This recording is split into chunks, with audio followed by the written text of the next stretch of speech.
noche, MFL 3.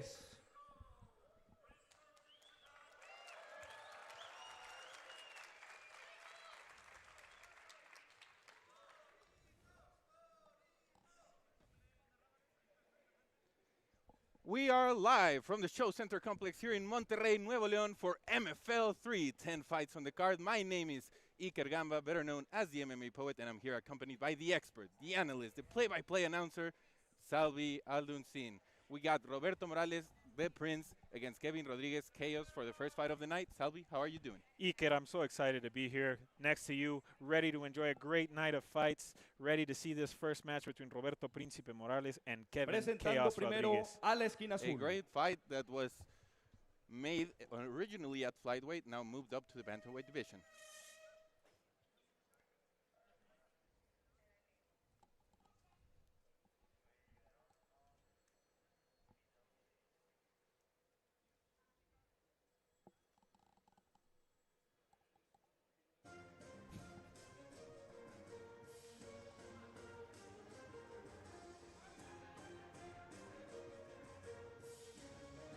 Interesting fact about this match, Iker, these two opponents previously know each other. There was a little heat at the press conference. Kevin mentioned that Roberto had previously represented Colombia. He made like a comment saying, "Oh, I'm a little confused. Is he Colombian or is he Mexican?" And Roberto kind of caught him off guard. He didn't really know what to say. So even though they're friends, we might see some heat on this one. Yeah, friends turn foes. We could say Kevin is 1-0 as an amateur, and now he's making his pro debut. He's known for his previous participation on the Streamers match as well, the tournament for Lux. But the man that we have on screen is Roberto. 3-0 as an amateur. He's also making his pro debut, and he won the national championship for Colombia in the OCAMM. Yes, as you mentioned, Roberto competed in an amateur tournament representing Colombia. It was like an all-Colombian tournament, and he won this tournament. Mainly, I think he's a stand-up fighter, if I'm not mistaken. And Kevin, sporting a very pinkish look at the press conference. He had all pink hair, all pink, decked out, clothes, shoes, all the whole pink getup. And even though they're both of their debuts, I think they're both very, very excited to come out and showcase their MMA skills. And you can listen to the fans as well. They're also excited because the local boy is about to arrive inside the octagon. Yeah, the thing about when they make their debut is they come out hot and heavy. You know this by seeing a lot of amateurs. When there's a little lack of experience, they make up for it with aggression. 100%. And now that they have heat, personal heat against each other, that will also make for a better fight. There's going to be a lot more exchanges on the feet, but we can also expect them to be grappling a lot because both of them have a great jiu-jitsu game. And here we have Kevin Rodriguez fighting out of Monterrey, Mexico, as well as his opponent, Roberto Morales. I don't think they're from the same gym, but obviously both of them being from Monterrey, they've probably cross-trained a lot. 100%, and as we already stated, Solicitamos Kevin la has presencia had some de la participation esquina in the Streamers roja. match for Lux, that tournament. So he has also competed here in Monterrey. They call him Chaos, and that's because of his fighting style. This guy is extremely agile, he's extremely unpredictable, and he's extremely entertaining as well. Yes, what I picked up from Roberto is he's very confident, Iker. Maybe a little too confident. Let's see if that'll hinder him in this match or not, but I feel Kevin is much more of a calm aggression, more centered for this match. Controlled chaos. Controlled chaos. I think that's what we can expect from Kevin. From what we saw in the Streamers match and what we've been able to see in his amateur career, this guy is a very well-rounded fighter for being a 20-year-old.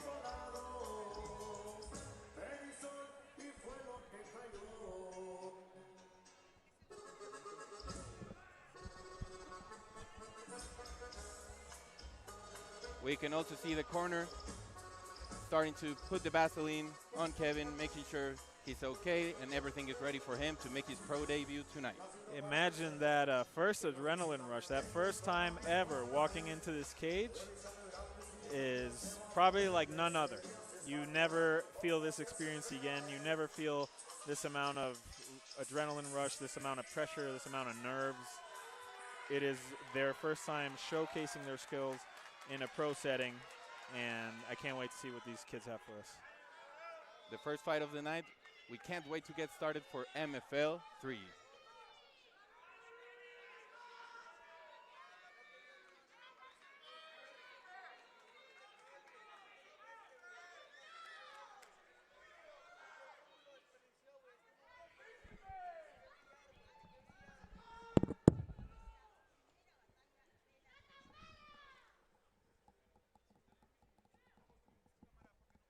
This first fight is 3 rounds in the flyweight division.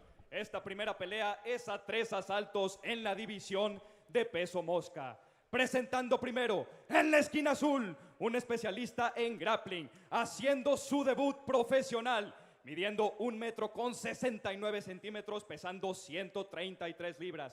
Presenting now, fighting out of the blue corner, a grappler, making his professional debut. He stands 5 feet 6 inches tall, weighing at 133 pounds. Fighting out of Monterrey, Nuevo León, México, Roberto, el Príncipe Morales.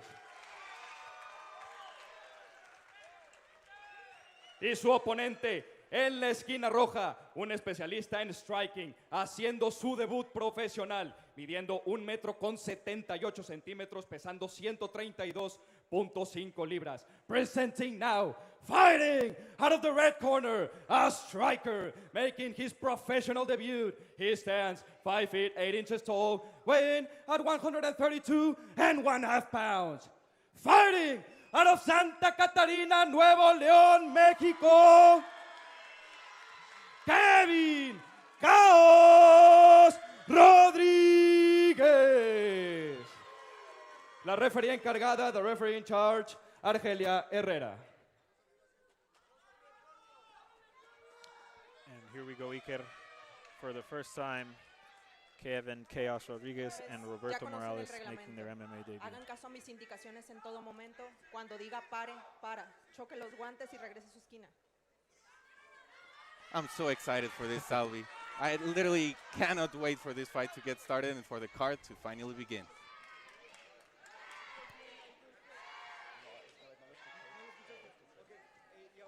The corners are ready.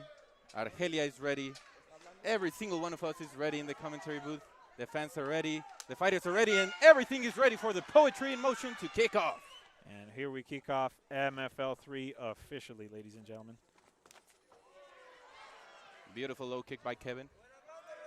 Yeah, Roberto. Oof. Roberto throwing those uppercuts, nice. As we heard, Roberto is mainly a grappler. I don't know how long he... Ooh, yeah, that was... Kevin caught him coming in. Yeah, Kevin has beautiful straight punches, great boxing, and you can see he has the reach advantage over the Prince. Yeah, I think Roberto is standing a little bit too still in front of Kevin. I would like to see him either set up a takedown with those punches, but he cannot just stand in front of Kevin this way. And walking him forward, he's gonna find that straight punch every time if he keeps doing this. And Kevin is moving his feet very well, switching stances a lot to make sure that Roberto has a difficult time entering the pocket. Yeah, Kevin seems much more fluid on the feet, a little bit more confident. Roberto seems a little jittery, a little nervous throwing those punches. And those calf kicks are starting to take effect on Roberto as well. Nice hook by Kevin.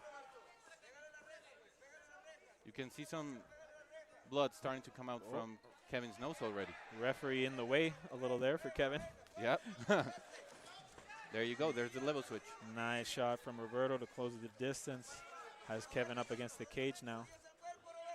Yeah, good job by Kevin circling out. Now he has Roberto up against the cage.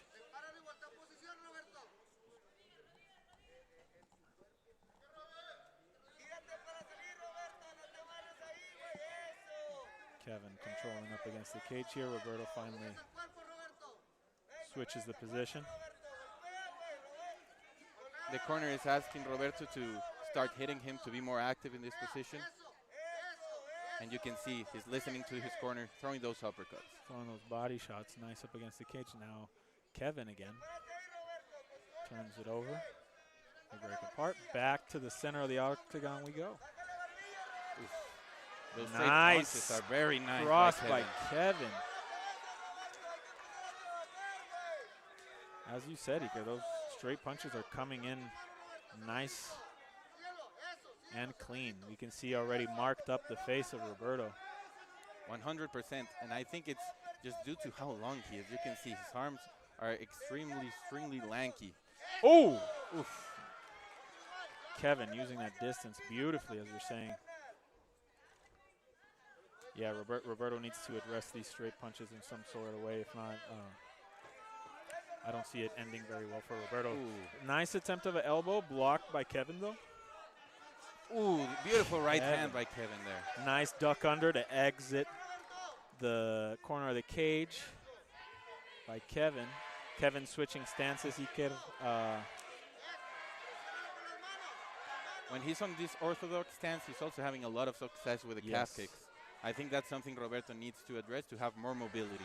Another switch of stance. So I honestly don't know what Kevin's main guard is, but he keeps switching stances. This could either favor him or it could open him up for some shots by Roberto. Roberto's nose is damaged. Ooh, he's Another busted straight up. punch. Another straight punch. It's pouring now, Ike. He's circling beautifully. The footwork from Kevin is absolutely beautiful. Nice calf kick. Nice calf kick. We can see that hurt Roberto. He is hurt by those calf kicks, Ike. He's switching stances, and as I told you, Salvi, I think he really needs to address that because he has not checked one of those yet. That calf is hurt, Ike. 100%. Kevin needs to go after it. Kevin needs to damage that leg, and he will have an opportunity to finish this match. Ooh. Beautiful work by Kevin, switching stances, and the 1-2, hitting him straight in the nose with that left hand. And then again, looking for that calf kick. He needs to keep going after that calf again. Again, Roberto, this will hinder Roberto's entries for the takedown. And he is going to be a sitting target, Iker. That's exactly what he needs to do. That's exactly what he needs to do. Roberto looks flustered, overwhelmed by the amount of damage Kevin is pouring on. There's very little time on the clock, but I think he will make it to the second round, and that's the time where he will need to talk to his corner to make those adjustments and perhaps look for this, the takedown. I agree. He's going to make it out of the first round, but will he have enough to continue in the second round? We will see. That was a great round by Kevin. Beautiful strategy with the footwork, moving laterally in both stances, hitting him with those straight punches and the calf kicks. Total domination by Kevin, as you mentioned, Iker. A lot of damage with those calf kicks, a lot of damage with those straight punches. We can see it in Roberto's face. If you're in Roberto's corner, what advice do you give him right now? I think the best advice would be to first off switch the stance. He cannot keep on standing on that left leg, and perhaps look for the takedowns. Just make it a dirty fight, close the distance, and take risks. It's going to be very difficult for him to get the takedown with his leg being this damaged. Yep. So I think he's going to be a sitting target for Kevin right now. If I'm in Kevin's corner, I'm telling him, maul that leg, keep going after that leg, and then switch it up to the head when he's worried about that leg. I agree completely, Salvi. We see Kevin's corner telling him, just keep doing what you're doing, and I mean, there's not much else to be said. Yeah, very one-sided affair. Everything is ready for this second round, for the first fight of the night here in MFL 3. Argelia is ready, and we're ready for the second round of action. The corner asked him to switch stances, and he does just that, but he's switching right back to the orthodox stance. I appreciate we get a little more lighting now. Yeah. Oh, Ooh. Another. Roberto is taking a lot of damage. This is exactly what Roberto needs to turn this fight around. Aggressiveness. A takedown. He's in the back now, Iker. Wow. What a way to turn it around. Roberto Morales. He has it in, Iker. He has it under the chin. If Kevin can peel off that second arm, he might survive. It is not quite locked in. The only thing saving him right now is that second hand Kevin is trying to peel off so he cannot close the choke. And this is exactly what Roberto needed to do. Start off aggressive and look for the finish. This first minute was all he needed. What a way to turn it around, Iker. From being almost finished in the first round to taking him down, taking the back. Kevin right now is a little bit too low. Roberto needs to pair up his head with Kevin's head, be at the same level, because Kevin is just going to get out of there, and Roberto's going to need to mount as he's doing. And now he's throwing the ground and pound and looking for the back once again. This is Kevin offering his back up to escape. Not the best idea. Roberto just needs to keep damaging here with punches and keep this fight on the ground where he is dominating right now. And this is where he's most dangerous, as we've seen in his amateur career. His back take and his jiu-jitsu game is high level. Yes, he can. Kevin doing a nice job of surviving here. Roberto needs to watch out he doesn't wear himself off, punching himself out. Ooh. But he is landing some nice heavy punches. And he's not letting off the pressure at all. No, he's doing a good job. Kevin is doing also a good job staying moving. If you stay in one spot while you're getting punched, that's bad. You're just going to end up getting finished. Here, Roberto trying to sync up that choke, but doesn't quite have it. Kevin about to throw up a heel hook, I believe. A beautiful display of heart by both men right now. Yep, Kevin trying to go after that leg to get some distance, maybe, but no. Roberto is relentless, staying on top of him, trying to take the back again, but he doesn't quite have it. Doing some nice damage. Oof. Arreola is really close to the action now. I think so. I think a bit more and she might stop it, but like I said, Kevin is doing a nice job of staying in motion. He keeps moving. This is good for defense. Let's see, not quite under the chin there by Roberto, but attempting regardless. Back to mount. Kevin turns. I would not go for the arm. I hope he does not do that. Good. Because often when you go from the arm in this position, it is not quite sure you will snatch it unless you have a very good armbar game, and you might just lose position. But Roberto stays with the mount, stays with the punishment. He is completely stealing this round, and if Kevin makes it out of this, we are 1 round apiece. And 1 round of domination for each man. Yes. So it's been a crazy back and forth so far. I would even say this round could be a 30-28. Yeah? Yeah, 100%. A 10-8 could be for both. Sorry, rounds, a 10-8 actually. round. Yeah, Yes. yeah, yeah. Correct. And Roberto is relentless with the back take. He's not letting off the pressure. Still looking for the ground and pound, looking to take the hooks to get the back. Yeah, I hope Roberto hasn't gassed himself out punching, because it does not. His punches don't have as much weight behind them as they had at the beginning when he took him down. So if I was Roberto right now, I would save my energy. I would just keep this position up until the round ends, keep switching from mount to back take, and just keep pattering him with punches to not wear myself out. Look out for the damage. He's now looking to hit him with that ground and pound, but Kevin is looking for the leg as well. Kevin throwing up a heel hook just to get out, and he manages to do so, manages to get the fight back on its feet, and that leg is damaged, Iker. That leg by Roberto Morales is damaged, and this is Kevin's opportunity to go after it. Oh, that leg is that leg busted up. The ref, he seems to not want to take any more damage in that leg. If a referee sees that physical communication of a fighter laying down, not getting up, another referee would have stopped it there, Iker. Definitely, and especially with how the round ended, you know, with him getting 2 knockdowns in less than 30 seconds, he may have even turned the tie around with the damage at the end. Yeah, so first round, completely Kevin. Complete domination by Kevin. Yep. Second round, Roberto dominates the entire round right up until the end. where it's the fight back on his feet, and you can see the damage. Him just standing, he's not able to put any weight on that leg, to take any other kicks. He just keeps falling over every time they're on their feet. So what does Roberto need to do? Same thing he did in the second round, just run out at Kevin and try and take him down. Kevin, keep your distance and keep pattering that leg. Keep damaging it. He needs to run at him as if he was a linebacker right now. Yes. Just tackle him and get him down to the ground, because Yeah. on the feet, this will be a very short third round if it stays on. Here the we feet. see the referee talking to Roberto. He's in bad shape. He is in bad shape with that leg. She And is the talking damage to is him. visible also on the nose and next to the eyes. He just has taken a lot of damage, generally speaking. What heart by Roberto to attempt this third and final round in the condition his leg is in. Kevin asking for a hug. Oh, we might have the doctor step in, Iker.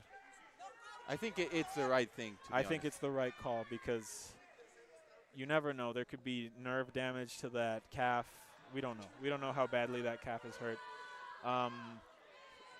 By appearance, we don't see a lot of bulging. We don't see a lot of redness. We don't see a lot of, a hematoma on the bottom part of that calf. So as far as I can see, it's not that bad. They're actually checking his face, not the leg. I don't think his face is that damaged. No, I don't think so. I think it's honestly the legs that they should be looking out for. Right from where we are, we can see he's got a lot of shakiness to his legs, and I mean, you can't blame him. He's taken a lot of damage. More than anything, I think it's Roberto's demeanor that is having the referee. There we go. There we see him, the doctor checking the leg to see if there's any damage. If there's anything, if there's a broken bone, obviously we can't allow this match to continue. If there's any imminent threat to his leg, we would not be able to let this fight continue. Let's see what the doctor says.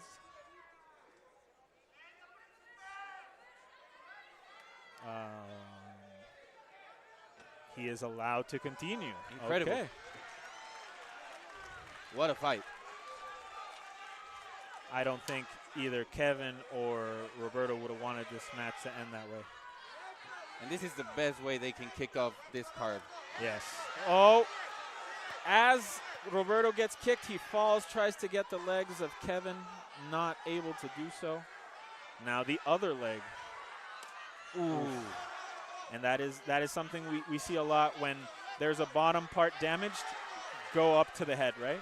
Because the guy is expecting you to kick low. Yeah. I see some purpleness now in Roberto's calf, finally starting to show. He can't even stand fully on his feet right now. No, it's bad. See that punch? He's not even able to move well to throw a punch. He needs to dive. That's exactly what he needs to do. Exactly. This is his only chance, Iker, to win this match. Ooh. Wow, what a reversal by Kevin. Nice sweep by Kevin. Ends up on top. If I'm Kevin, I'm getting back on my feet. There's no point in me being in the ground. My best way to exactly. Oh, nice sweep attempt by Roberto, but yeah, this is the smart thing by Kevin. Ooh, that was a beautiful left high by Kevin right there. Roberto answering back.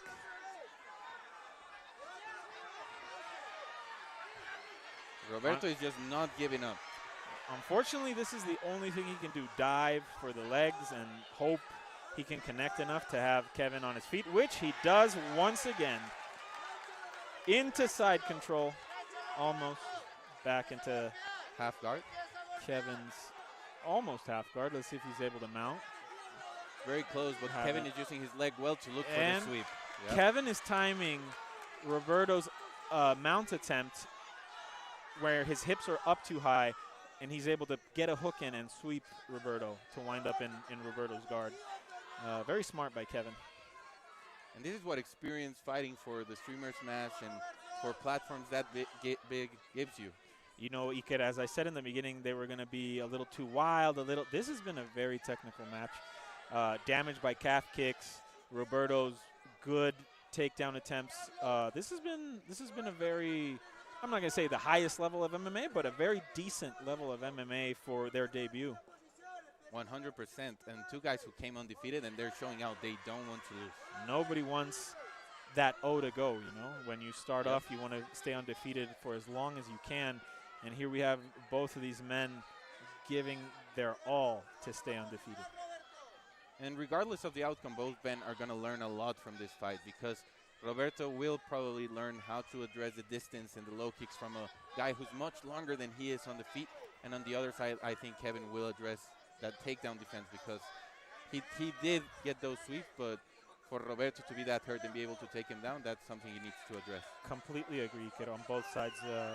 Completely, Roberto needs to address the calf kicks, and yeah, if somebody that damaged is able to take you down that easily, yeah, you need some takedown defense work.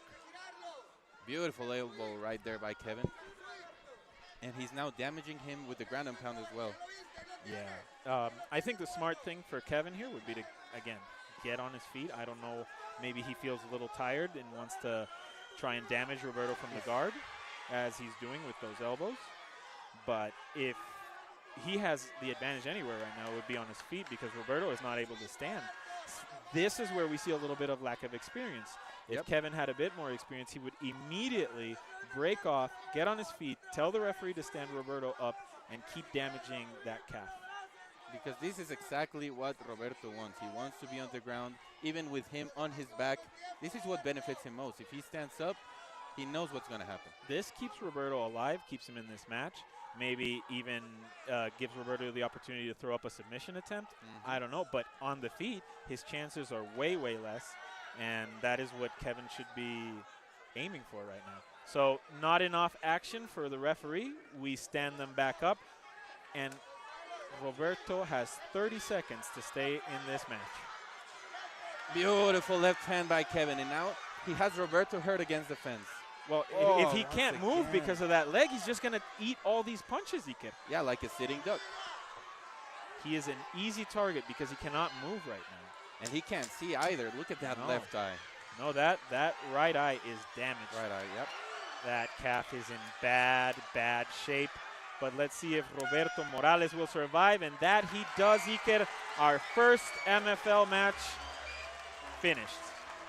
Incredible, incredible way to kick off the card here at MFL 3, the first fight of the night. And we see Roberto's body language. He gave it his all. Regardless of the result, I think he can be proud of himself. Yeah, clear victory for us, right, for Kevin. We both see it the same way. What a heart by Roberto to stay in this match with a leg that heavily damaged, with his face that heavily damaged, and not just staying in the match, trying to win, Iker. He gave it his all to try to win this match. Yeah, in that second round, he had some really close moments with that rear naked choke attempt at the beginning of the second round, the first 2 minutes and a half. But we can see right now in the replays, you know, Kevin had the bigger moments on the feet, the bigger strikes, and you can see it in each guy's face. Yes, just Roberto completely beat up Kevin, showcasing beautiful striking, staying calm. As I said, if he could have let Roberto up, but he had this match pretty much in the bag in that last round, and he knew it. Maybe he didn't want to exert himself any further, but regardless, what heart by both of these men, and what determination by Roberto to stay in this fight. And we have one Kevin for this fight who's probably going to be announced as the winner, but the next fight we got two Kevins, Alvin. Kevin versus Kevin, the battle of the Kevins, coming up next. Right here on MFL 3. Don't leave us. Don't leave us, because we got another undefeated prospect ready to defend his record. So now we give it up to David for the official result.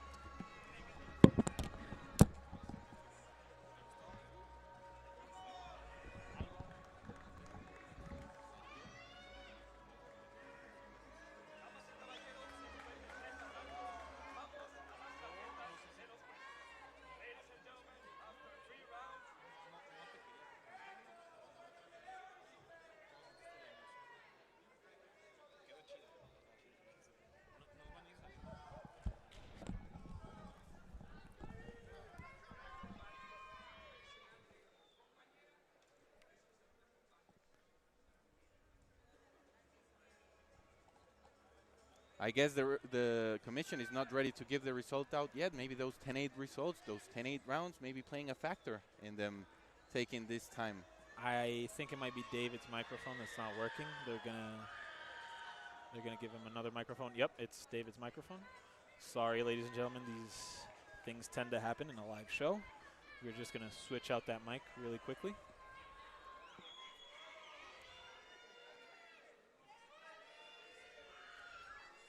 Kevin saying hi to all his fans there. We are starting to fill out here at the show center, Iker.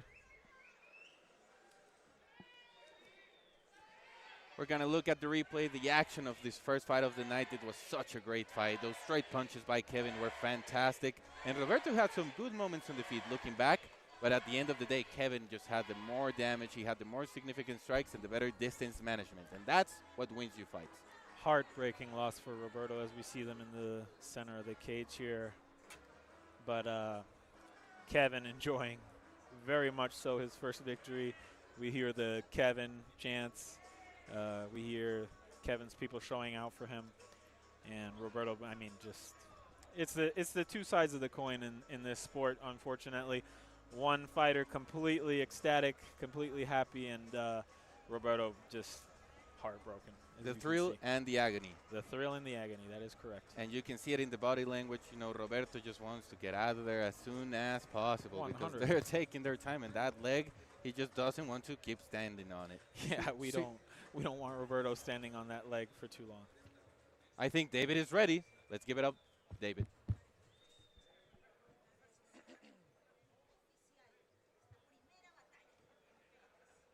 Damas y caballeros, después de 3 asaltos, vamos a las tarjetas de los jueces.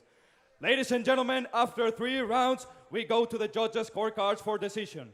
All 3 judges score this contest 29-28 for the winner by unanimous decision, Kevin Chaos Rodriguez. As we knew, Iker, winner Kevin Chaos Rodriguez.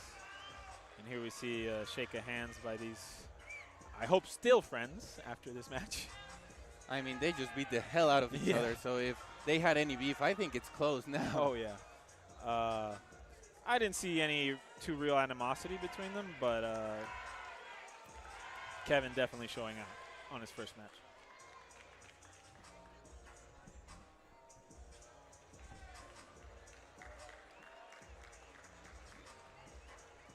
Gonna have a break and be right back to the action for the second fight of the night between Kevin Villareal and Kevin Arreola in the welterweight division.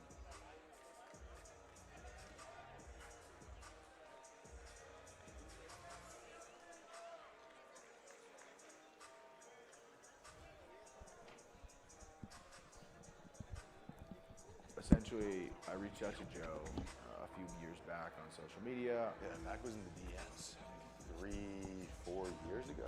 He had just moved to Mexico City and was trying to meet other entrepreneurs. Didn't know anybody, literally only my wife and her family. And from there, we kept in touch a little bit. And then all of a sudden, the relationship kind of took off when Joe asked me to go to an MMA event in Mexico City. I was real bored one day and I saw an ad for a league here. I was like, Mac, you want to go watch MMA? And we went over, we saw the event, we started just like joking about buying the thing, and that's what started MFL, like a joke between friends about buying a scrappy MMA league. Now we're here. It's absolutely insane.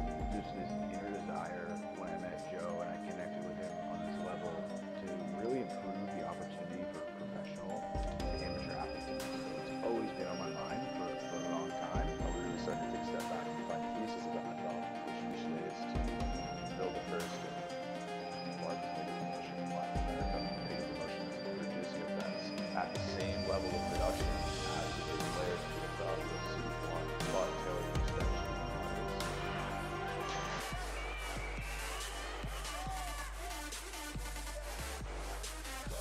I want MFL to be the opportunity where no matter who you are, where you're from, what language you speak, if you're good enough and you want the opportunity, I like this. I think a lot of people that that's their end. when you see the MFL, or you try the MFL, I want to be a very high quality production, but I also want fighters to have an experience with our team operations that is amazing, to say I was treated like the person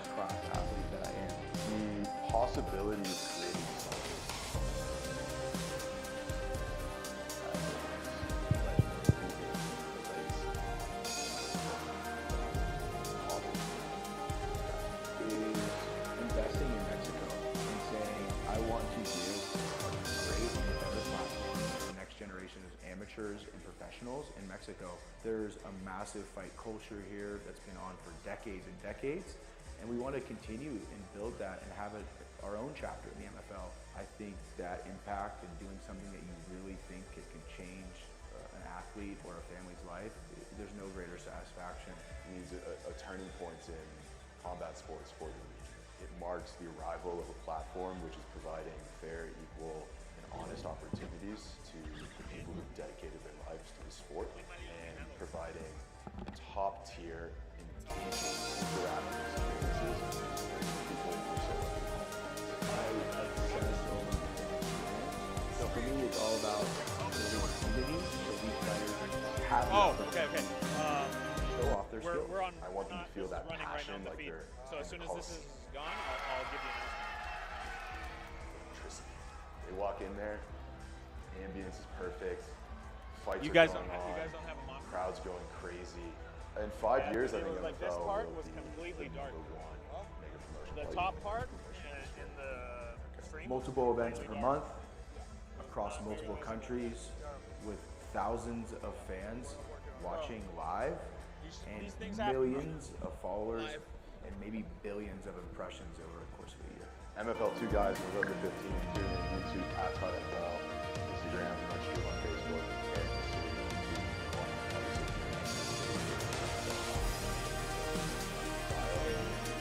Que van a arreglar las luces que tienen. I take profit.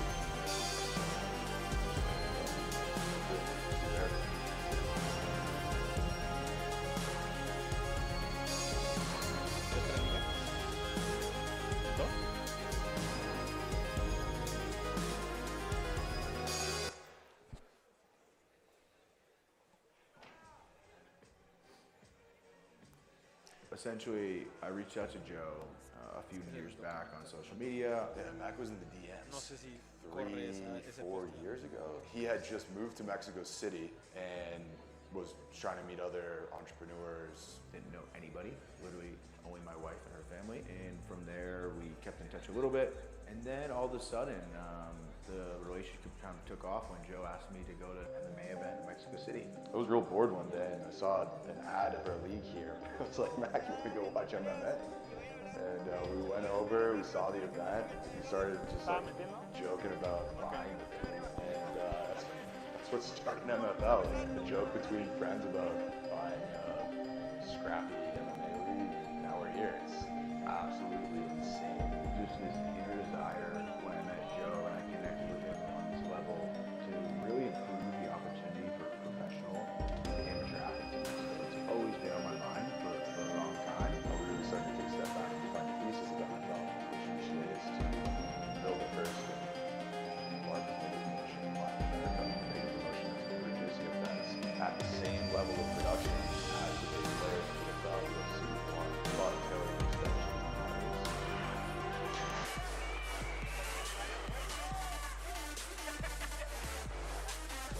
I want MFL to be the opportunity where no matter who you are, where you're from, what language you speak, if you're good enough and you want the opportunity,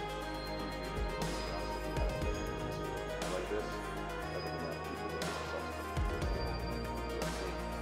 that's their end. when you see the MFL or you type in MFL, I want different ways to know very high quality production, but I also want the fighter to have an experience with our team operations that is amazing, to say I was treated like the first class athlete that I am. The possibility of creating something.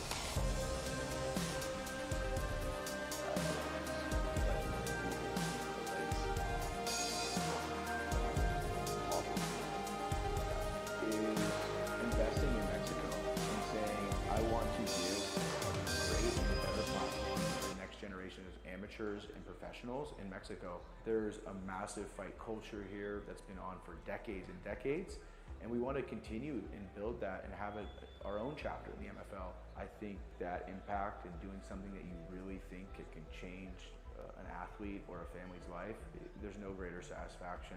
It means a turning point in combat sports for the region. It marks the arrival of a platform which is providing fair, equal, and honest opportunities to the people who've dedicated their lives to the sport and providing top tier, engaging, interactive experiences, people were so lucky to call.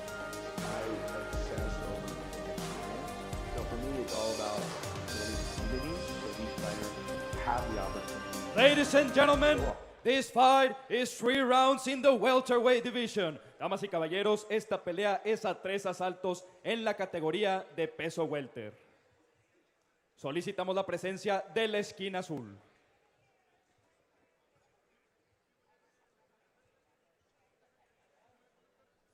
We are back for this welterweight fight, the second fight of the night between Kevin Villareal and Kevin Arreola, the battle of the Kevins, 23 years of age versus 24 years of age, 3 wins by both sides. So what can we expect from this matchup, Salvi? Battle of the Kevins, Iker, as we previously mentioned. Kevin Villareal obviously with a much better record, but that does not lead us to count out Kevin Arreola Sekelkan in this matchup. Not at all. He trains at Entram Gym, so he knows that he trains and spars with some of the best prospects, especially in this division with Michael Morales.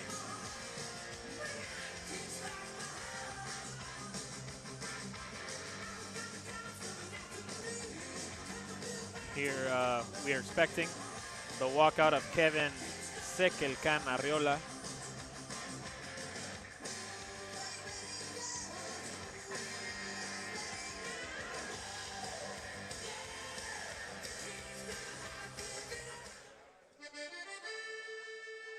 And here we go.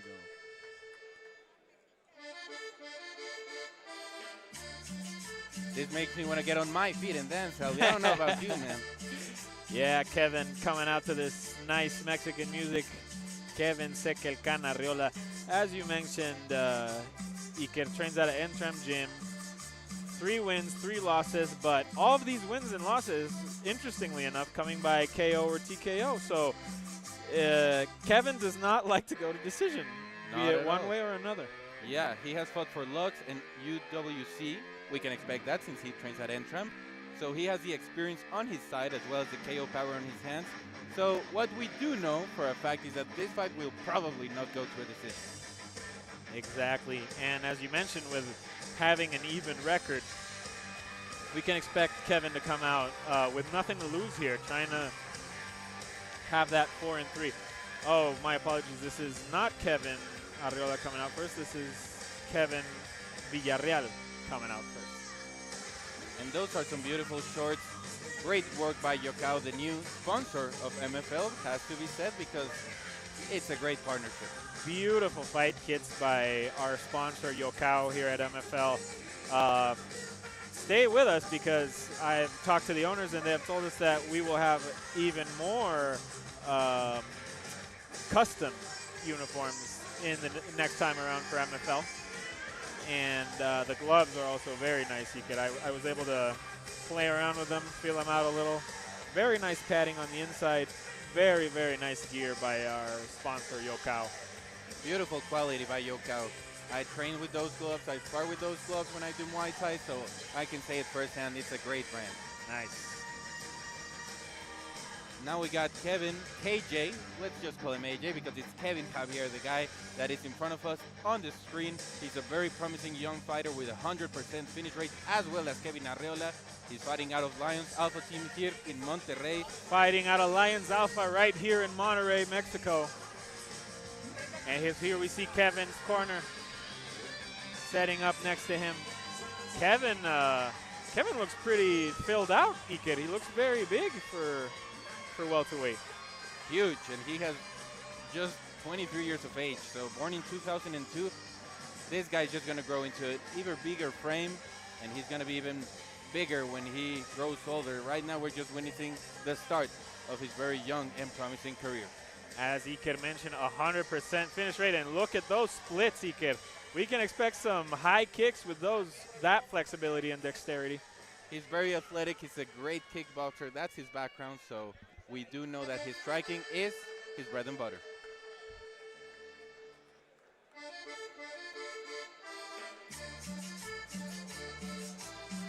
They really want to make us dance tonight, huh? Coming out now, Kevin Sekelkan Areola. And as we already said, win or lose, this guy just doesn't know the judges. So the same case is for Kevin Villareal. These two guys just know how to finish fights. Look at Kevin having a very good time coming out dancing for us, doing a little step.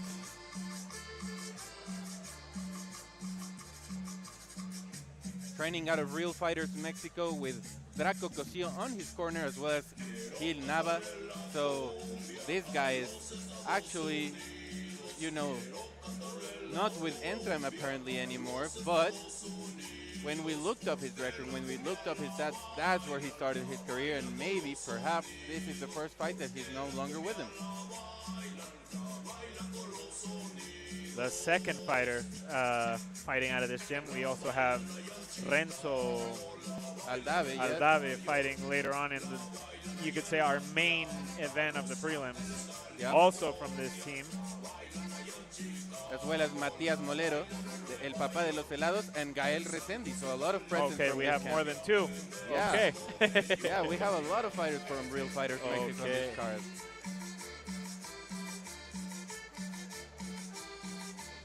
But Tekel Khan is just a guy who has a lot of power in his hands. And the same case is for Kevin Villareal. So both men are finishers. Both men have thunderous striking. As opposed to our last matchup where we had the classic striker versus grappler match, here we will be treated to a nice stand-up war probably. 100%. And in the welterweight division, this is where you want to see two strikers throw down with power and look out for the finish. We're ready to listen to David give up the official announcement. Let's go. Ladies and gentlemen, this fight is 3 rounds in the welterweight division. Damas y caballeros, esta pelea es a 3 asaltos en la categoría de peso welter. Presentando primero, en la esquina azul, un peleador de artes marciales mixtas con un récord profesional de 3 victorias y 0 derrotas, midiendo 1,75 m, pesando 168 libras. Presenting now, fighting out of the blue corner, a mixed martial artist holding a professional record of 3 wins, no losses. He stands 5 feet 9 inches tall, weighing at 168 pounds. Fighting out of Monterrey, Nuevo León, Kevin Villareal. Y su oponente en la esquina roja, un especialista en striking, con un récord profesional de 3 victorias y 3 derrotas, midiendo 1,73 m, pesando 171 libras. Presenting now, fighting out of the red corner, a striker holding a professional record of 3 wins, 3 losses. He stands 5 feet 8 inches tall, weighing at 171 pounds. Fighting out of San Bartolo, Coyotepec, Oaxaca, Kevin Sekelkan Arreola. El referee encargado, the referee in charge, Moises Ruiz. This crowd not digging Kevin Arreola. At all, man. Obviously, hometown boy. Kevin Villareal will have the fans on his side.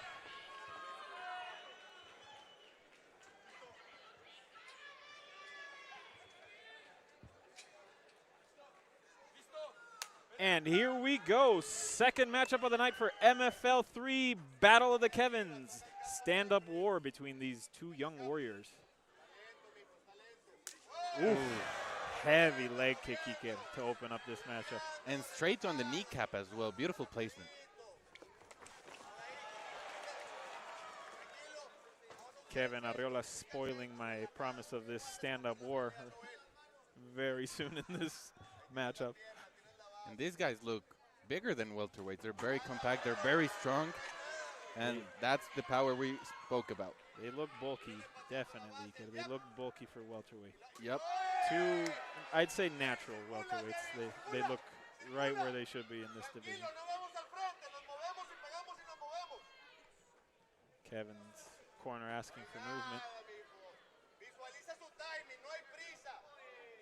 They're asking him to be more precise, to look out for the timing. And there he is! Beautiful overhand right.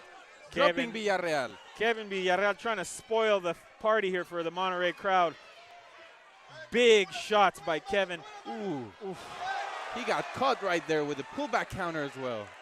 Yeah, a little too wild on Kevin Villareal, throwing some looping punches. Kevin Arreola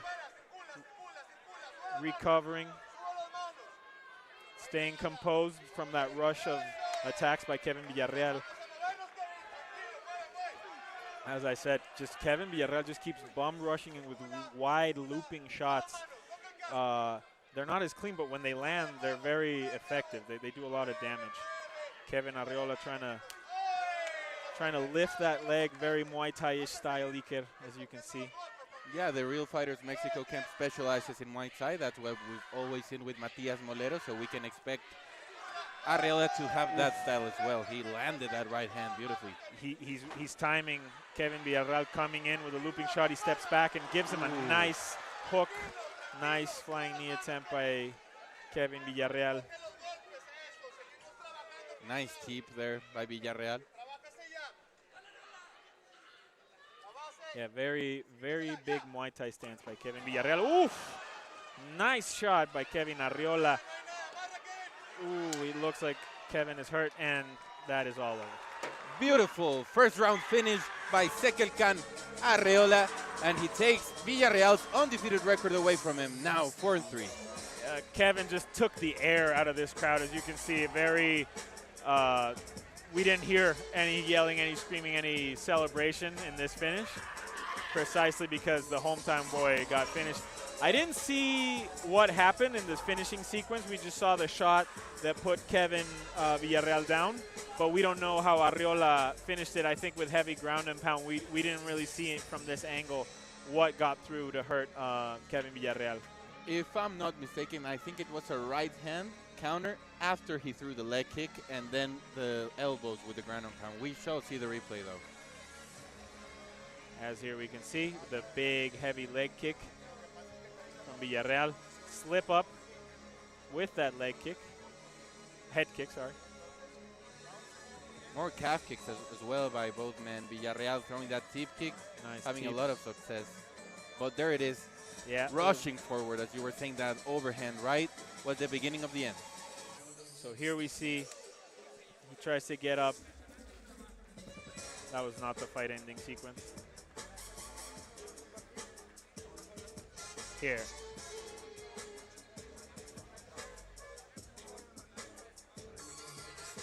Very wild motions by Kevin Arreola.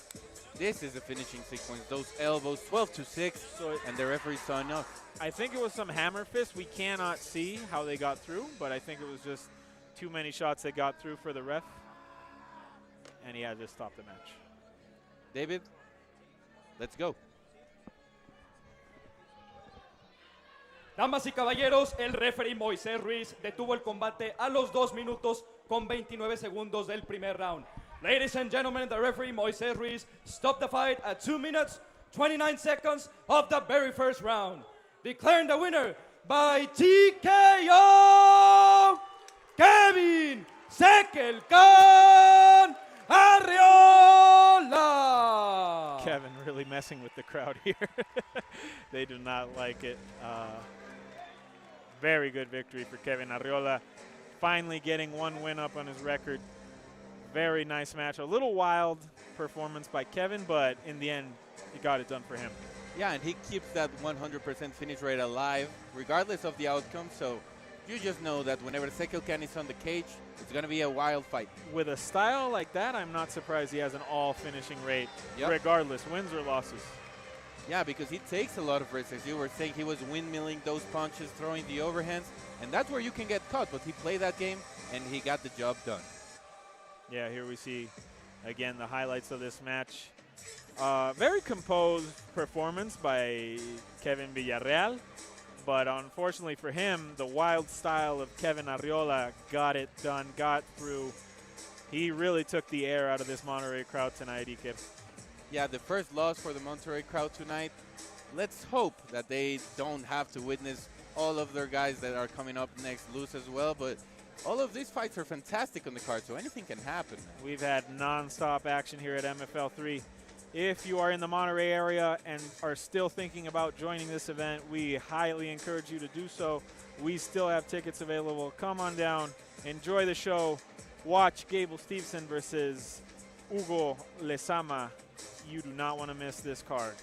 Pandemonium, the best MMA heavyweight Mexico has to offer against the most touted heavyweight prospect in the entire world, already appearing in the JRE, Joe Rogan podcast, already being talked about by the UFC matchmakers as well. So Gable has all of the eyes set on him, but Hugo can steal all of the spotlight tonight. Definitely, definitely. Nobody should be counting out Hugo Pandemonium Lezama from this matchup. Shout out to our sponsors, Tacos Domingo. Very nice tacos, very good quality of tacos. If you have a Tacos Domingo near you, definitely check them out. Of course, and you're just making me want to eat, Salvi, but you know what else? We got to talk about the other sponsors. One Car Now if you're looking out for a trip or for cars to get on rent. OCN, One Car Now, definitely one to look out for. And if you're feeling a bit like you want to party, you know, you can have some Steel Mac wines.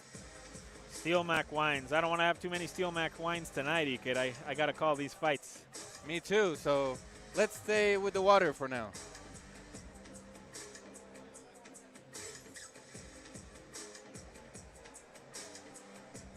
We are now ready for the next fight of the night, the third one for MFL 3. Women are ready to throw down in the 110-pound catchweight division.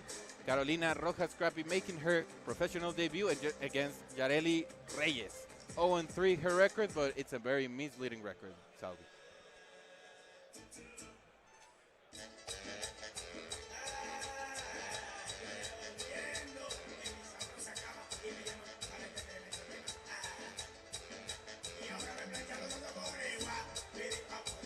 As you mentioned, Iker, a misleading record for Yareli, but here we have Carolina Scrappy Rojas making her MMA debut tonight. Making her MMA debut and the first appearance for the Bone Breakers team on this card. You know, she's a massive Scooby-Doo fan. That's why they call her Scrappy, but also because of her fighting style. She's very scrappy as well. Iker, I was backstage talking to some of the corners back there, and I start hearing some barking, like some real live barking, and I'm like, who has a dog here in the backstage? And her coach, Canek Granados, who we can see on screen right there, tells me, no, that's not a dog. That's Carolina. She's pumping herself up, barking like a dog. And I'm like, wow, this girl is living up to her nickname, Scrappy. Scared the crap out of me, because I thought there was a dog in the back. I can only imagine. A little shy, a little bashful in the press conference. She didn't want to talk a lot. And her coach is telling me, I keep telling her to bring out that personality, that barking, all that to the cameras. As we can see right now, she's a little more loose. She's dancing. Doesn't seem too nervous to make her pro debut. That's a good sign. And here we have the Bone Breakers team showing out for the first time tonight.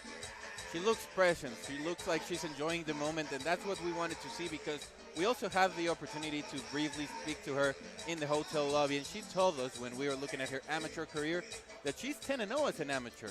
So she has a lot of experience already, but it just hasn't transcended to the pro stage. So tonight, we shall see if she's ready for the professional stage. Officially online, it shows a 1-0 record, but after speaking to her, she told us it was a 10-0 record in the amateur circuit. And she also has a grappling match with Budo Santos. So as we already know, she has an amazing jiu-jitsu skill set and solid ground and pound from top position. And that's something that Bone Breakers specializes in. Yes, absolutely. Everything, any experience, any combat experience you can add to your resume is good for you. 100%. Here we have Yareli Reyes, as we mentioned before, a very misleading record, 0-3, but against top-tier competition over at Combate Global. Our partner, Natalia, asked her what motivates her, and there you can see a picture of her son. We've been seeing her all week with her son, a very dedicated mother with a newfound passion, a newfound reason to fight, which is her son. Yeah, she just became a mother, so this has definitely gave her newfound inspiration for her fighting career. We know that her base is Taekwondo and Karate, so her kicks are extremely powerful, Sarvi, and her straight punches are very quick as well. Let's see if we can see some of that Taekwondo base on display here tonight by Yareli. We already had a classic grappler versus striker matchup in the first fight of the night. I think we are going to see something very similar to the first fight of the night, but with the women, more speed, more athleticism, more agility, so it's going to be a fun one. As we mentioned, Carolina with that Bone Breakers grappler heavy style. Let's see if she can showcase why she has that 10-0 record in the amateur circuit. And for Yareli, very important for her to try and get her first win on her pro record. I can't imagine she is more desperate than ever to get this first win on her record. And especially knowing that she took this fight on short notice, you know. She told us on the media, in the lobby before the weigh-in, that she was desperate for an opportunity like this to arise. So let's see if she lives up to the moment.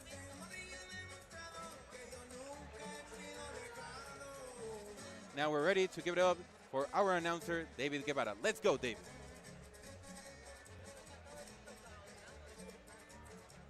Ladies and gentlemen, this fight is 3 rounds at a catch weight of 110 pounds. Damas y caballeros, esta pelea es de 3 rounds en un peso pactado de 110 libras. Presentando primero, en la esquina azul, una peleadora de artes marciales mixtas, haciendo su debut profesional, midiendo 1 metro con 53 centímetros, pesando 109 libras. Presenting now, fighting out of the blue corner, a mixed martial artist making her professional debut. She stands 5 feet tall, weighing at 109 pounds. Fighting out of Ciudad de Mexico, Carolina Scrappy Rojas. Y su oponente en la esquina roja, un especialista en striking, con un récord profesional de 0 victorias y 3 derrotas, midiendo 1 metro con 50 centímetros, pesando 110 libras. Presenting now, fighting out of the red corner, a striker, holding a professional record of no wins, 3 losses. She stands 4 feet 11 inches tall, weighing at 110 pounds. Fighting out of Tijuana, Baja California, Yareli, la bestia Reyes. El referee encargado, the referee in charge, Antonio Guerrero.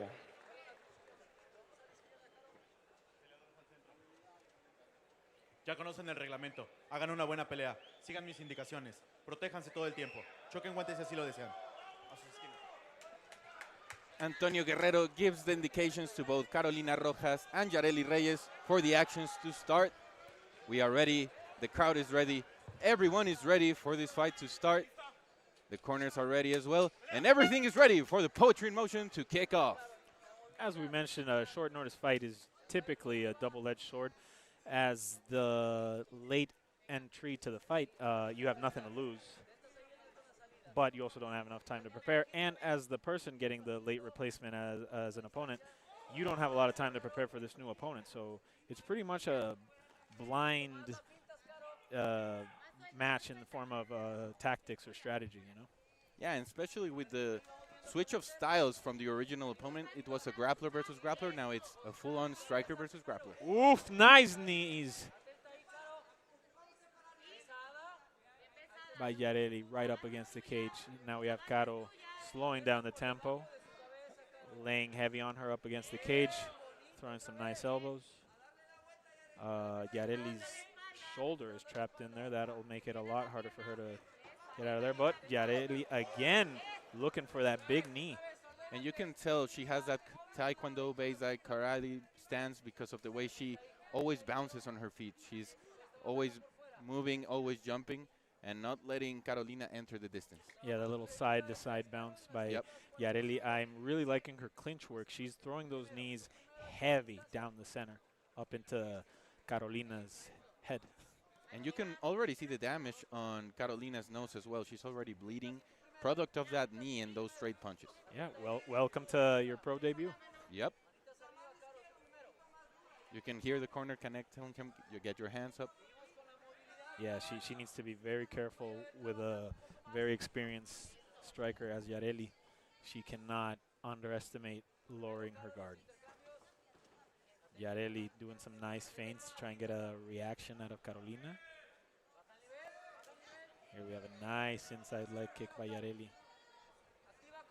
Those feints are key because they're making Carolina second guess herself a lot. Yeah, Yareli's trying to get reactions out of Carolina, and that's exactly what she's doing.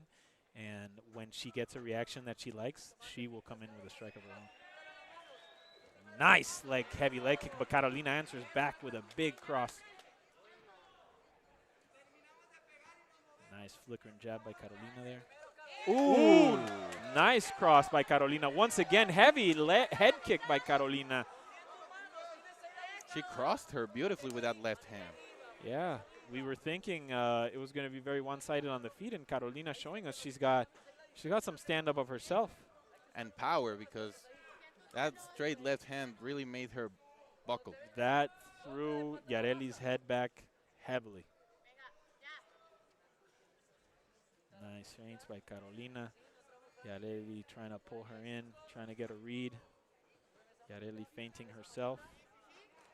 Ooh, big jab by Carolina. Big head kick and a jab. Another big head kick. Carolina getting a little trigger happy with those head kicks. She needs to watch out. Yareli staying composed, countering her. The lead attacks are very efficient right now. She's having a lot of success with the lead high kick as well, so she has to be very careful. Yeah. Nice hooks by Yareli when Carolina gets in. Carolina cannot get overly aggressive with Yareli because it will expose her into one of those big hooks that Yareli's trying to counter with. Yeah, that lead check hook is the one that is giving her a lot of success with the counters. Nice teep kick by Yareli. Heavy lead leg kick, as we've seen so far by Yareli. We've seen a lot of inside low kicks, not a lot of calf kicks though so far.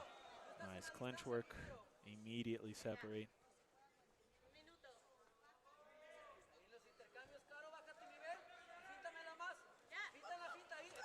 Oof. Another one. She closes out her combinations with that heavy lead leg kick. I like that by Yareli. She's doing a good job opening or closing with that heavy lead leg kick.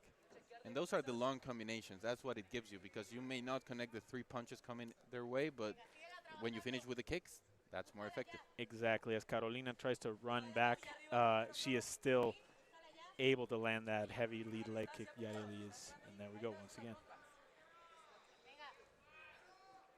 A very technical and close round so far. Yeah. Carolina is doing very good for her pro debut. They are both having a back and forth stand-up battle. Carolina again looking for that high head kick. I think she's going to the well too much on that head kick. Yareli is expecting it now. And I mean, that is typical of somebody doing their debut, right? Like going back to something that maybe worked once, but you don't want to overdo it. You don't want to keep going to the well too much on that, because you leave yourself open to getting countered or exposed when you go for the same technique way too often. Yeah, and you become predictable, and that's a problem against someone as good as a striker as Yareli Reyes. Especially with the counter strikes, you know, we are seeing on the replay, the check, lead hook, the inside low kicks are being very effective, and she's throwing longer combinations. I think Carolina needs to stop being so passive and try to enforce the action a bit more on Yareli. Carolina needs to go back to those straight punches, yep, and Yareli needs to keep pulling her in like she's doing, trying to land those big hooks that she keeps throwing. Very even matchup so far, but I'd tip the scales a little over to Yareli this first round. I would agree 100% with you, Salvi. And I think she had the more significant moments. Yeah, those leg kicks score. Everything is ready for the second round. 5 more minutes of action in this third fight of the night here in MFL 3. Our first and only female fight of the night, unfortunately. Yep. They always give it their all. Oh, yeah.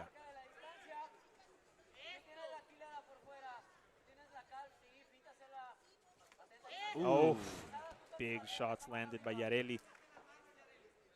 And it's the long combinations. When she throws a 2, she accompanies it with a 3, you know, the lead hook. And that's beautiful work right there in the striking because she never misses fully. No. She's landing those hooks heavy.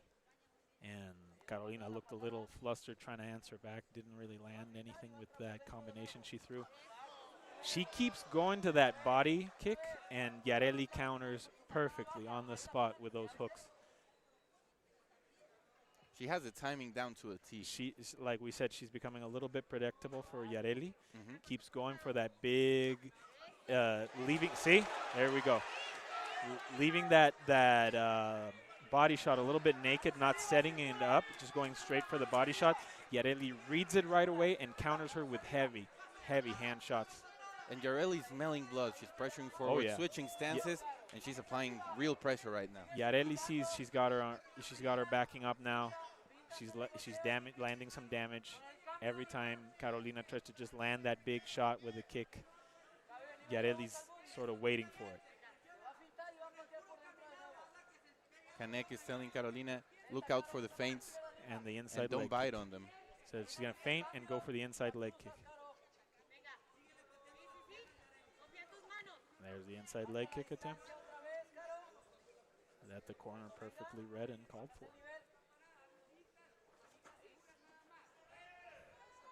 And now Yareli has the entire center of the octagon to herself. She's keeping perfect distance against Carolina. Carolina is looking out for elbows, looking out for the body, naked kicks, as you're saying. I think she needs to switch things up a little bit. Maybe look out for the wrestling. Yeah, Carolina attempted a shot, which Yareli stuffed beautifully. Again, lands that head kick, but doesn't really quite land it flush. But see, she goes back to it. Yareli waits for it and counters her once again. She doubled down on the left-sided attacks. After that head kick, she threw the left hand and landed it beautifully. Yeah. Yareli waiting. Just trying to set up that counter. Nice hook by Carolina. And there we see the first takedown attempt, successful takedown attempt by Carolina Rojas. Pushes her up against the cage. But Yareli does beautiful work to get back on her feet very quickly. Immediately gets up, immediately goes to the cage to try and turn around, break off from Carolina, and try to keep working the stand-up. Yareli looked like she was trying to go for a Kimura, abandons it. They're telling her to hook the legs. Nice pressure by Carolina with her hips. Yareli gets an underhook. Let's see if she can circle out, and that she does. And that's the experience. That's what it gives you. Yeah, Yareli stays completely composed, immediately goes up to the cage, gets Carolina off of her, and goes back to her game plan, which is countering.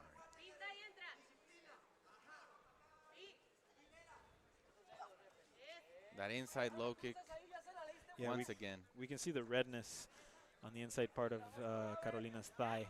Those leg kicks accumulated, doing some damage for Yareli. I think Carolina is biting too much on the feints. I Yes. think that's the biggest problem for her right now. She just needs to stay calm and look for that takedown like she did and not, you know, be discouraged by it. Yes, Carolina needs to keep trying to land a heavy shot and then go immediately for the takedown. Even if that shot lands or doesn't, it's a nice setup for her takedown. And if she just keeps trying to throw one big shot without a follow-up of a takedown, Yareli's just going to keep countering. Carolina landed a beautiful elbow right there, lead elbow. Yeah, I saw that a while ago. She was trying like a downward elbow, like a very Muay Thai-ish elbow. She didn't land it the first time. I don't know if she landed it this time, but it's a nice elbow you don't see too often. And it's effective for someone like Yareli with the Taekwondo base because they enter very quickly on the pocket. They jump in, and if you time that elbow just right enough, it could do some damage. 15 seconds left in this round. We will go to a third and final round between these two amazing warriors.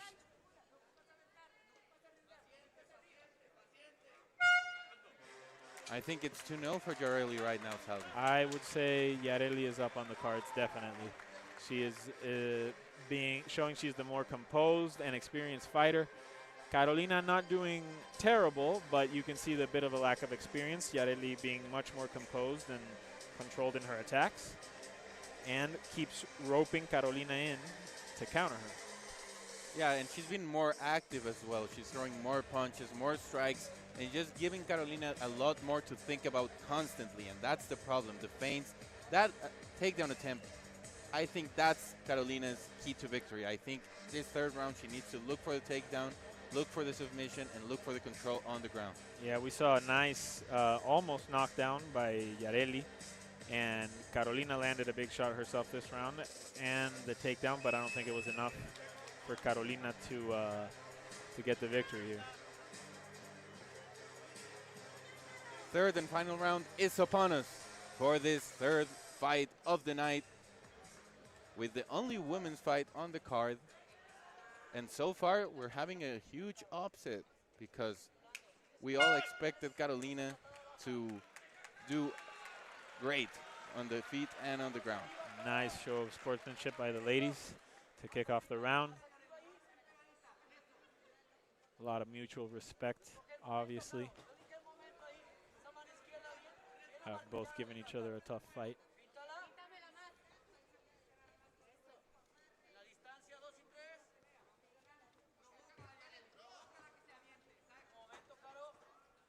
Yareli still feigning, still making Carolina second guess herself and move backwards. But this is Perfect what she timing. needs to do. Yep. Perfect timing by Carolina to catch that kick, but Yareli stuffs the takedown, starts damaging, and immediately Carolina abandons the leg. Smart by Carolina. You don't want to stay hanging on where you can take damage. Travis Brown by those side elbows. Yeah, Jailton Almeida against Curtis Blades. Yep. Too. Yep. You don't want to stay down that too low where your opponent can do some damage to the side of the head, to the temple. And she was doing just that with some hammer fists. Carolina immediately abandons the leg, as she should.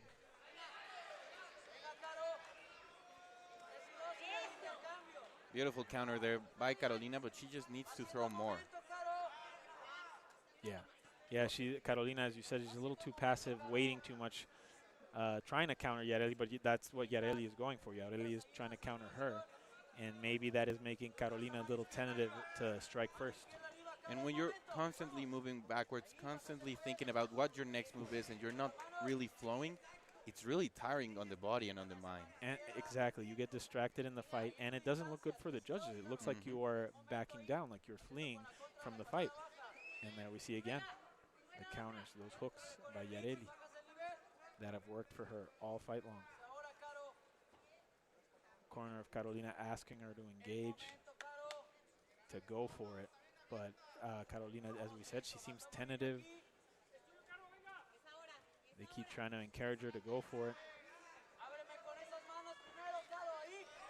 They're asking her to open up with her hands to start either, I don't know if they're asking her for a takedown or to follow up with the head kick. But yeah, she does need to open up with her hands. She's just kind of standing there And against she's been Yareli. very predictable right now. Yes. It's been 3 rounds of her looking for that check hook, looking for that lead high kick. And I think the corner, what they're trying to tell her is just throw longer combinations, throw more, trust yourself more. And she's the one, as her corner, since she's the one that has to go for it, Iker, because Yep. she is 2 rounds down. Yareli can easily cruise through this last round and win the match. So if anybody has to go for it and has that necessity to finish the match, it's Carolina. 100%. And this is Yareli's world as well. This is the type of fight she likes. Long distance, kicking game, kickboxing distance. So as long as it stays like this, it seems like Yareli's going to get the win.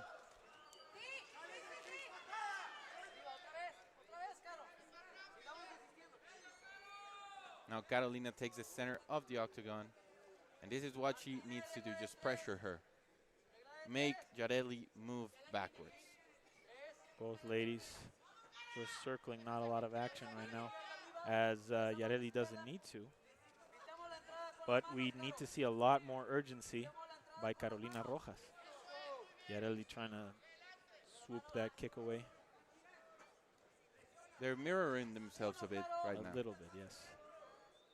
When one throws an inside low kick, the other one throws the inside low kick as well. Yeah, They're both looking for the counters. Yeah, but Carolina needs a lot more urgency in this match. Yep. She's the one that's down on the cards. There you Nice go. shots by Carolina as we talk about that urgency. Little wardrobe malfunction. Nice show of respect by Carolina, letting Yareli fix herself.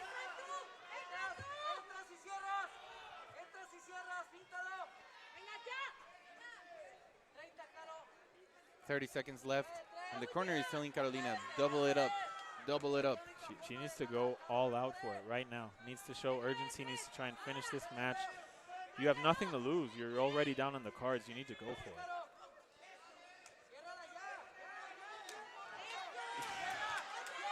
Beautiful body kick by Yareli right there. Yeah. Nice final attempts by Carolina, but it's not going to be enough to win her this match. Yareli just needs to stay away, and that is it.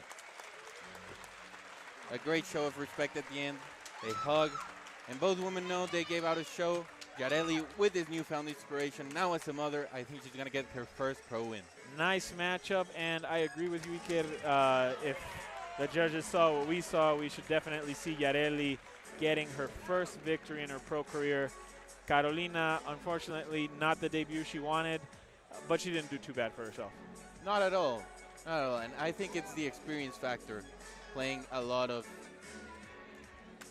momentum here in this fight, because Carolina had great moments. She had some really good significant strikes, but she just needed more activity. I think that's what has failed her in this fight. You know, sometimes when you make your debut, you just need to get that debut over with, shake off those newfound jitters, though that newly arrival into your pro career, and maybe next time we see Carolina, she will be a much more composed version of herself, much more aggressive, and much more concrete in her attacks. I agree with you, Salvi. She did a great job with the lead attacks, with the jab, with the check hook, but I think she just needs to be more active. No, she was very passive, and with someone like Yareli who throws long combinations, who has a taekwondo base, who is very efficient, good with the feints, it's very hard to read her. Especially in that final round, she needed to go for it much more, but Yareli was the more composed and intelligent fighter, definitely showing that experience we talked about for Combate, and let's see if they finally award her her first pro win. We're about to find out because David is already in the octagon, so let's give it up to David for the official announcement. Damas y caballeros, después de 3 asaltos, vamos a las tarjetas de los jueces. Ladies and gentlemen, after 3 rounds, we go to the judges' scorecards for decision. The judges score this contest 30-27, 30-27, and 29-28 for the winner by unanimous decision, Yareli, La Bestia Reyes. A very emotional Yareli, as we can see in the center of the cage, with her son celebrating her first MMA pro victory. Iker, an emotion you really can't put into words for Yareli. We can just see an outpour of happiness and emotion on her part. An incredible moment as she's posing with her child in the octagon with the picture of her first pro win. So now we have Yareli back onto winning ways.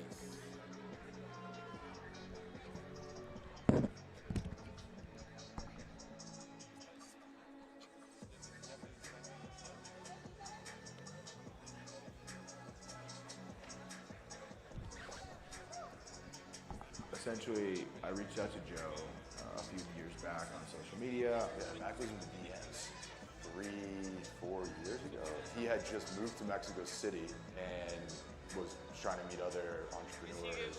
Didn't know anybody, literally only my wife and her family. And from there, we kept in touch a little bit.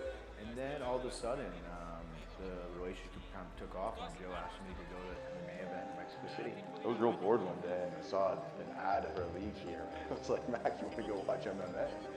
And we went over, we saw the event, we started just like joking about buying the thing. And that's what started MFL, like a joke between friends about buying scrappy MMA league, and now we're here. It's absolutely insane.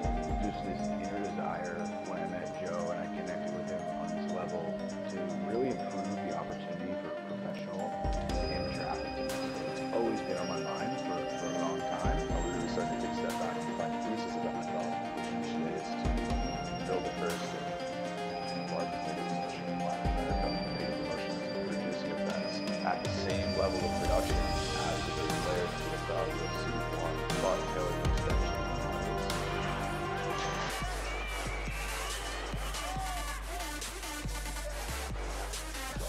I want MFL to be the opportunity where no matter who you are, where you're from, what language you speak, if you're good enough and you want the opportunity, Like this, I think a lot of people that that's their end. when you see the MFL, or you try the MFL, I want to get more very high quality production, but I also want the fighter to have an experience with our team of operations that is amazing, to say I was treated like a first class athlete that I am. The possibility of creating something.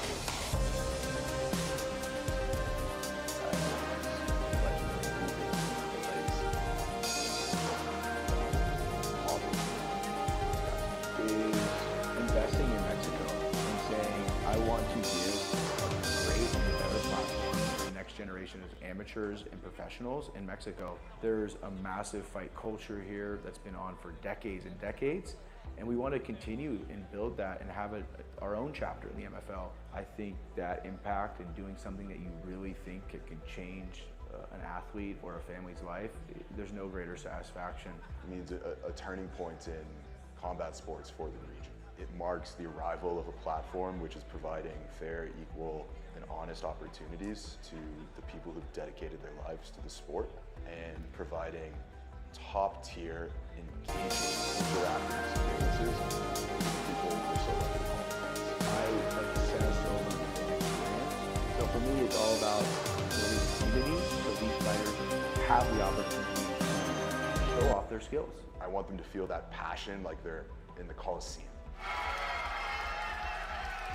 Electricity. They walk in there, ambience is perfect, fights are going on, crowd's going crazy. In 5 years, I think MFL will be the #1 mega promotion, probably the only mega promotion at this rate in Latin America. Multiple events per month across multiple countries with thousands of fans watching live and millions of followers and maybe billions of impressions over the course of a year. MFL 2 guys, November 15th, tune in YouTube at @FightMFL, Instagram, and stream on Facebook.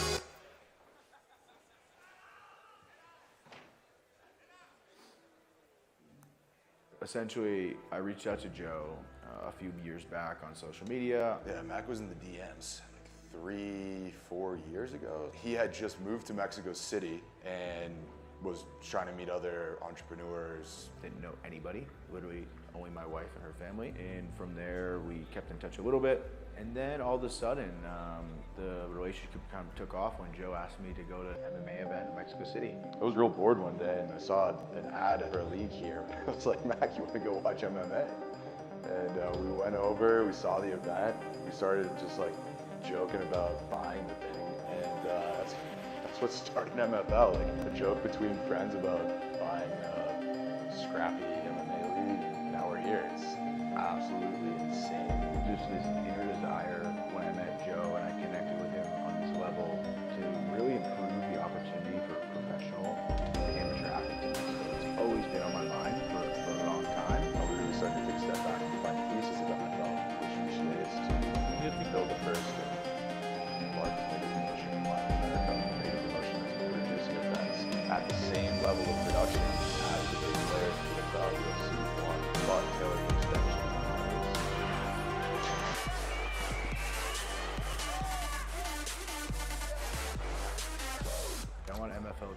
opportunity where no matter who you are, where you're from, what language you speak, if you're good enough and you want the opportunity, like this, I think a lot of people are successful. That's their name. when you see the MFL, when you try the MFL, I want very high quality production, but I also want the fighter to have an experience with our team of operations that is amazing, to say I was treated like a first class athlete that I am. The possibility of creating something.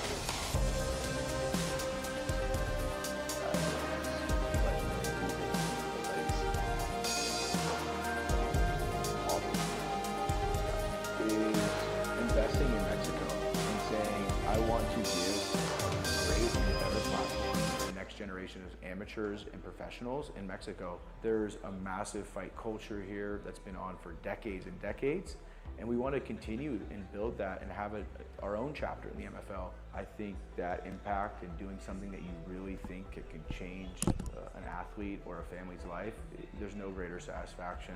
It means a turning point in combat sports for the region. It marks the arrival of a platform which is providing fair, equal, and honest opportunities to the people who've dedicated their lives to the sport, and providing top-tier, engaging, interactive experiences for people who are so lucky.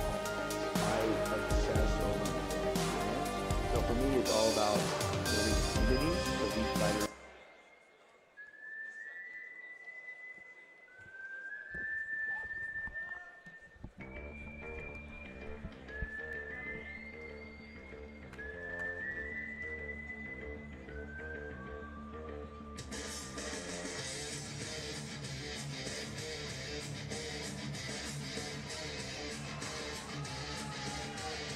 Kicking things off to some Ramstein, Iker. Yeah, this just gets me really hyped, really pumped up for this matchup. We already know that the people are here for Omar Mantequilla Diaz, the man that we have on the screen. What can you tell us about him, Calvi?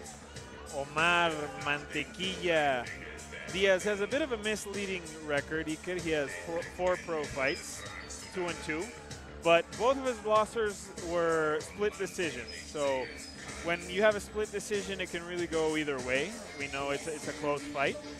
So those two losses could be a little misleading. He is a local superstar here, as you mentioned, in Monterrey. And he has already competed here for MMA Mexico in Monterrey before. Both of his wins are via TKO in the first round, so we know he's an aggressive fighter. Yeah, and those were by ground strikes as well. He has really heavy ground and pound. And as you already stated, those split decisions also has to be said were the first two fights of his pro career. So he's currently carrying a 2-fight winning streak. He's one of the head coaches of his own gym, Underdogs, one of the biggest gyms currently in Monterrey. So Omar Diaz, as we already know, is one of the biggest stars from Monterrey featured on this card. We had a main event in MFL2 led by one of the members of Underdogs. Here we see in his corner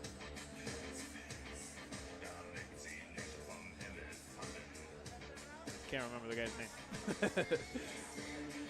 But he is here in Omar Mantequilla's corner. And here we see Omar crawling into the cage, very John Jones-esque, as a guest we will have here tonight in Gable Stevenson's corner, of course. Yeah, he was in the meet and greet as well, so the fans got to meet him and got to talk to him, sign some posters, sign some gloves, so definitely John Jones will be in the building. Brought to you by MFL, Mr. Johnny Bones Jones. And now here we have Luis the Beast Pinango, another late replacement on the card. What can you tell me about Pinango, Iker?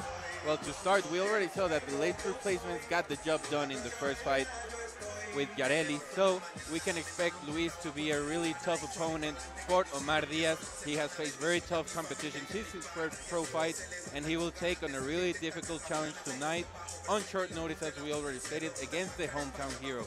There are some stories from his gym at Entram of him running through his sparring partners in vicious fashion when he's at his best. But due to the 5 days notice, we can maybe expect him to go out looking for an early finish and not feel the same level of pressure under the bright lights as he usually does. He is now no longer with Entram. He fights here out of Monterrey, Mexico. There we see Goyito Perez, another of our Spanish commentators, in his corner.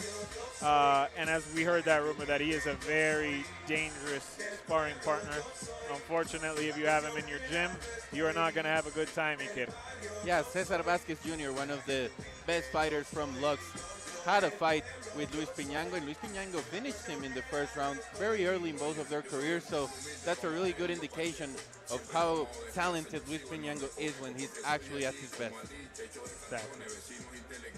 He has really heavy hands, really good boxing, jiu-jitsu skills. He's a finisher. And you know, we talked about the records being misleading. The same case is for Pinango, who will be looking to tie up the wins with the losses tonight.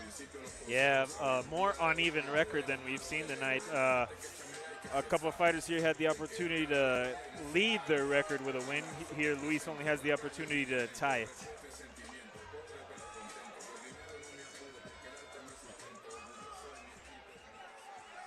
Ladies and gentlemen, this fight is 3 rounds in the bantamweight division. Damas y caballeros, esta pelea es a 3 asaltos en la categoría de peso gallo. Presentando primero, en la esquina azul, un peleador de artes marciales mixtas, con un récord profesional de 2 victorias y 2 derrotas, midiendo 1,70 m, pesando 135.5 libras. Presenting now, fighting out of the blue corner, a mixed martial artist holding a professional record of 2 wins, 2 losses. He stands 5 feet 7 inches tall, weighing at 135.5 pounds. Fighting out of Montemorelos, Nuevo León, Mexico, Omar Mantequilla Diaz. Y su oponente en la esquina roja, un especialista en Jiu-Jitsu, con un récord profesional de 4 victorias y 5 derrotas, midiendo 1,75 m, pesando 135 libras. Presenting now, fighting out of the red corner, a Brazilian Jiu-Jitsu fighter, holding a professional record of 4 wins, 5 losses. He stands 5 feet 9 inches tall, weighing at 135 pounds. Fighting out of Caracas, Venezuela, Luis La Bestia Pinango. El referee encargado, the referee in charge, Moises Ruiz. But definitely not the crowd favorite. Most definitely. Ya conocen el reglamento, sigan mis instrucciones, protéjanse muy bien en todo momento. Hagan una pelea limpia, choquen guantes si así lo desean. Esquinas, por favor. And here Moises Ruiz kicks us off for Pinango versus Omar Mantequilla Diaz. And here we go, Iker. This is going to be a great fight in the 135-pound division. My favorite one, personally. Yeah, we hear a lot of promising things about both of these fighters. Here, both of them starting out fast. Beautiful shots to the body right there by Mantequilla Diaz. I see a little size discrepancy. Ooh, Mantequilla looks a little bit bigger than Pinango. A lot more stocky, filled out. And here we just see swinging, Iker. They're just throwing down. Heavy swinging by both of these fighters. Omar going to the body, going to the head, going everywhere. And Pinango just also throwing down, finally gets a takedown. A little too wild of a beginning, but Pinango manages to get side control. Here we see Omar Diaz trying to escape, but if Pinango is able to hold him down, he should have a very advantageous position. And here we see the mount with the arm triangle almost in. Omar manages to get his arm out just in time, but now suffering some damage from Pinango up on top, manages to recover guard. I think Omar went out too hard in the beginning. I think he may have gassed himself out a little bit. They both went at it, Iker. They just started swinging. They said, to hell with technique, we're just going to stand and bang. And Pinango saw the opportunity to get that takedown, beautifully executed. Almost gets the mount, but Omar manages to recover guard. Omar might be a little gassed, kid. Yeah, that's what I was telling you. I saw him breathing out from his mouth. That's never a good sign, Here especially Pinango, this early. Here Pinango manages to take the back one hook in. Let's see if he can flatten him out. The hand in front of the neck. It is under the chin almost. No, right on the mouth. Pinango needs to soften him up with some damages, some punches. There's a triangle as well. Body lock. Body triangle. Very effective in MMA. As we saw Ivan Salivary use it to finish somebody. But here it is, if you see it's right on the foot, Pinango needs it more on the ankle to lock it up in order for it to be more effective. There we see Omar Mantequilla almost up on his feet. Pinango using his feet to try and keep him down. Trying to turn into that back, but unfortunately for Pinango, the cage is in the way, so good strategy by Omar to keep his back to the cage so that Pinango cannot advance position on that side. Pinango has both hooks in. And he's also holding his left arm, so that doesn't allow him to close out the rear naked choke. Yes, yes. Here, what Omar needs is always to keep 2-on-1. 2 hands on one wrist in order for Pinango to not be able to choke him effectively. Here we hear the corner of Omar telling him to get out of there, explaining how to get out of there, but I see Omar just a little tired out. He's just accepting the position by Pinango, and Pinango is, I mean, if he is a little tired, he can just ride out this position into the end of the round, and he could win this round easily over Omar Diaz. I don't know if it's under the chin. I cannot see Iker, but it looks like it is in. It looks like that choke is in. No, Omar is peeling it up from underneath. Yep. If he turns quick enough, he could wind up in Pinango's guard, but no, Pinango turns him over, mounts. There he is. Omar gets out from the back, starts throwing heavy hooks. And this is where he needs to capitalize. Throw to the body, throw to the head, knee.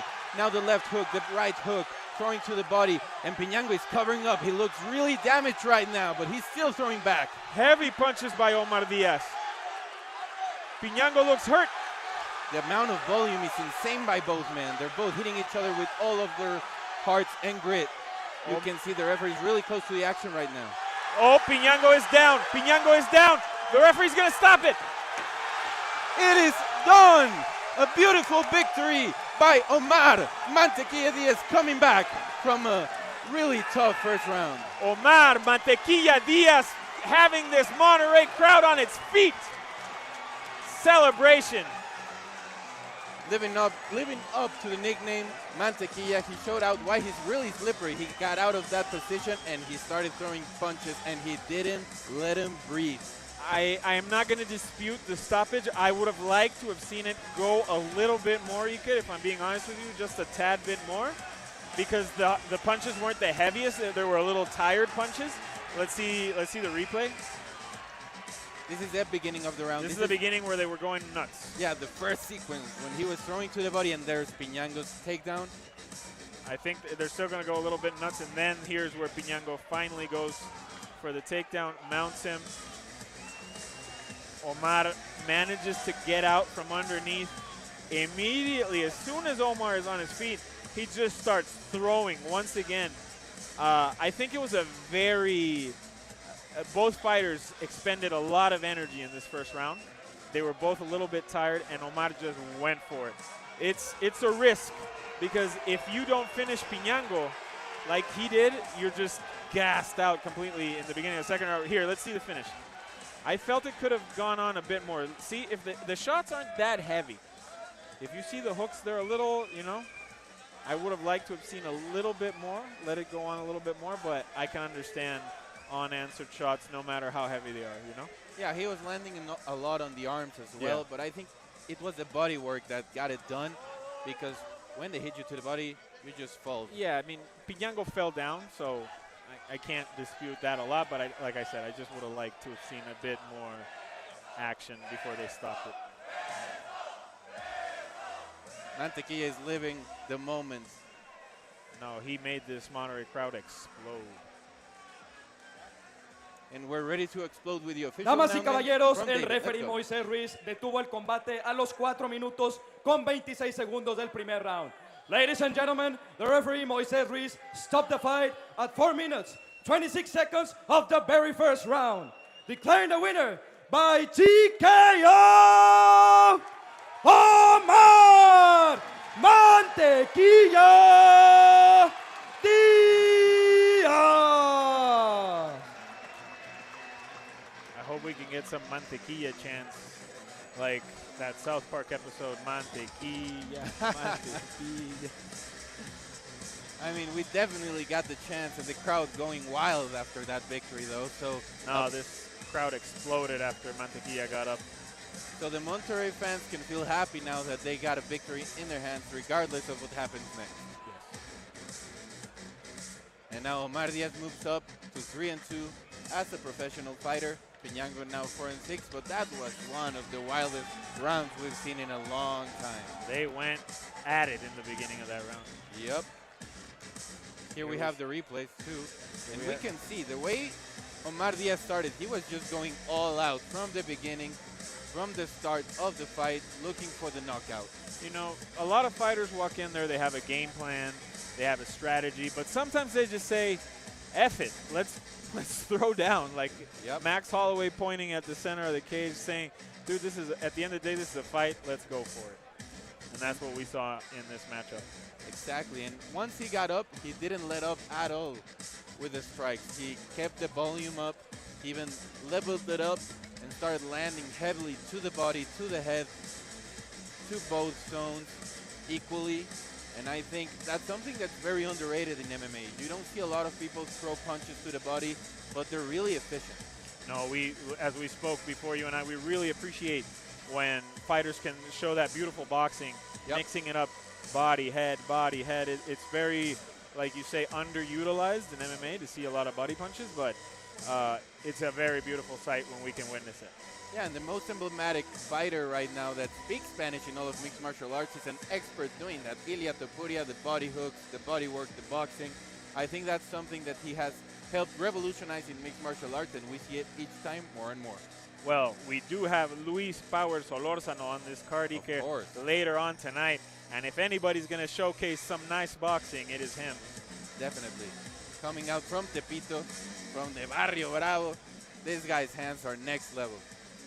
Luis Power Solórzano later on tonight, here only on MFL3 on YouTube. Don't miss it, guys. Stay with us. Grab some Tacos Domingo if you have one nearby and watch these fights. And if you're feeling like you want to have a bit of a drink, you can also have some Steel Mac wines. Why not? Not for you and me, though, Iker. Definitely. We got to stay. We got to stay with the water. We got to stay with the water right now. Stay hydrated. Yep. And also, one car now. If you want to rent a car or you want to also travel somewhere, have a road trip, one car now is your solution. Go to OCN and follow them on social media.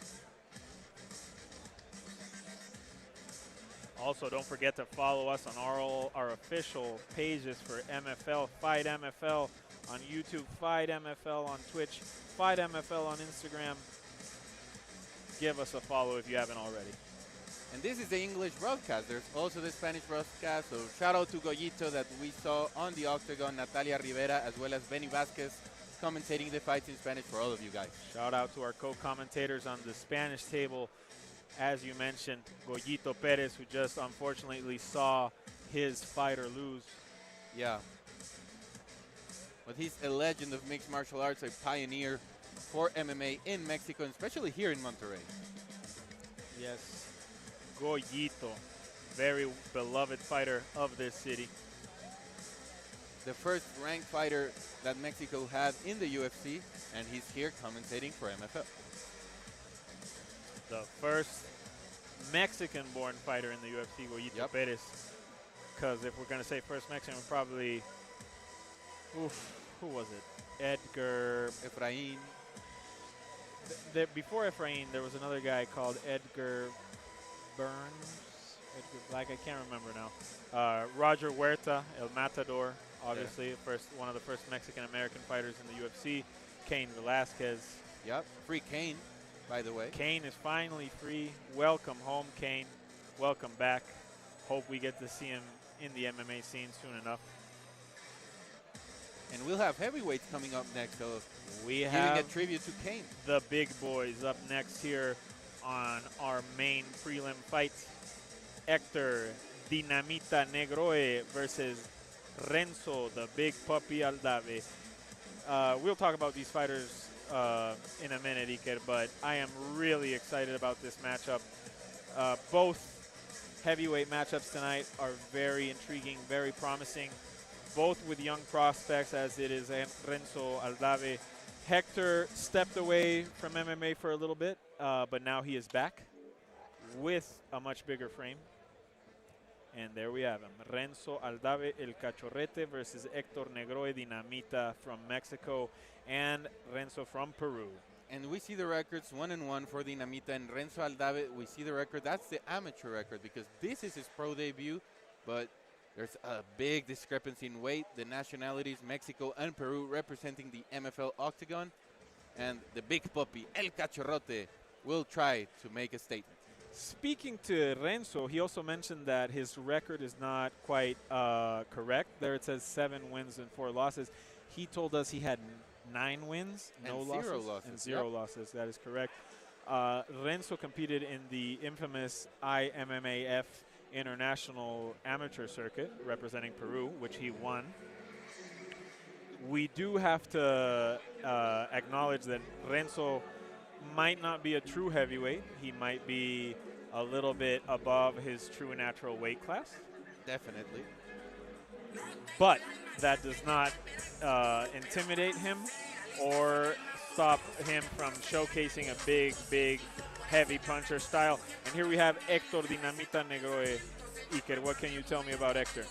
You were talking about how Renzo is not really a natural heavyweight. I think we can say the same thing for Negroy because this guy weighed in at 215 pounds, a really light heavyweight, and he has a 50-pound gap compared to Renzo. So I think we can expect him to be quicker. We can expect him to be a little bit more agile, but we can also expect him to have a bit of ring rust because he has been inactive for 3 years outside the octagon. As we know, typically in Latin America in general, we don't see a lot of heavyweights. Yep. Maybe in Brazil we might see some, but literally outside of Brazil, we do not see a lot of true heavyweights in Latin America. They might be fighting a little bit out of their weight class, as is the case for both of these fighters.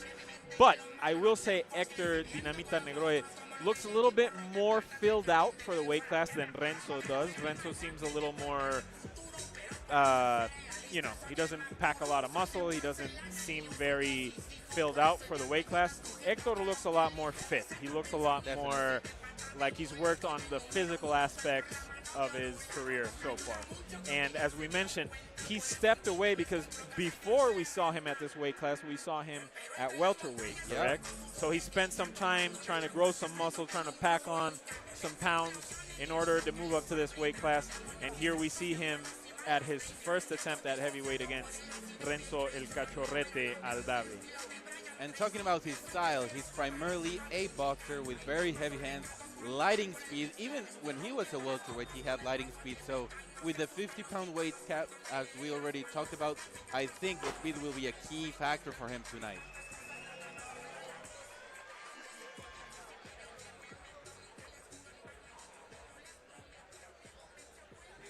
As you said, he took his time to gain up that weight, and he looks very filled out. He looks very strong and looking ready for the challenge with those beautiful custom shirts as well, has to be said.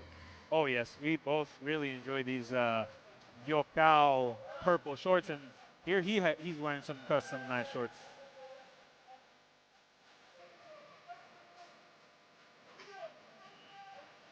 Here is Renzo El Cachorrete Aldave.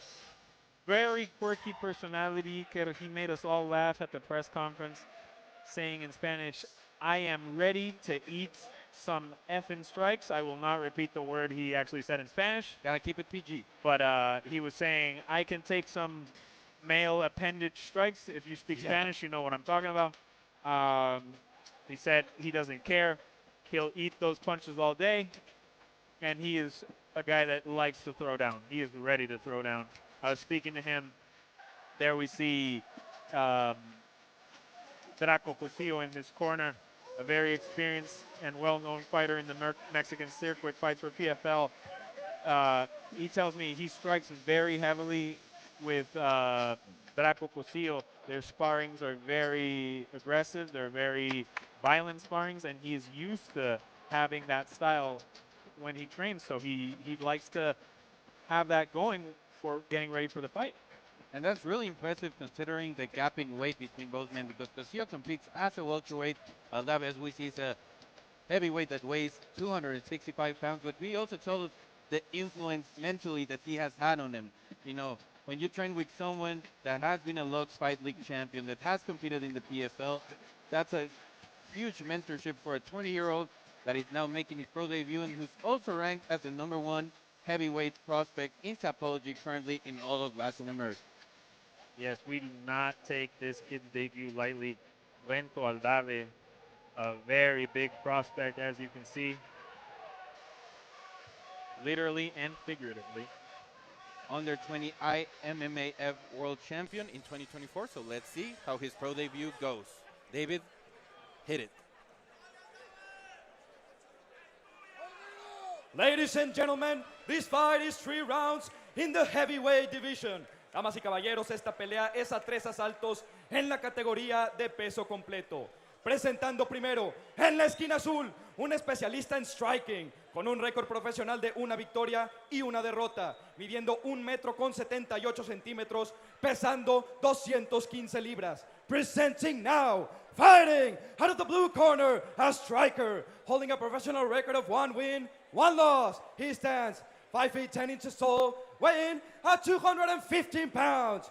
Fighting out of Veracruz, Mexico, Héctor Dinamita Negro.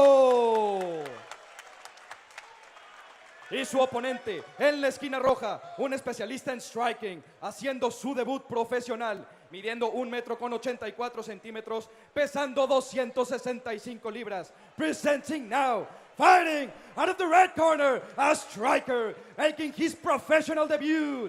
He stands 6 feet tall, weighing at 265 pounds. Fighting out of Lima, Peru, Renzo, el cachorrote Aldave. El referee encargado, the referee in charge, Fernando Salas. Peleador, sí. Ya conocen el reglamento. Hagan una pelea limpia y escúchenme todo el tiempo. Choquen los guantes si quieren a sus esquinas. Fernando Salas just gave the instructions for both heavyweights to throw down to end the prelims of MFL 3 El Cachorrote against Dinamita Negroy. We are closing out big on these prelims. And we are ready for the poetry in motion to kick off. Don't get out of your seat because this could end really quickly. Yeah, I'm really excited for this match. Renzo doesn't get too crazy, but once he starts throwing, there you go. Oh, man. I'm just waiting for something big to happen right now. You can tell straight away the difference in speed, as we talked about. Yep. Dynamite is much more loose on the feet. But I feel maybe Renzo packs more power. Oh, there we see some big attempts by Hector.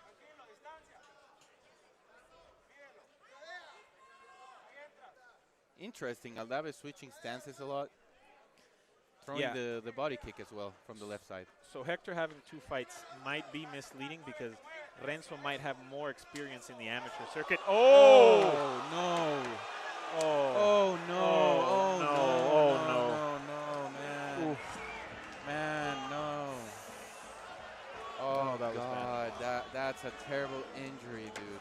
Very unfortunate. Very unfortunate. But it was Renzo's checking of Yep. that kick that caused this. Oh, Hector is in pain. Oh, no. Oh, no. This is bad. This is definitely not the type of result, type of win you want. But at the end of the day, as you just said, Renzo cost it. So Yes. Yes, I mean, definitely. ah man, you hate to see it. Yeah, we hate to see this. We've seen it many, many times in many fights a la Anderson Silva. We've seen it for Chris Weidman, McGregor Poirier. McGregor Poirier. We've seen a lot of unfortunate instances of this happening. Let's hope Hector is all right. If we could get the replay soon, we will break it down for you. Yeah, the crowd is being very classy right now. They're Yes. applauding Hector to get carried out of the octagon. And I mean, this is a community that MFL has built, a community based upon respect and great values. Very unfortunate end for our fight. It looked like it was going to be a great show of striking. Unfortunately, this injury for Hector ends his night early. And after 3 years being out of the Yeah. octagon, this is even Very unfortunate. more unfortunate because now he will have to take a lot of time to recover, and we Yeah. shall see when he'll be able to come back. You know, maybe putting on that much weight from welterweight to heavyweight. You know, your bone structure is the same, but you're carrying a lot more weight around as you're fighting. I'm not saying it's the cause of that, but I'm just throwing a factor in that could have hindered him in this injury. And when someone who's 50 pounds heavier than you is checking the kicks as well, it Yes. has a lot more impact on the check. Yes, yes, yes. Here are the replays. Let's see what actually took place with the check. Let's break it down for you guys as soon as we get that replay. Here it is. So Hector is going to throw a calf kick, I believe. Yep, yeah. Oh, There we see the break. It was the ankle that broke. It was And the it ankle that landed broke. straight on the knee. Yeah, Look at so the check. but Yeah. see, there, very good check by Renzo Aldave. He caused this injury, checking that kick very well. And when you kick the calf kick, this is a huge risk that happens when you go for calf kicks. If you don't know how to kick the calf properly and your opponent is very savvy, as we said Renzo is, this is the end result. And also when you spar as heavy as Lorenzo does, you get those repetitions in, and the checks become something almost automatic for you. So that looked like he was already seeing it before Hector was going to throw it. So good fight IQ by Renzo. Yes, very good. Ready for the announcement? For David. Damas y caballeros, el referee Fernando Salas detuvo el combate a los 57 segundos del primer round. Ladies and gentlemen, the referee Fernando Salas stopped the fight at 50 seconds of the first round, declaring the winner by TKO, Renzo El Cachorrote Aldave. He just smashed the canvas. You can feel Yeah. that power all the way over here. Renzo Aldave, what a debut. As we said, this is a guy to keep your eye on. And now we're going to see the replay of what took place in that minute of this fight. Yeah, not a lot to break down here. You could just those wild looming punches by Hector. Renzo staying tight, stepping back. Do you see that nice motion? Renzo is, for a big guy, he's very smooth. He's very eloquent with his striking. He reminds me a bit, and I'm just not saying it because of the physique, but Taito Ibasa's striking and agility. Yes. And I was waiting for that to eventually happen, for him to throw that big punch when he saw his opening. But just that, I mean, nothing else to do after that check. And you just see the pain on Hector's face right away. That was a very bad break. Ooh. Yeah. There you can see it coming back. Oh, man. It's gut-wrenching to see that. And as someone who just injured his ankle in training, I can tell you, even having a slight ankle injury hurts. So seeing that No. is just really, really rough. This is some time off for Hector, unfortunately. Renzo Aldave, what a debut. One to watch.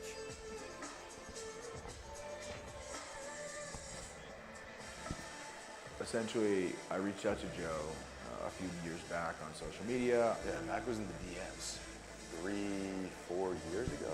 He had just moved to Mexico City and was trying to meet other entrepreneurs. Entendido. Didn't know anybody, literally only my wife. Entendido. Les avisaron que voy a subir al final a a little bit, entrevistar. and then all of a sudden, the relationship kind of took off when Joe asked me to go to an MMA event in Mexico City.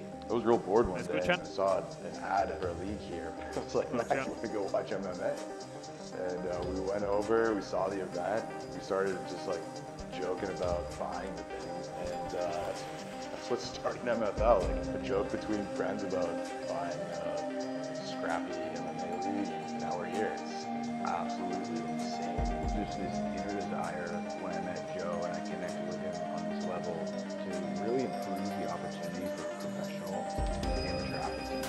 It's always been on my mind for a long time. We really started to take a step back and find the thesis of MFL, which usually is to build the first and largest promotion in Latin America, make a promotion that's producing events at the same level of production as the big players in the NFL, UFC, One, Boston Taylor, Stevenson.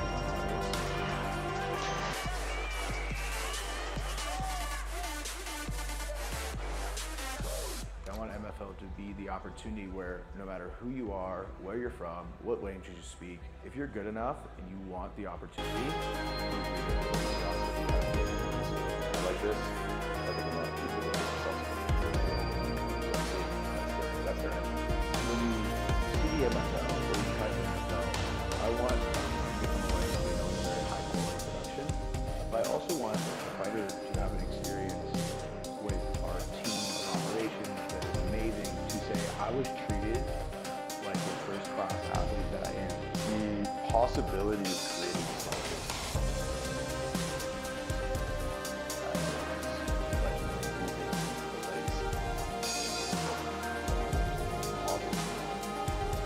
Is investing in Mexico and saying I want to give a great and better platform to the next generation of amateurs and professionals in Mexico. There's a massive fight culture here that's been on for decades and decades, and we want to continue and build that and have our own chapter in the MFL. I think that impact and doing something that you really think it can change an athlete or a family's life, there's no greater satisfaction.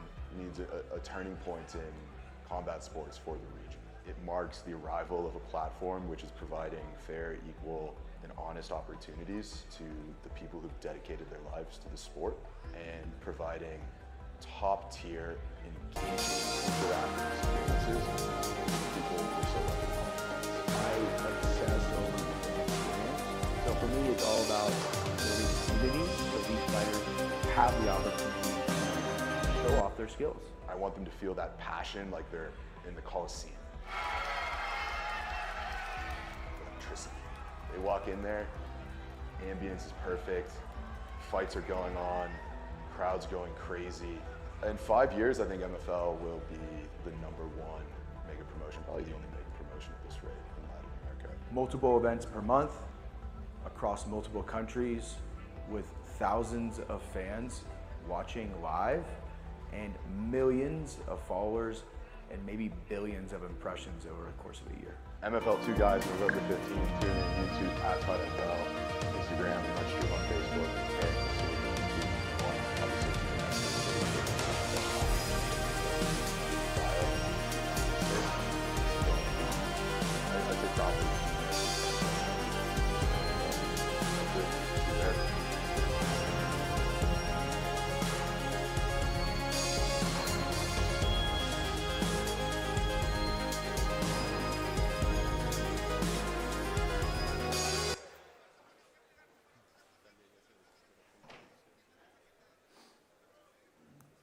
Essentially, I reached out to Joe a few years back on social media. Yeah, Mac was in the DMs like 3-4 years ago. He had just moved to Mexico City and was trying to meet other entrepreneurs. Didn't know anybody, literally only my wife and her family. And from there, we kept in touch a little bit. And then all of a sudden, the relationship kind of took off when Joe asked me to go to an MMA event in Mexico City. I was real bored one day and I saw an ad for a league here. I was like, Mac, you want to go watch MMA? And we went over, we saw the event, we started just like joking about buying the thing. And that's what started MFL, like a joke between friends about buying a scrappy MMA league. Now we're here. It's absolutely insane. Just this inner desire when I met Joe and I connected with him on this level to really improve the opportunity for professional amateur athletes. It's always been on my mind for a long time. We really started to take a step back and find the thesis of MFL, which is to build the first and largest promotion in Latin America. Major promotion that's producing events at the same level of production as the big players in the NFL, UFC, one, but killer extension.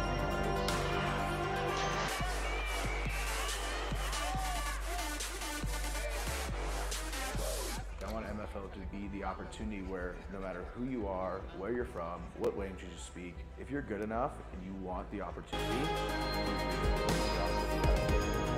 I like this. I think a lot of people that are successful. That's their end. when you see MFL, when you type MFL, I want a very high quality production, but I also want the fighter to have an experience with our team of operations that is amazing, to say I was treated like a first class athlete that I am. The possibilities creating something.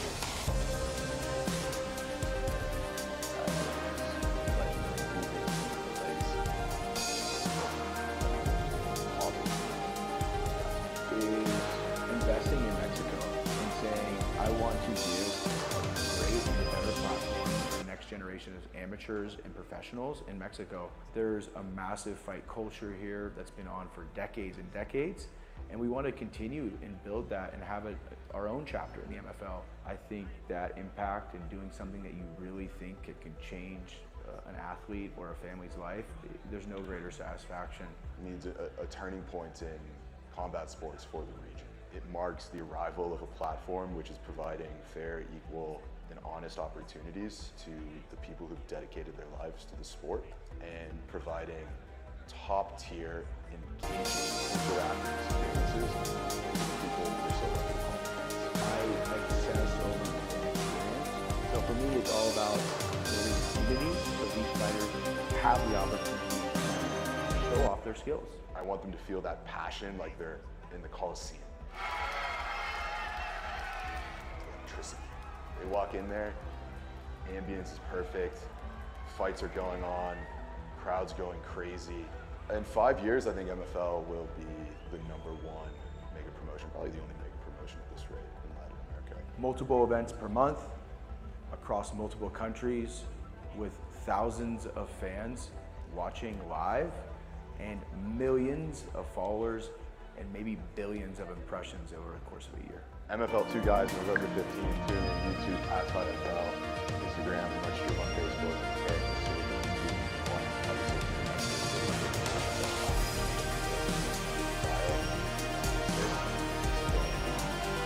that's a problem.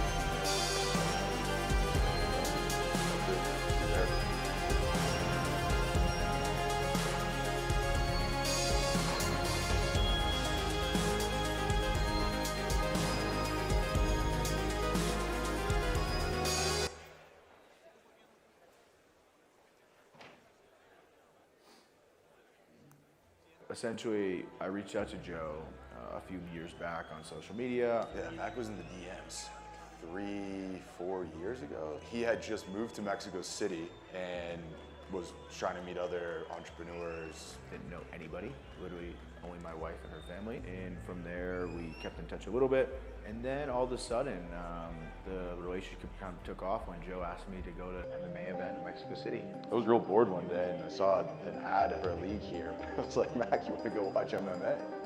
And we went over, we saw the event, we started just like joking about buying the thing. And that's what started MFL, like a joke between friends about buying a scrappy MMA league. now we're here. It's absolutely insane. Just this inner desire when I met Joe and I connected with him on this level to really improve the opportunity for professional amateur athletes. It's always been on my mind for a long time. We really started to take a step back and find pieces of MFL, which usually is to build the first and largest mega promotion in Latin America, mega promotion that's producing events at the same level of production as the big players in the NFL, UFC, one, Bart Taylor, extensions, and others.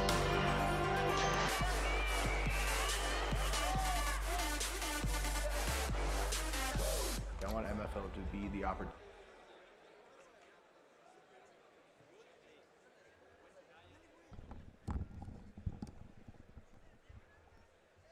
We are back for the main card of MFL 3 in the lightweight division. Emmanuel Steve Arreola against Gael Guerrero de Dios Recendes. In the lightweight division, as we already stated, 1-0 against 1-1. Both Mexican fighters, 27 years old for Arreola, 23 years old for Gael.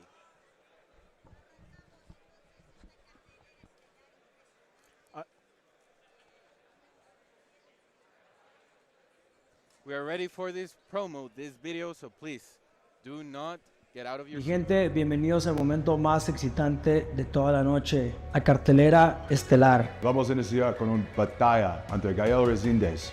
Uno de nuestros ganadores de sumisión de la noche.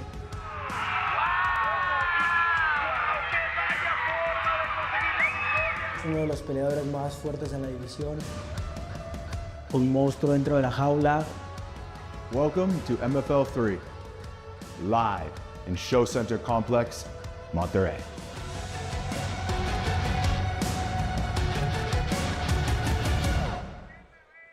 All credit to our beautiful designing team and marketing team for that promo. Salvi, we are ready for the main card to start. Starting off this MFL main card with a big match in the lightweight division. Gael Recendes, a returning MFL competitor. As there you saw in that promo package, he won his first MFL fight via triangle.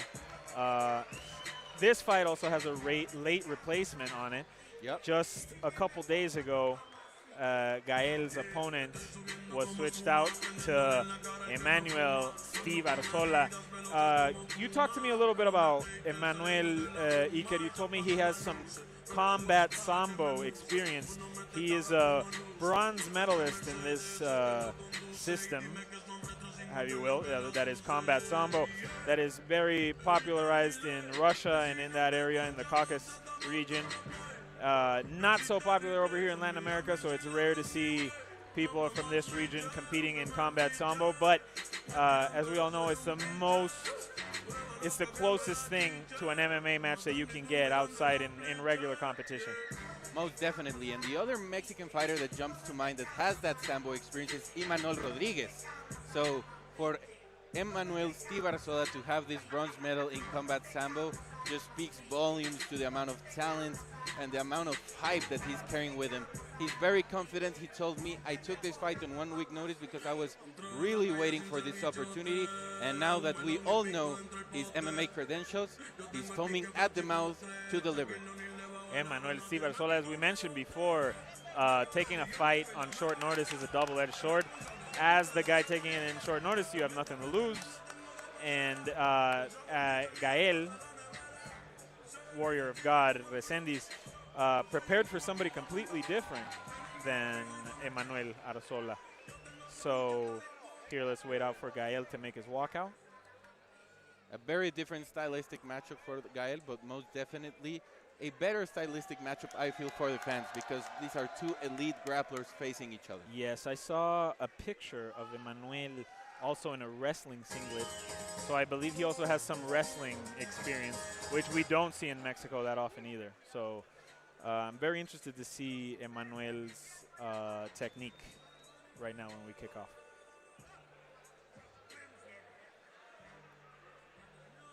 Emmanuel, who's ready to defend that undefeated record. He's coming from Coahuila, and he was also undefeated as an amateur in MMA. Only 2 fights, but he has never known a loss. And here we have Gael Guerrero de Dios Recendes making his walkout. fighting out of Mexico City, Mexico. As we mentioned, he made his pro debut in MFL 1, which he won with a very nice triangle submission. His main weapon will obviously be his jiu-jitsu, but we do not discredit his boxing either. No, he has great hands. He trains with Matias Molero, and he told us that his intentions for this fight are very clear. He needs to win at all costs. He lost his last fight at FLC in Querétaro, but this guy is really talented. Training out of Real Fighters Mexico, that gym, we already saw one of them tonight, and we'll see their second fighter competing on this card, and then we'll have Matias Molero. So a really busy night for the corner. Gael is a man of a lot of faith. He gave praise to his Lord and Savior Jesus Christ at the press conference. He also handed Emmanuel Steve Arzola a little prayer or a little psalm. He handed something to him at their face-off, which I thought was a really nice touch. And he was wearing a lot of Christian memorabilia. He had a shirt with some psalms on it, so he is a man of a lot of faith. And a lot of faith in himself as well, in his skill set, in his camp, in his preparation. Gael also told us that his last fight was not what he usually delivers in the cage, and we saw it in MFL 1. He's a really aggressive fighter. He's not passive at all, so we can expect this one to be fireworks from the beginning to the end. Yeah, as we said before, sometimes after you've dusted off those jitters of your debut and you're in there, you can lose a bit of that focus. Sometimes you need some of that nerves, you need some of that adrenaline to keep you focused in the fight. Sometimes after your debut, you feel a little more relaxed. You might feel a little too relaxed, and that might have been what cost Gael his last matchup. Let's see how he shows up here tonight as he steps into the MFL cage with a big scream, ready to showcase for us all. And as Gael enters the octagon, Arzola is exercising the neck, so we are ready to see some grappling exchanges. David, hit it. We're ready. Ladies and gentlemen, this fight is 3 rounds in the lightweight division. Damas y caballeros, esta pelea es a 3 asaltos en la categoría de peso ligero. Presentando primero, en la esquina azul, un especialista en sambo, con un récord profesional de 1 victoria y 0 derrotas, midiendo 1,73 metros, pesando 154 libras. Presenting now, fighting out of the blue corner, a combat sambo fighter, holding a professional record of 1 win, no losses. He stands 5 feet 8 inches tall, weighing at 154 pounds. Fighting out of Saltillo, Coahuila, Emmanuel Steve Arzola.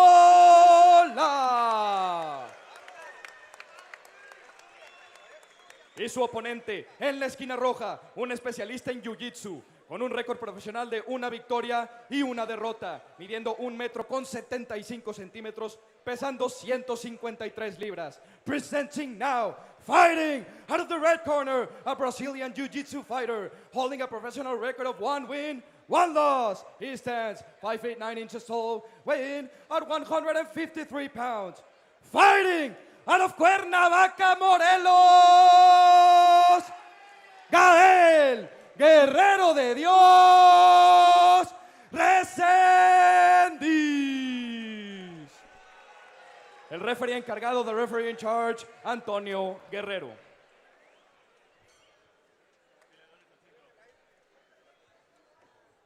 Ya conocen el reglamento. Hagan una buena pelea. Protéjanse todo el tiempo y sigan mis indicaciones. Choquen guantes si lo desean. MFL 3 main card underway. Lezama versus Stevenson. But here we kick it off with Emmanuel Steve Arzola and Gael Guerrero de Dios Recendes.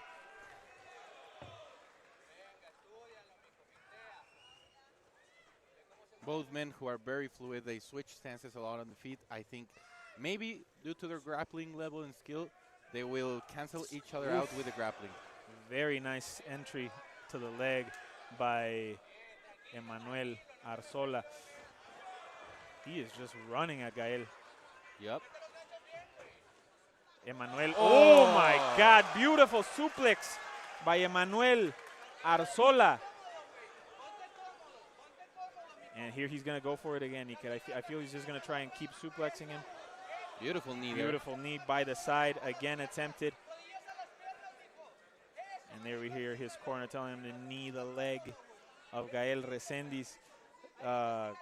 Very quick right away. Manera Arreola very aggressive with his takedown entries, hitting a beautiful suplex. As I mentioned, he had wrestling experience, and we saw it right there. It's very rare to see somebody hit a suplex that clean in MMA unless you have some wrestling background.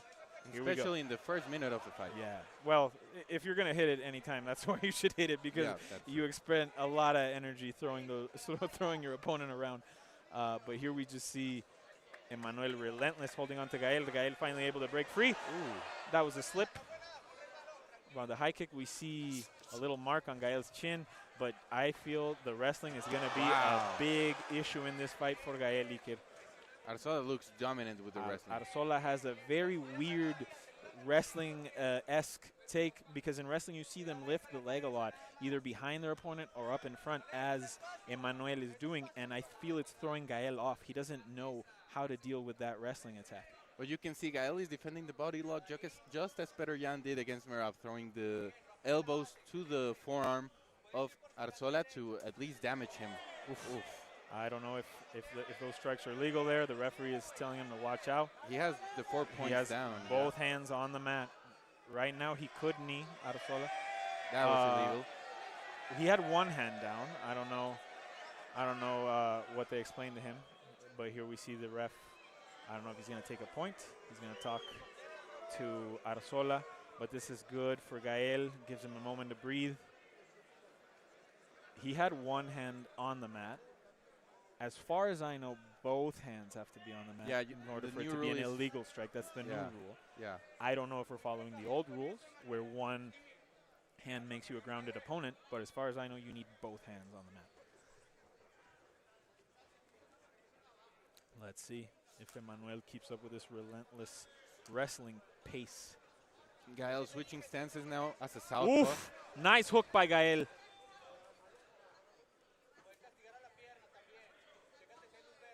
Teep by Steve. And there, Steve trying to go into the entry again. Gael stopping him this time. That was a beautiful teep. Very big teep. And elbow as well. By Emmanuel. Things up great. Do you see? He pulls that single leg and goes around the back to take Gael down, lifting his leg. Here Gael about to take the back. Big shots, big side shots by Gael. Referee telling him to watch out for the back of the head. Gael trying to cradle or crucifix Manuel Arreola here. Here his head is heavily exposed. Gael can punish with side elbows and punches, Iker. And he's doing a beautiful work to look for the crucifix. Yep. Here we have it. Yeah, this is a tough position to get out of. Gael could land a lot of damage with that top elbow over to Emmanuel Steve Arreola's head. The level of scrambling from both men is absolutely incredible to watch. I am super impressed with Emmanuel's wrestling. It is very high level. Oh, but this position is very really bad for Emmanuel. Yeah, it's very hard to get out of this position because one arm is trapped. But here Steve does a very beautiful job. Gael almost stayed on top. Very good showcase by both of these men in grappling. Here we have Gael attempt an entry. I think it's going to be difficult for him to take Emmanuel down. As you saw, Emmanuel defended by pulling up Gael's shoulder. That's a good defense. Very good wrestling by Emmanuel, as we said. But we have to remember the fact that this was short notice for Emmanuel. This pace is really high for someone who took a fight on 1 week notice. I'm starting to see Emmanuel gas a little because he went too crazy throwing that suplex. Gael is going to have the bigger gas tank, we assume. And here it is starting to oof! Oh, huge takedown by Emmanuel Arreola. Gael throwing up an armbar, but Emmanuel savvy to it right away, defends it. Very, very unorthodox, Emmanuel Iker. Don't you think he's a little wild in there? Wow. Armbar, but Emmanuel manages to pull his elbow out. Let's see if Gael manages to end up on top. Very nice fight to kick off our main card, Iker. Incredible. Very crazy grappling scenarios. As we said, I don't know, we got to give it to Emmanuel, right? Yeah, I agree 100%. Both men are really unorthodox, though. Just as you said, I think Emmanuel came out guns blazing in the beginning of the fight. And we have to see if these next 10 minutes are going to be the same pace, because I think this pace was too much for the first 5 minutes. I want to see a replay of that beautiful suplex here. We're getting replays a little more late into the first round. I hope they show us that beautiful suplex that Emmanuel hit on Gael right at the beginning of the match. There we see that huge takedown at the end of the round by Emmanuel. It looked like he was going to transition into a leg attack. As I mentioned, that Sambo specializes in a lot of leg attacks, so key to watch out there with Emmanuel. A lot of knee bars, a lot of toe holds, a lot of that. Straight knee bars is the main attack in Sambo at the legs.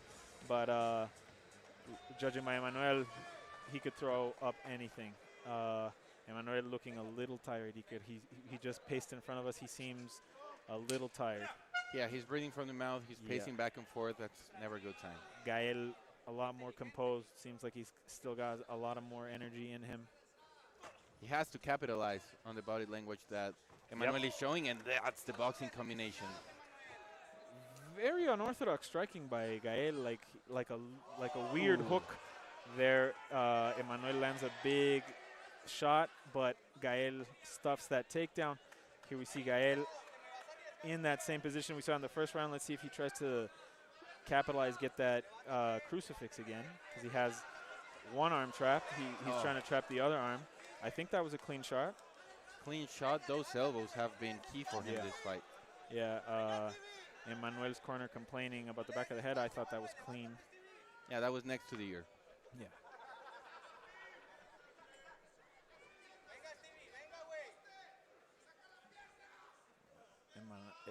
Gael trying to set up this crucifix, I think. A little passivity here in the fight. Gael just working those elbows.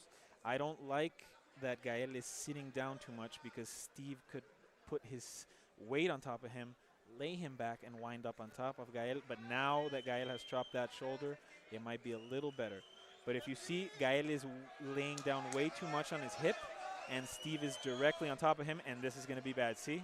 This is what I was talking about. Winds up in side control because he sat back down. A little inexperience there by Gael.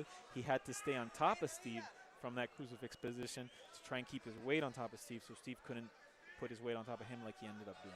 And now Gael is trying to use the fence to his favor as well to get back to his feet, but as you said, Emmanuel is really dominant in the wrestling position. Yeah, looks like Gael here is trying to use that octopus guard a bit to get up off from underneath. He is pulling Steve's ankle up. Crowd not liking this passivity in the grappling exchange. Oof, big knee by Emmanuel. Ooh. Emmanuel is giving Gael a lot to think about. Yeah. Very unorthodox, very unpredictable so far. Emmanuel Stevie or Steve Arreola. Here we see him on Gael's back, but Gael is going to get up. Gael using his frame, trying to pull himself upwards. Seems like, I don't know what Gael is doing. He's staying in that position, and Emmanuel driving his head into the cage. This is bad for Gael right now. Seems like Emmanuel is going to be able to take his back from here, intelligently pulling him away from the cage so he can't turn his back to the cage, as Gael is about to do. Use it to get up, but good position by Emmanuel Arreola, staying more behind Gael. Being relentless with his attacks. Yeah. Very good grappling by Emmanuel so far. The corner asking him to throw elbows. Arreola, the one they're asking him. See, very unorthodox takedown by Emmanuel. Manages to roll on his back, sort of like a Berimbolo scenario there, to end up taking Gael's back. I'm really liking Emmanuel Steve's grappling so far. Very unorthodox, but very effective, very efficient, and very tiring for Gael because he constantly has to work. Yeah, Gael seems like he's gassed out a little bit now, which should not be the case. Gael tries to roll into the leg here, roll into the knee. He seems a bit far. Steve bends that knee, puts the weight on his leg, and is safe from Gael's leg attack. Here, Steve needs to look for a crossface to try and lay Gael down on his back. And I think, I just saw this on the screen, but I think Gael is accepting the position on the ground because his leg is busted up. I don't know what happened, but he has his shin fully red. I don't know why. Probably from a kick. Maybe he landed it on Emmanuel's elbow or knee. That is the case when we see a lot of bleeding from the shin. It was like probably landed on Emmanuel. There we see a rolling knee bar. Beautiful rolling knee bar by Gael. Let's see if he can straighten it out. Emmanuel should be very savvy to knee bars, as we said, because of the sambo. But he's going for a heel hook. Switches it to a heel hook. Emmanuel kicks it off. As when the knee line is cleared, Emmanuel is safe. So see now the knee is out from in between Gael's legs. Emmanuel is safe. And Gael is expending a lot of energy in this position. He is going for a calf slicer now. He is going for a calf slicer. Nice calf slicer, but elbows from the calf slicer from Emmanuel. This is, man, I know the crowd is booing, but I'm appreciating these grappling scenarios a lot. It has been a very unorthodox and cool fight. There we see Emmanuel pushing Gael off of him from that calf slicer, because it is not a fun place to be in that calf slicer. But it's also hard to get out of that position because your weight is behind you. Charles Oliveira, if we remember in the UFC, that tight calf slicer. Here we see a bit of Emmanuel's takedown attempts. See that beautiful roll he did there to wind up on top. Both of these men are very tired, Ike. Very, very tired. Here we see strikes just from side position. There we see a beautiful roll by Gael. This has been a weird, crazy fight, but very entertaining. And very technical from both sides. Very technical on the ground. I am liking what I'm seeing. Gael looks spent, Ike. Yeah, both men look very spent. Look, and Emmanuel too. This is going to be an interesting third round. Yeah, Arreola was getting air thrown to him with a towel. Basically, the corner was telling him, wake up, you're winning this fight. And I agree. I think it's 2-0 up. Yes, I think Emmanuel is up by 2 rounds. Yep. Gael is telling the crowd to cheer him on. And I think we're going to have a beautiful finishing sequence for this third and final round. What a way to open up our main card. Here we go. And this is going to be about the will of both men and the hard determination that they both have, because I think they're both tired completely. Yeah, here we see some wild punching exchanges by both of these men. Yeah, that kick didn't have a lot behind it. You can see both of these guys are really spent. Punches still have some power to them on both sides. But look where their hands are standing. Oh, they're really they're down so tired. You know that once those hands start to drop, it's a clear sign that you're fatigued. Yep.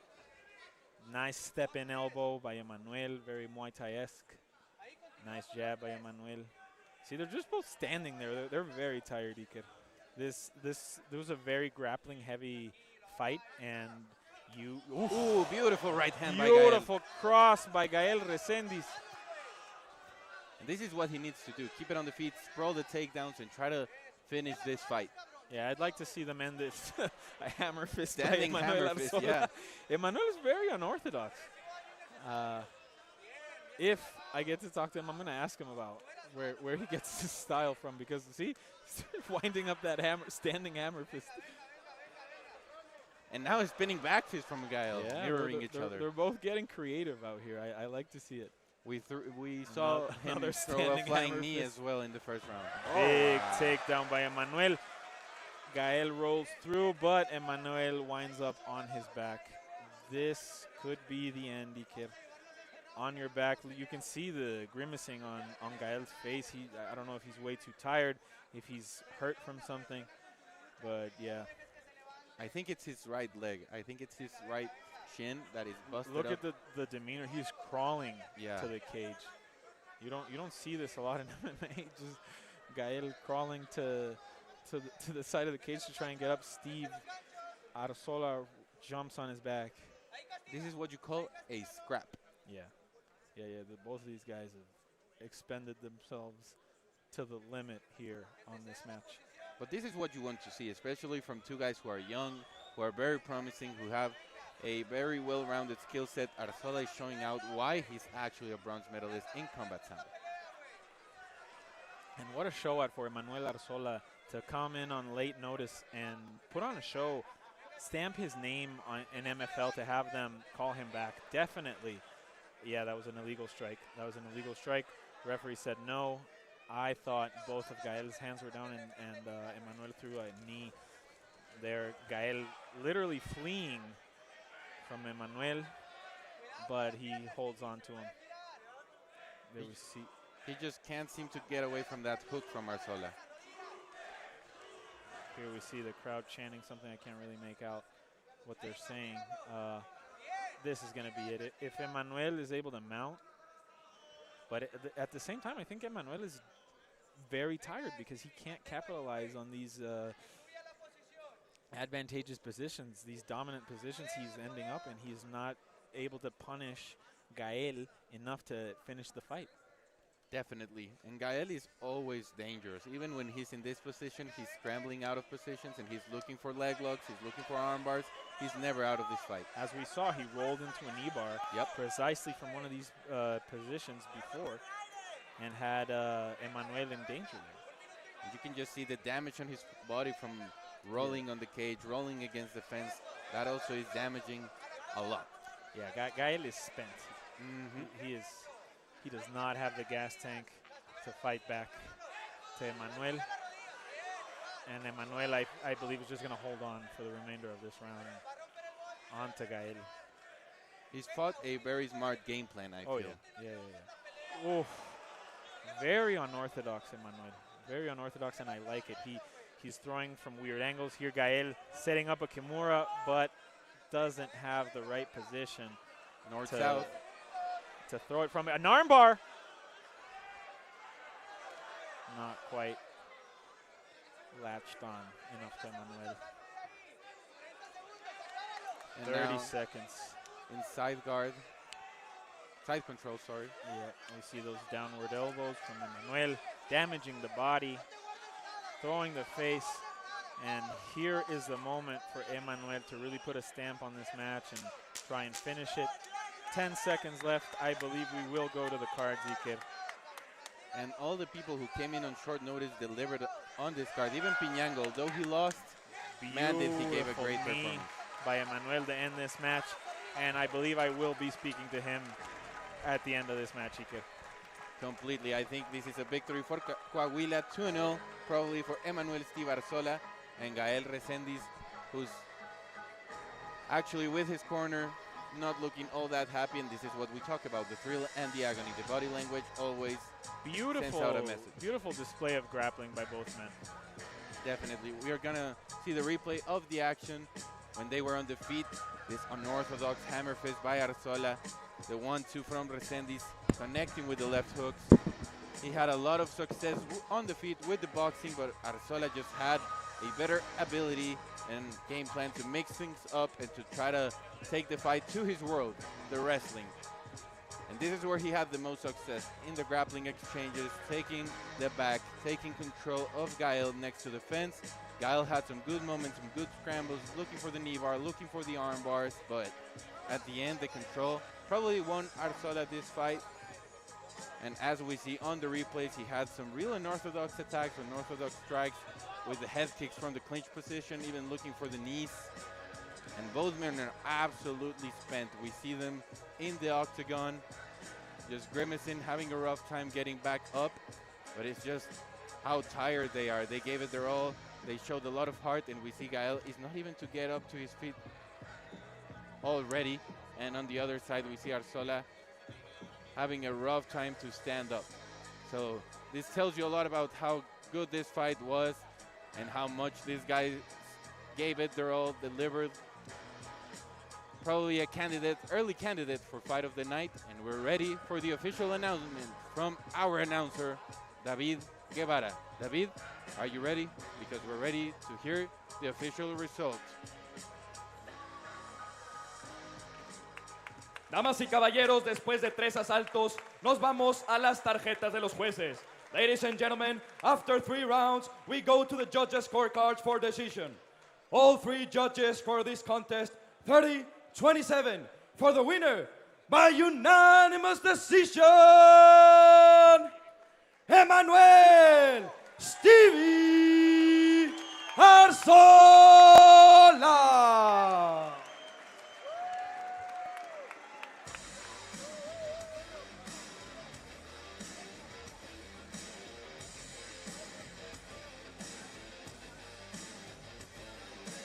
Damas y caballeros, Emanuel. Estoy aquí con su ganador, Emanuel Stevie Arreola. Emanuel, una semana de aviso para tomar esta pelea. Dinos cómo te sientes después de esta victoria tan desgastadora, podemos ver en ti, pero lo entregaste todo en la jaula. Ese suplex al principio, increíble. ¿Cómo te sientes? Oh, muchas gracias a todos. Yo quería estar aquí de la semana pasada. Estaba listo para otro evento, pero yo sabía que mi momento iba a estar aquí o en otro lugar, pero era mi momento. Estoy con todos ustedes. Muchas gracias por haber venido aquí a FML a vernos pelear. Yo no tengo nada contra mi oponente, ni contra los que sigan, ni con los que pasaron. Estoy siguiendo un sueño por mí y por mi gente, y que vean que sí se puede. Estoy muy contento. Y el sábado, este sábado 20, vamos a representar a México en un torneo de sambo nacional con mucho de mi equipo. Vamos a ir y vamos a ganar. Y vamos a demostrarle a todos que estamos listos. Claramente en la pelea se vio tu superioridad con la lucha, con el sambo. Dime qué tanto influyó en la lucha esa experiencia que tú tienes por fuera en el sambo y en la lucha. Sí, no. Es mi base, tengo mucho tiempo practicando lucha. Un saludo a todos mis amigos de Lucha Coahuila, mis entrenadores que están siempre apoyándome, y a toda la gente de la lucha que está viéndome y que saben todo lo que he pasado para llegar aquí, a mi equipo y a todo el mundo. Señoras y señores, Emanuel Stevie Arreola. Beautiful statement by Emanuel Steve Arreola, who now moved up to 2-0 in the lightweight division, and who just confessed that he's competing this Saturday in an international Sambo championship to represent his gym, Lucha Coahuila. So this guy just stays active. This guy must not miss a beat, and we are seeing the replays once again from this fantastic fight. Beautiful grappling exchanges, beautiful wrestling advantage that Arreola showed in this fight with his technique, with his scrambles, with his unorthodox game. And now we must see how he does this Saturday in the International Sambo Championship that he talked about. If you liked his fighting style, if you liked what you saw right now on the YouTube broadcast, you must not miss this man's next fight, wherever it is, whenever it is, because this guy is really talented. He's a young prospect from Coahuila, Mexico, who has great Sambo credentials and who, as you just saw, is able to dominate fights on the ground, something that is not really common here in Mexico, especially in the local scene. But Arreola just showed out and delivered a fantastic performance against a really tough opponent. Gael was originally meant to face Jesus Pacheco Hernandez, who's more of a boxer, more of a striker, and the complete switch of styles probably played a factor in his training, in his preparation for this fight, for this result. But at the end of the day, this is what fighters do. They take on anyone, anytime, any place, and Arreola did it with 1 week notice. Incredible performance by the Coahuilan. Salvi, so that was a beautiful statement, beautiful words by Arreola after the win. He was very emotional up there. He was so tired, I didn't want to keep asking him any more questions. I wanted to keep it simple just because, yeah, he seemed very, very tired. And he's competing this Saturday. He's competing this Saturday at Sambo, he just said. That is crazy to me. Yep. But very emotional, Stevie, very unorthodox. I didn't have a chance to ask him about that, how unorthodox his style is, but man, what a match by Emanuel Stevie Arreola. And most definitely one to watch in the lightweight division, especially with this type of skill set, because you stated it at the beginning of the fight, but aside from maybe Manuel Rodriguez, who's at flight, who's already in the UFC, you don't see many Mexicans who have Sambo credentials at all, ever. No, you don't. Yeah. Glad to talk to Stevie a little bit. I didn't like seeing Gael that badly beat up there, but man, what a win by Emanuel Steve Arreola.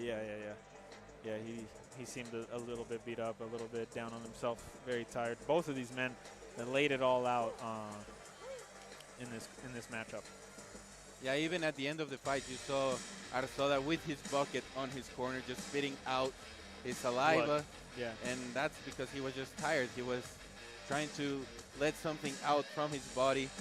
And I think that was a clear symbol and representation of how he felt after the fight.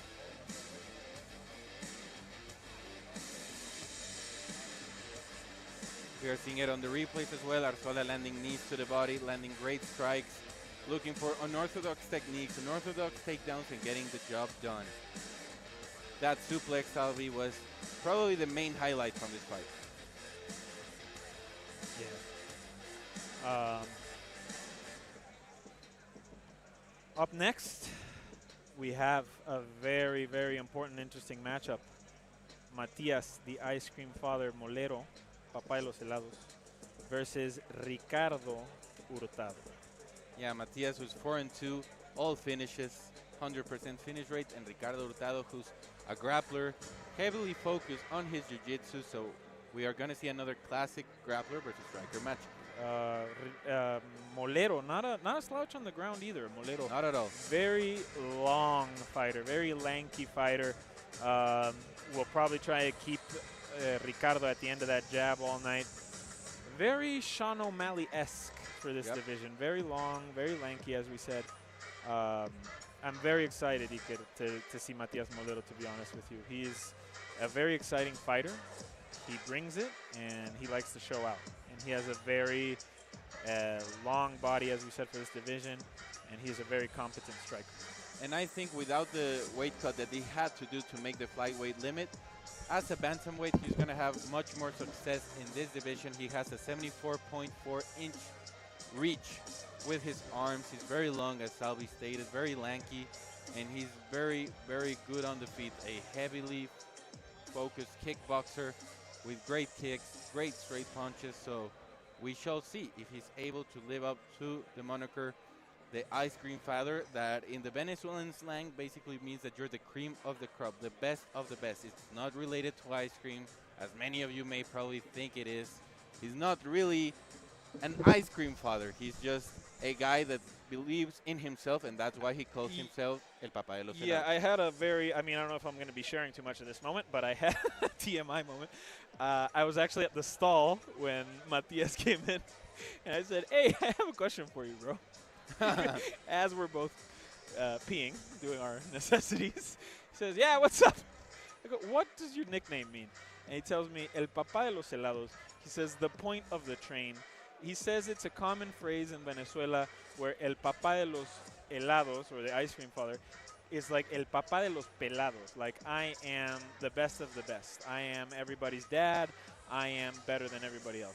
So I found it interesting because when you first hear the nickname, the ice cream father, you don't really know what that means. It's an interesting nickname, so I had to ask him. Maybe not the best moment, Iker, to ask this question, but regardless, I got my answer. I mean, at the end of the day, you were the one that talked to him about it, so I had to ask you, Salvi. I really had to, especially for the audience that is listening to us at home from YouTube. We see the tail of the tape. Matias Molero, 25 years of age. Ricardo Hurtado, 30 years old. Molero, who has a southpaw stance. Hurtado with a switch stance, 4-2 against 2-3. Second Venezuelan fighter on the card against a Mexican fighter, and we're ready for the promo for this fantastic bantamweight showdown coming up next. Ya estamos gallos, ya viene el segundo pelea de la noche. Matías Molero, el papá de los helados, contra Ricardo Hurtado. One comes with jiu-jitsu specialist. The other has reach and striking capabilities. Papa de Helados versus Hurtado. Up next.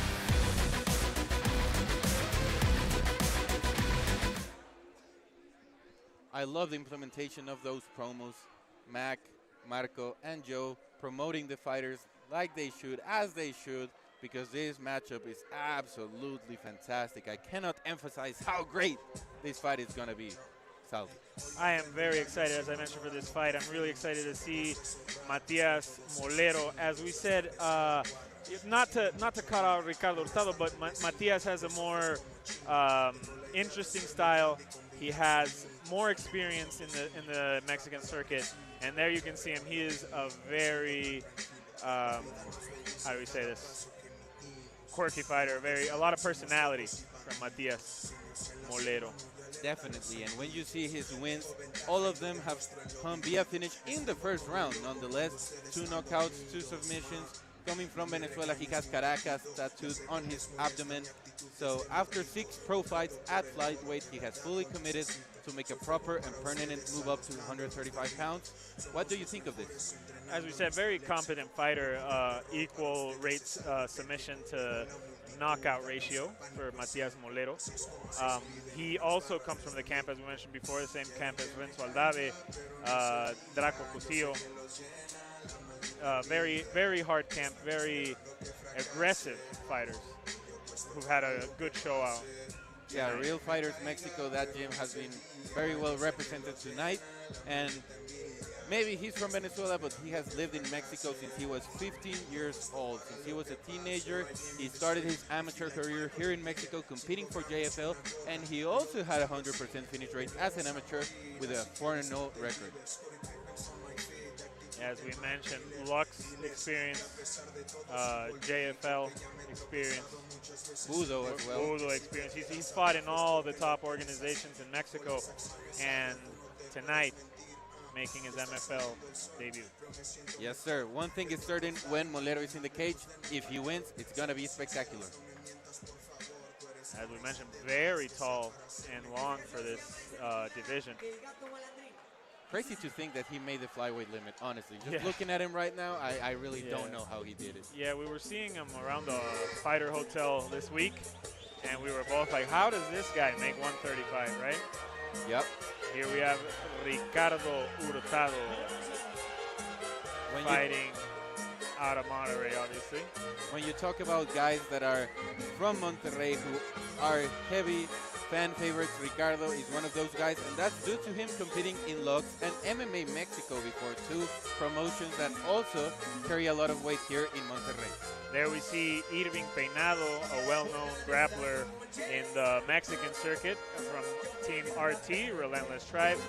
I also saw Nicolas Ver in his corner. They're a very jiu-jitsu heavy team, as is Ricardo's style.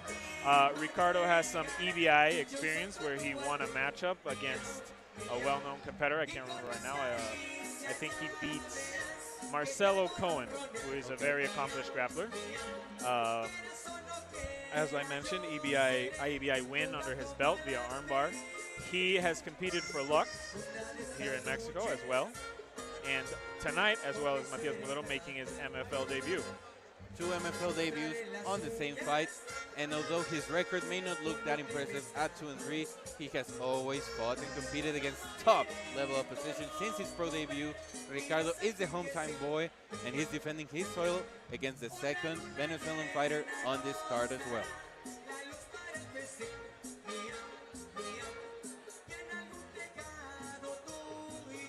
He has great finishing instincts. He's a grappler, heavily focused on his jiu-jitsu. So, again, Molero is competent on the ground, but I think it's fair to say he's more competent on the feet. Yes, definitely giving Ricardo the grappling advantage in this matchup. We're ready, David. Are you ready? Ladies and gentlemen, this fight is 3 rounds in the bantamweight division. Damas y caballeros, esta pelea es a 3 asaltos en la categoría de peso gallo. Presentando primero, en la esquina azul, un peleador de artes marciales mixtas, con un récord profesional de 4 victorias y 2 derrotas, midiendo 1,80 m, pesando 135 libras. Presenting now, fighting out of the blue corner, a mixed martial artist holding a professional record of 4 wins, 2 losses. He stands 5 feet 11 inches tall, weighing at 135 pounds. Fighting out of Caracas, Venezuela, Matías, el papá de los helados, Molero.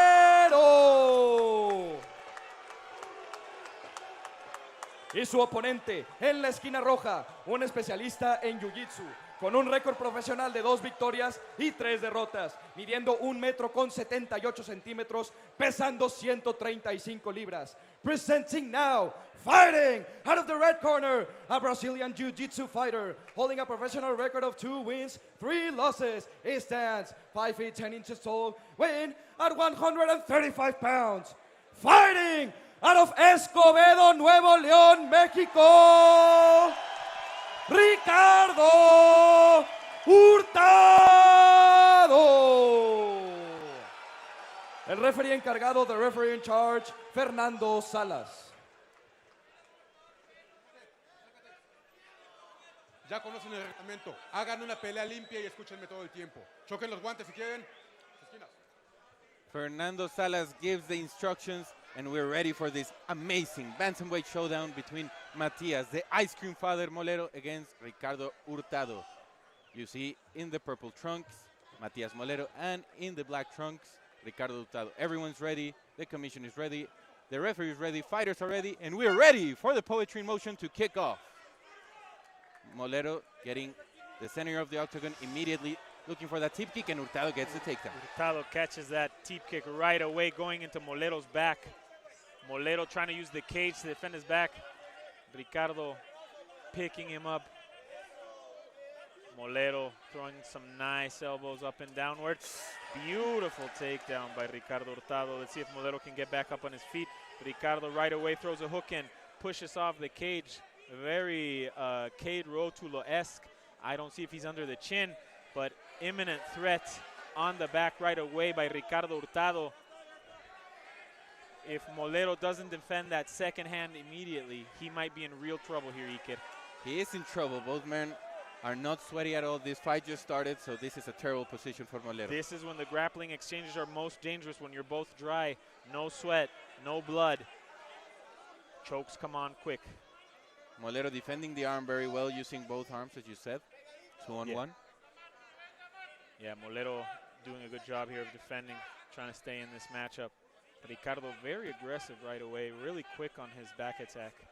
You can really see that jiu-jitsu level training out of RT here in Monterrey with the Peinado brothers. Another attempt. I think it might be on, Iker. I think it might be on. Seems like Molero is in very big trouble here. He's grimacing. Not quite behind the head, but it is under the chin. Molero has to, he has to defend that second hand. Very patient with the defense. Well, you have to be. You can't go crazy. If not, you will get submitted. Molero staying patient, staying composed, exactly what he needs to do. Fighting off those hands. Oh, it's under. But he needs to keep fighting that second hand. If Ricardo cannot bring that second hand behind Molero's back, it's going to be very difficult for him to choke him with one hand. And now Molero carrying him forward in order for Ricardo to fall off. But Ricardo staying cinched on with that body triangle. But Molero crossing the arm over, that is the correct defense to do from here. Ricardo relentless on his back attack. And that backpack is tight. He's not letting off that body triangle. And it tires both men out a little. It tires Ricardo's legs more from here. But Molero is carrying Ricardo on his back for now 2.5 plus minutes. Yeah, So since the first 20 seconds, he got the back and he has not let up at all. yeah, it's not a fun spot to be carrying someone on your back. It also tires out Ricardo, as I mentioned, but yeah, it might tire out Molero a bit more. And that Peter-Yan defense with the elbows is becoming more popular after he did it against Murav. I think it works better when it is hand hugging you. Yeah, with the body lock. Yeah. Than to the legs. To the legs, it doesn't really do a lot of damage. Very nice job by Ricardo kicking off the cage in order to unbalance Matias Molero and wind up on his back. Matias has his feet on the cage. Let's see if he's able to use his feet on the cage in order to turn and escape. Seems like Ricardo still has that body lock really tight on Matias's body.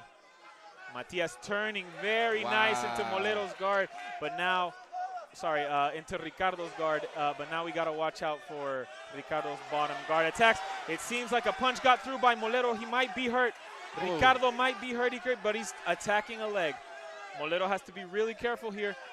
Very intelligent by Molero. And we've seen Molero finishing fights with those hammer fists because his arms are very long and he has a lot of power with those hammer fists and those ground pound strikes. Now Molero on the back, looking to rain down some damage on Ricardo. Let's see if he can flatten him out from here. As we said, Matias is not a stranger to the ground. Not at all. Very nice job by Molero, throwing some damage. Got to watch out for the back right there. You can't elbow the spine, but very heavy elbows to the side of the head by Matias Molero. Hurtado is only covering up. The referee is very close, and it is over. That is it. Matias, el papá de los helados, Molero, finishing it in the first round. And keeping that 100% finish rate in the first round alive, he does it once again. What a great comeback. Yeah, Ricardo visibly hurt here, Iker, right in front of us. He took a lot of damage, a lot of heavy elbows from the side by Matias, el papá de los helados, Molero. Matias not being very sportsman-like with Ricardo saying some things to him, dancing in front of him. I don't know if they had previous beef, but yeah, seems like Molero, Ricardo. I hope we don't have a situation here on our hands. Molero apologizes, hugs Ricardo. Okay. I think it's all good now. You know, sometimes after the fight, things get heated. People are excited. Adrenaline is flowing. It's normal to see that, but it's good to see that they calm down, they shake hands, everything's good. And living up to the nickname as well, El Papá de los Helados. But we see the replay right now. Yeah. Those ground and pound strikes were very heavy, especially from top position. Then he takes the back, and then he advances the position with those elbows, damaging the face of Hurtado, the side of the head as well. And I mean, that just speaks volumes to the power that he possesses, even with the ground and pound strikes. Yeah, there we see very heavy side elbows by Matias Molero, and just flattened Ricardo out, gave referee no other choice but to stop this contest. And we see the celebration. He was ecstatic. He was really hyped about it. And how couldn't he be after he escaped a horrible back take, a backpack? It looked like he was in trouble, but now we are ready for the official result. Damas y caballeros, el referee Fernando Salas detuvo el combate a los 4 minutos con 26 segundos del primer round. Ladies and gentlemen, the referee Fernando Salas stopped the fight at 4 minutes, 26 seconds of the first round, declaring the winner by TKO, Matías, el papá de los helados, Molero.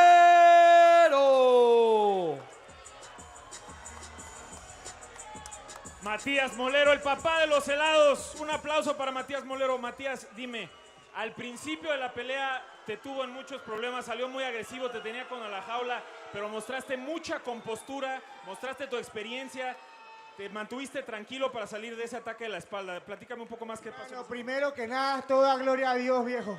Toda gloria a Dios, a Cristo mi Salvador, viejo. Nada, el único que carga la mochila es el único que sabe el contenido de la misma. Hace 4 semanas, 5 semanas, me rompí la mano derecha, viejo. Fractura completa de la primer falange del dedo anular. Hace 2 semanas no podía ni cerrar el puño, carnal. Y aquí estoy, poniendo un show y noqueando en el primer round como se lo dije a todo el mundo. Gracias a mis sponsors, a mi carnal Miguel que hace esto realidad, hermano. A mi fisioterapeuta Luis, que no mames, en 2 semanas y media hicimos lo imposible. No podía ni cerrar la puta mano hace 2 semanas, viejo. Ni podía ni cerrar la mano, carnal. Y aquí estoy, yo no me rajo, corté peso, no dejé de entrenar. Gracias a mi familia, mis carnales de Oaxaca, toda mi familia de Oaxaca, a mi novia, mami, te dedico el loncado preciosa. Les dije lo que voy a hacer y lo voy a prensar a todos, hermano. Marco, el que sea, viejo, cuando quieran. Yo tengo jiu-jitsu, lucha, striking, lo que sea, carnal. El que sea, cuando sea, papá. Mark y yo, se los aseguré, viejo, se los dije, no acaban en el primer round. Mano, voces, se los dije, yo tengo todo, para todos, cuando sea. Y al que le arda, escúcheme algo. Todas mis artes marciales son 100% mexicanas, viejo. Yo me pago aquí a representar Ciudad de México y Oaxaca. Yo no soy solo Caracas, Venezuela. Soy Ciudad de México y soy Oaxaca. Mis artes marciales son 100% mexicanas, viejo. Ya que estoy representando a México y a Venezuela, carajo. Vamos para encima, el que sea cuando sea, viejo. Dios los bendiga, carnales. Y recuérdense que no hay sueño grande para soñador inmenso, mamá. Lo estás viendo, lo sé, te amo. Es por ti. Prometí que más nunca me volvías a ver golpeado. Y mira, otra vez me vuelvo a bajar limpio. Te amo. Señoras y señores, su ganador, Matías, el papá de los helados, Molero. That's one way to cut a promo for Matías, el papá de los helados, Molero, telling Mark, Joe, Marco Beltran, I'm ready for anyone, anytime, any place. I fractured my hand less than 2 weeks ago. I had it broken, couldn't even close my fist. And look, I am here getting my 5th first round finish in a row. We see the replays, we see he had the back taken. He was in a terrible position with the backpack. He defended it really well. It looked like it was the beginning of the end at this point when they went to the ground. But Molero survived, got on top and started raining those heavy ground and pound strikes with that right hand that was fractured less than 2 weeks ago. Incredible to just think about that. He had to go through a weight cut, and he said it himself. I'm not only Venezuelan, I have trained my mixed martial arts here in Mexico. My entire MMA journey has been here in Mexico City, in Oaxaca, and he showed out tonight, delivering an incredible performance. And if Joe, Mac, and Marco are looking for a future title contender, I think Matias Molero is the guy. He's really talented, he sells himself really well, he's good on the mic. What else is there to be said about El Papá de los Helados? This was an incredible performance. Those side elbows closed out the show, as we can see in the replays right now. And this man is on a mission right now. He has had 3 first-round finishes in a row. And man, coming up next, we have another incredible fight in the flyweight division, featuring a former foe from El Papá de los Helados, Luis Power Solórzano, who fought El Papá de los Helados in Budocento. Salvi, that was a great promo. Another big rant. I wanted to ask him who he wanted next, but the crowd was not enjoying Matias Molero's long speech after the fight. I get it. These guys are hyped up right after they win. I just let them, express themselves. I wanted to ask a few questions, but I felt it went on a little too long. The crowd was getting a little desperate, so I had to cut it short there after he said what he wanted to say. Well, I think he said enough. Yes. I think he said what he needed to. He talked to Joe, he talked to Mac, he talked to Marco. He said anyone, anytime, any place. Yes. Just put me next to a title opportunity if it arrives. And I think he has fully earned it, because 5 first-round finishes, that promo as well. Yeah. This guy talks the talk and walks the walk. Hey, I really liked what he said. You can really tell he really loves Mexico. Yep. And that he's embraced fighting out of here, being here. He gave a huge shout out. He said, my techniques are Mexican techniques. I learned my techniques here in this country. Very grateful to have lived out his career in the Mexican circuit. Oh, there we see a little illegal elbow right on the spine. Interesting enough, he said he had a broken hand. That makes his win even more impressive. Much more, especially it being 2 weeks ago, but we're ready for this promo for Solórzano against Bravo.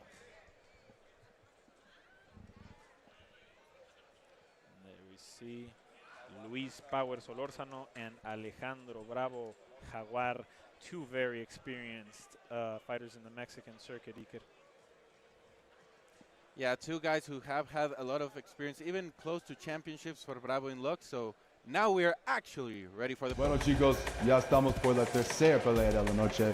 Luis Power Solórzano, un boxeador de Tepito en la Ciudad de México. Un peleador con muchas habilidades en su striking. Contra Alejandro Jaguar Bravo, un luchador judoka de San Luis Potosí. Con un background en el wrestling nacional. Do not wait, this is going to be a fucking good one. Power vs. Bravo is up next.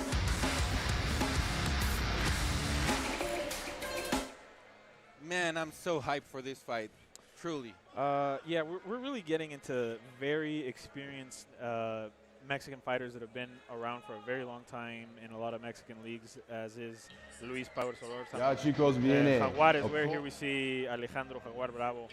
A lot of Lux experience. he's making his MFL debut tonight.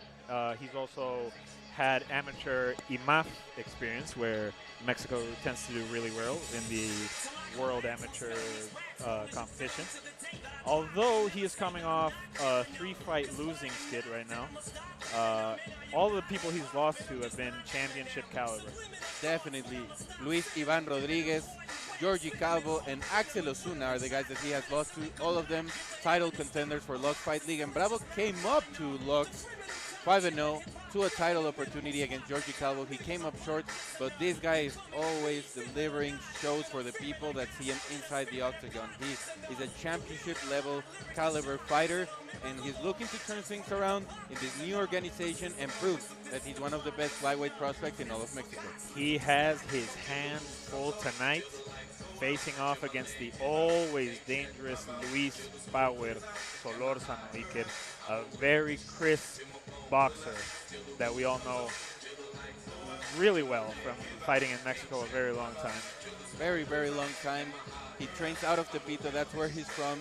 And you know that if you train your boxing in Tepito, that really does mean something. Tepito, Barrio Bravo, one of the most dangerous neighborhoods in Mexico City to fight out of from. So if you're a fighter coming from that neighborhood, yeah, you're a pretty tough guy. And we see Bravo, who's a very well-rounded fighter, entering the cage. But we are going to now see Luis Power Solórzano, who's also a very well-rounded fighter, but we can definitely say that his main skill set is the boxing. Yeah, beautiful boxing, always showcased by Luis Power Solórzano. As we said, loves to go to the body, beautiful combinations, beautiful stance and footwork. There we see him shadow boxing a little bit, just a little taste of what you will see tonight from Luis Power Solórzano, getting really hyped with his Limp Bizkit walkout. How can you not get hyped with Limp Bizkit, man? Honestly. Such a good song choice for Power. Yeah. As we said, very skilled boxer, one of the most entertaining flyweight fighters in all of Mexican MMA, a really humble killer who always delivers spectacular fights with every single performance, and who also already fought for MFL in MFL 1 against Luis Iron Cabrera. But his last win was actually in Budocento against El Papá de los Helados, who just won in the last fight of the night. Yeah, we were watching that fight last night, Iker, and you just see Luis Solórzano. He's so technically savvy. He's really tight in his technique. And we saw that in him dealing with the range of Matias Molero. He did such a great job to utilize his boxing with a much lankier and longer opponent than himself. Yeah, he works his jiu-jitsu game as well at Amphibio Jiu-Jitsu in Mexico City with Julio Cordova, and he trains his MMA grappling with one of the former foes of Matias Molero in Budocento, Irving Gold Campos, who's one of the best grapplers in all of Mexico as well. He just came off from winning King of the Match. Yeah, and we mentioned he's only faced, his losses are to really high-level people like Alessandro Costa, who's in the UFC. He lost to Jorge Calvo, who's the former Lux champion, who almost broke the record or tied the record for the longest championship defense in Lux. With Psycho. Yeah, and so, yeah, very, very high-level fighter, Luis Power Solórzano. Very excited to see him showcase his skills here tonight at MFL 3. We're ready for this featured bout of the evening to begin, and we're ready to hear the official announcement from our own announcer, David Guevara. Let's go, David.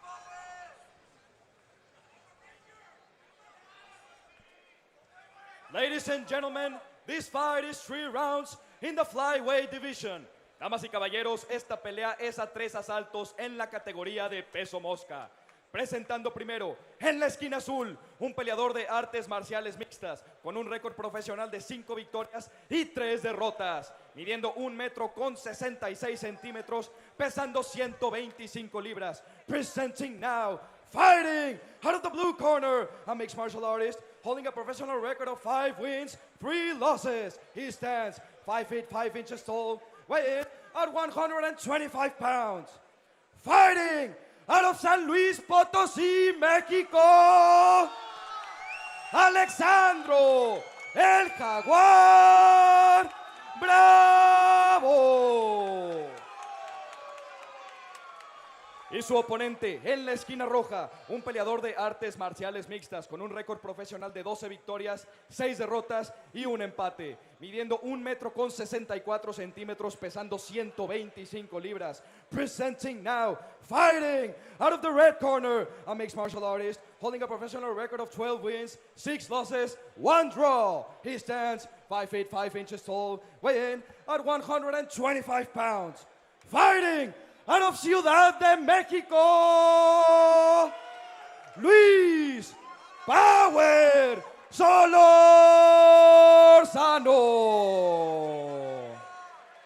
El referee encargado, the referee in charge, Moisés Ruiz.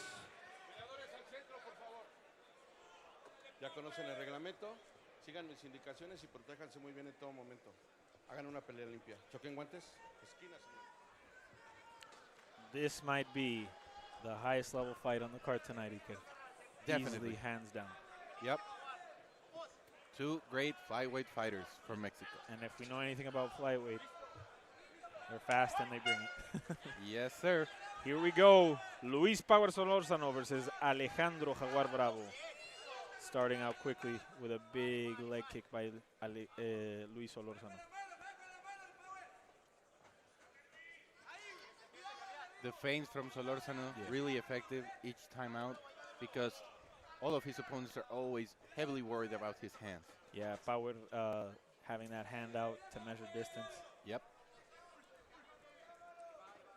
Jaguar gonna look in to close that distance, land that big takedown.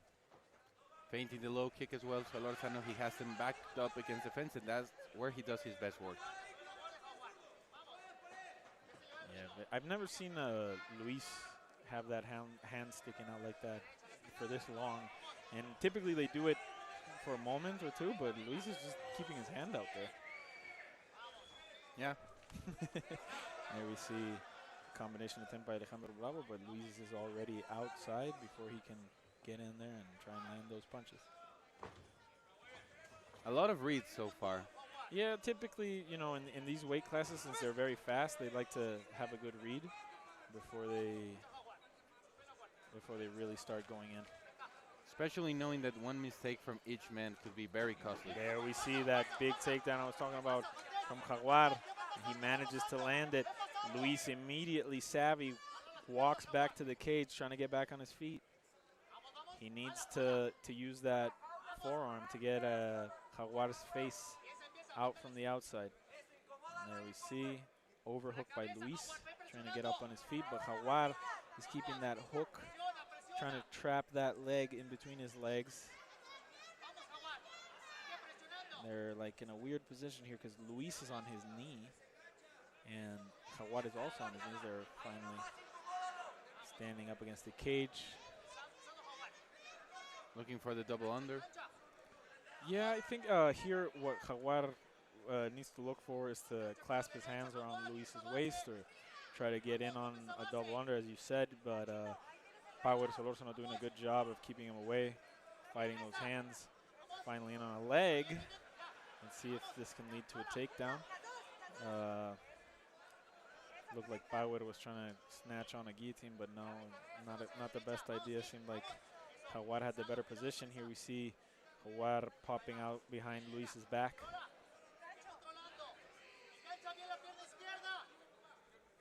Trying to hook him in with the left leg. Yeah, he's trying to trip him there. He's finally able to. Power staying on his knees here in this position. He has to be careful of not giving out his back because that's Jaguar's bread and butter. Yeah. Yeah, Jaguar definitely looking to jump on that back as soon as he can.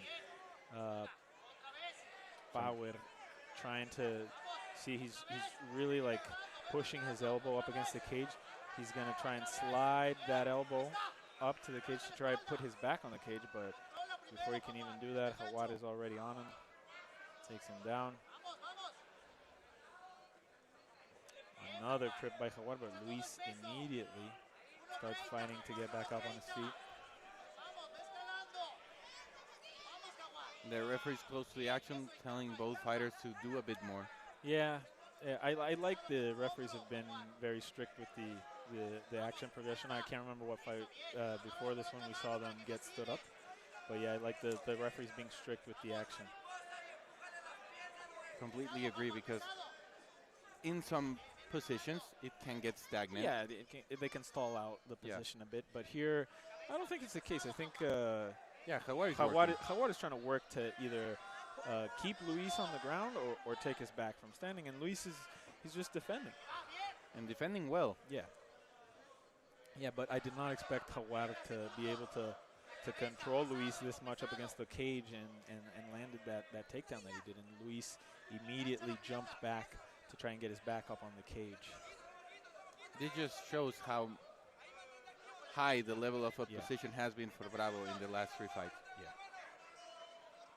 Yeah, I knew this would be an even match somewhat, unless it got kept on the feet, but Luis is doing a great job of defending here. Jaguar dumps him really nice. Luis looks like he's going for that guillotine.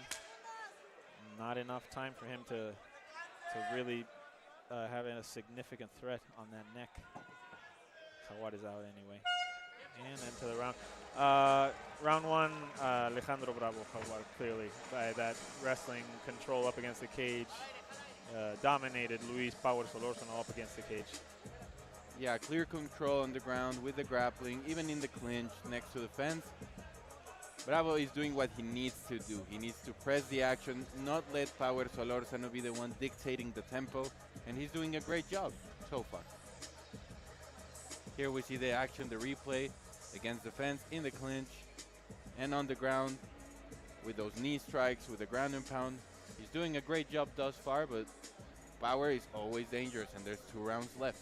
Yes, just because Jaguar dominated this round doesn't mean we've seen the last fight back from Luis Power Solórzano. I expect him to come out much more aggressive with his boxing in this second round, trying to really switch the tempo of this match and the momentum into his favor.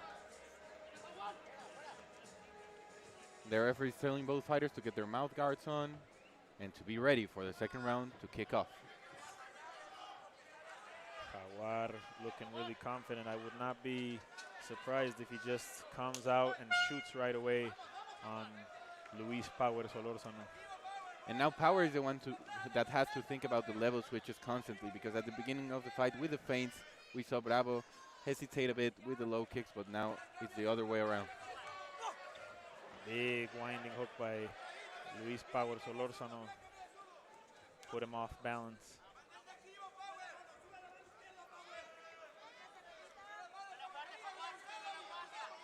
Bravo switching stances as well as Power constantly, giving him a lot to think about with the feints, with the movement, with the footwork, and Solórzano keeping that left hand really low, just like in the beginning of the first round.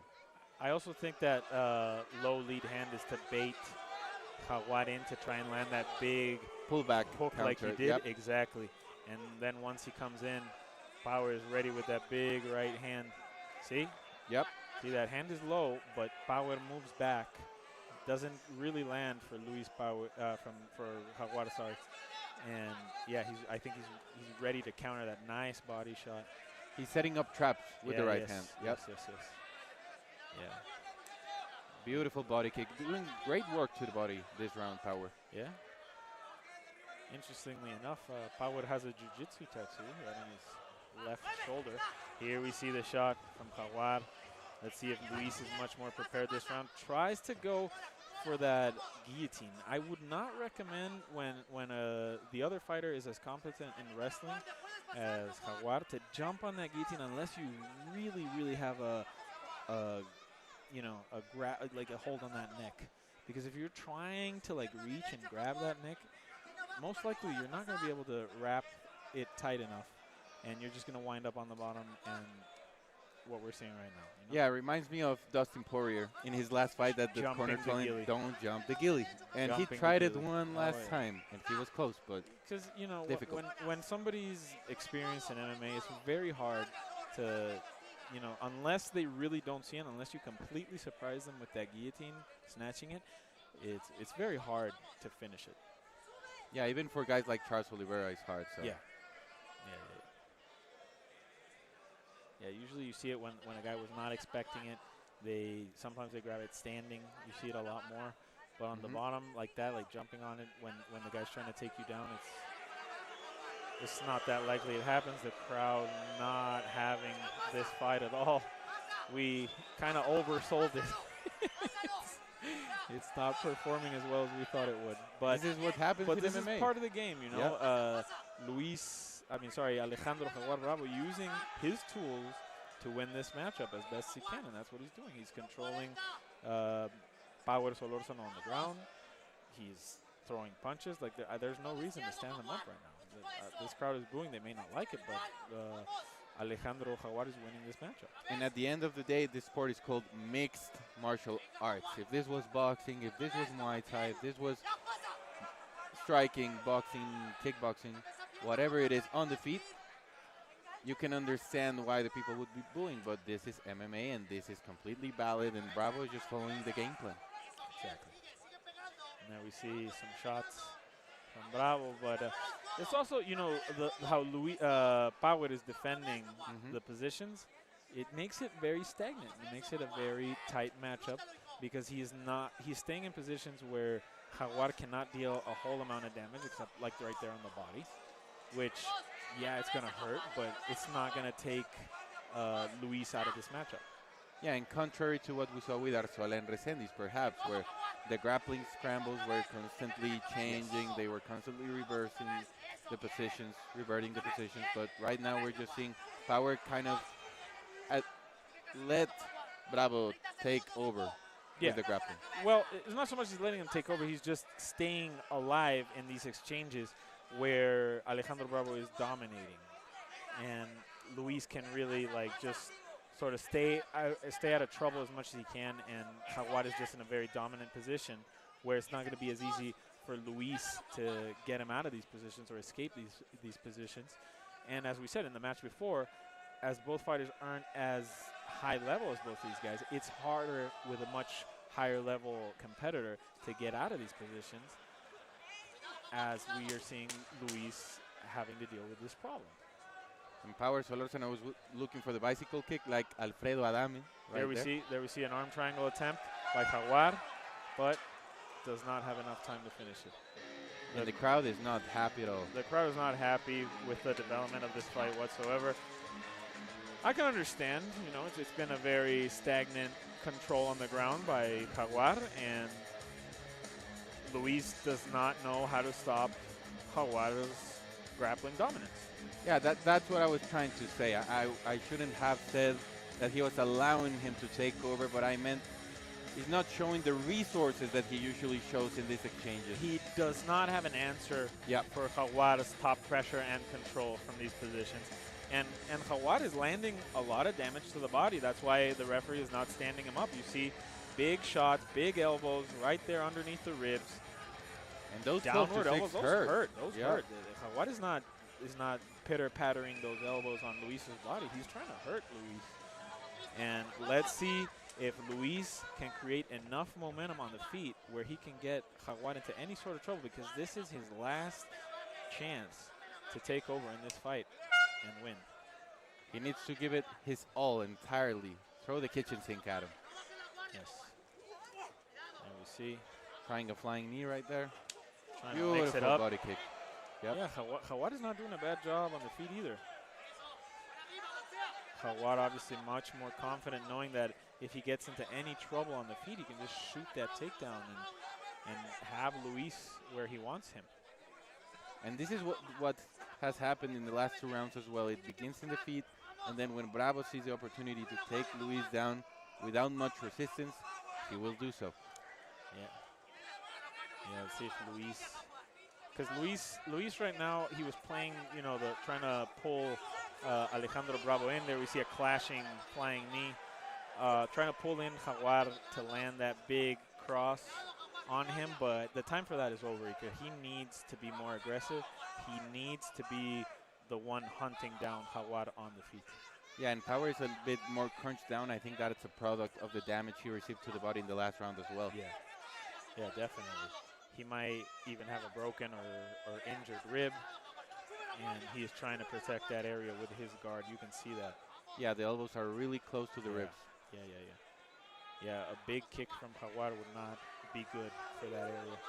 There you see the feint and immediately shoots down. But again, Luis trying to cinch up that guillotine is not going to help him to defend the takedown from Jaguar. Yeah, definitely not a good answer to his problems right now. Jaguar passing the guard on side control here and going to look to damage that side area of the body of Luis once again. And also looking for the head right now. He's mixing things up. And at the end of the day, the crowd is not liking it, but Bravo is doing what he needs to do to win. There we see some wrist control by Jaguar, but he's grabbing the glove, so kind of illegal. Yeah, I see that. Yeah, he's grabbing the glove. You need to grab the wrist. You can grab the wrist of the glove, but you cannot grab the palm part of the glove area. Yeah, right where it says Yokao, that's where he was grabbing it. Well, right below MFL is okay, where the tape is okay. Right where it says MFL, that's where you get into the no-no area. Not very tight arm triangle. He's very high up. So Lozano says he's okay to the ref. ref. Yeah, no, he's not on Luis's neck and is not nearly tight enough for him to finish it. He is almost on Luis's cheek. He would need to have his bicep much more near Luis's neck. The referee checking, but no, it's not nearly tight enough. Yeah, you can see Power's neck completely uncovered from the side. Here, it's starting to get a little tighter, but not quite enough, I don't think. Let's see. I can't see the other side, but here it looks like it's much locked up. No, it's not on the neck. It's more on the jaw. It might neck crank Luis, but it's not going to submit him or choke him out. See, he would need to be much lower, and the arm would need to be much more. See, he's giving a thumbs up. The arm would need to be much more ran through the neck, which it's not, and now he's on the back. But what this does is it tires him out not only physically but mentally. Him being on top the entire 3 rounds for Power. Oh, yeah. It's a really difficult mental hurdle to overcome. Here we have them right in front of us. We see Power clinging onto Luis, gonna try and trip him or take him down. And there we see the takedown. And we saw him right next to us. He was smiling. He's having fun in there, Bravo. Yeah. I mean, Jaguar is doing his job at the end of the day. He came here. He controlled Luis Power Solórzano, a very dangerous fighter. Coming off 3 losses, you just want to assure your victory. Especially against a guy like Power who's coming off really good momentum.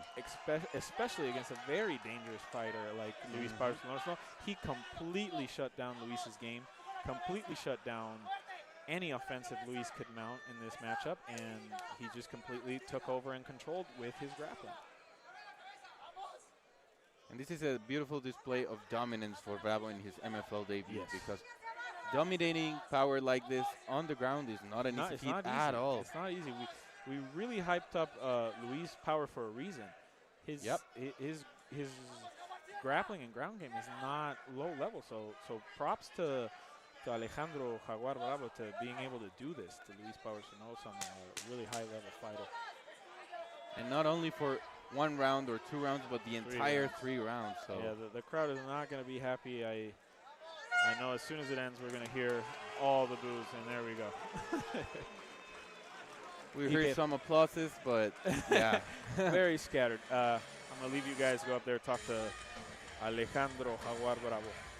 Yeah, a clear 30-27, I feel, for Alejandro Jaguar Bravo. We're going to see some of the replays, but at the end of the day, it was the same tale and story for the entirety of those 15 minutes. Just Jaguar Bravo dominating the fight on the ground, taking over with his grappling, with his jiu-jitsu, and Solórzano, who tried the guillotine plenty of times, but I think that was his demise as well.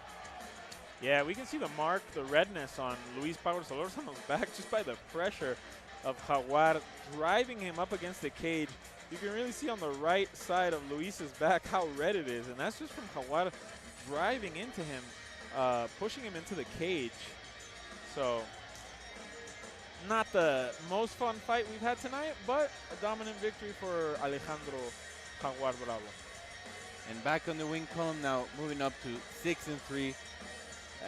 First win in the MFL octagon, in the MFL cage. And with a guy like Luis Solórzano in front of you, getting a victory like this is always gratifying. So we're going to hear the official results and announcement from David Guevara in a second. And we are ready for the announcement. Go, David. Damas y caballeros, después de 3 asaltos, vamos a las tarjetas de los jueces. Ladies and gentlemen, after 3 rounds, we go to the judges' scorecards for decision. All 3 judges score this contest 30-27 for the winner by unanimous decision, Alexandro el Jaguar Bravo.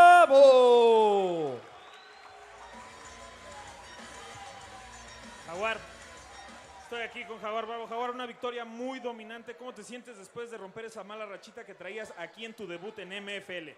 Sabes, cada pelea siempre me ha enseñado algo. El MMA no solo es arriba, también hay muchísimas acciones. A veces yo sé que nos gusta el intercambio como mexicanos, pero creo que debes ir a lo seguro, de demostrar qué es lo que estás haciendo, por qué lo haces. Y bueno, pues muchas gracias por la invitación MFL. Gracias, y aquí estamos a la orden. El que me pongan cuando quieran, donde quieran, aquí estoy. Jaguar, como mencionas, ¿no? Tú te tienes que ir a la segura, tu trabajo es ganar esta pelea y fue lo que hiciste esta noche. ¿Qué esperabas de Luis Power Solórzano? ¿Y esta era tu estrategia desde un principio, llevarlo al suelo y controlarlo? Mira, yo a Power lo veía hace 5 años desde la sala de la casa de mi papá, que por ahí está. Yo lo veía peleando a Power y yo recuerdo que alguna vez dije, voy a pelear en esa categoría y me voy a enfrentar contra alguno de ellos. El día de hoy, lejos de sentir miedo, siento un gran honor de eso y pues bueno, a seguir trabajando y lo que venga, ¿no? ¿Y qué quisieras si te tenemos aquí de vuelta en MFL? ¿Qué sigue para ti? ¿Qué quisieras aquí? ¿A quién te quisieras enfrentar? Yo estoy a la orden, el que me digan, por ahí Marco hizo la publicación en Insta y yo le dije, yo jalo, carnal. Me dijo, va, pues es contra él, sobres. Yo lo que me pongan, cuando quieran, aquí estoy. Señoras y señores, Jaguar Bravo! A humble, noble, and confident killer gets a victory. He's back in winning ways. Alejandro Jaguar Bravo. Just like he said, sometimes here in Mexico we love the exchanges on the feet. But here in MMA, in the octagon, it's about demonstrating your evolution, how much you have evolved. And Bravo just showed that he has evolved levels beyond and above with this performance, saying 5 years ago, I was seeing Solórzano with my father in my TV screen, and I said, I want to fight those type of guys, those contenders in the flyweight division when I grow older, and he has done just that. Now 6-3 as a pro fighter in the flyweight division, but I was definitely one to watch. Here we see the replay of what took place in this matchup, in this fight, and he had a lot of success with the grappling for the entirety of those 3 rounds. Mixing things up with the ground and pound, with the submission attempts, going to the body, going to the head. Beautiful performance. Very humble in victory, Jaguar. No call out, no nothing. He just wants to work. Very happy with his comeback. Giving props to Luis Power Solórzano, saying he used to watch him in his dad's TV. Yeah. Very happy with his win and very humble in his win as well. And you asked him as well about that bad streak that he had, and he said it very humbling. He just said, I gotta keep working, and that's what MMA is about, evolution, showing that you have evolved, that you have gotten better, and I think that was a great display of him getting better and evolving. And not backing down and not giving up, trying to come back from a bad streak. Most definitely. We're ready for our co-main event in the welterweight division. This is the tail of the tape. Irving Mustang Cardona against Edgar Smooth Escarrega. 4-4 against 12-4. This is going to be a fantastic fight, and we're ready to cut out this promo. We're going to give it up to the production team. Ya chicos, viene el co-main de la noche. El Mustang contra Smooth Escarrega. Peleador muy fuerte, muy aguerrido, un buen background en todos los circuitos de sumisión. Un profesionalista de jiu-jitsu brasileño contra un peleador muy versátil en Smooth. Con una complexión física que le hace tener muchísimas ventajas contra otros oponentes. They can both go to the ground or be on the feet. Don't wait for this to last long. Watch for an early finish.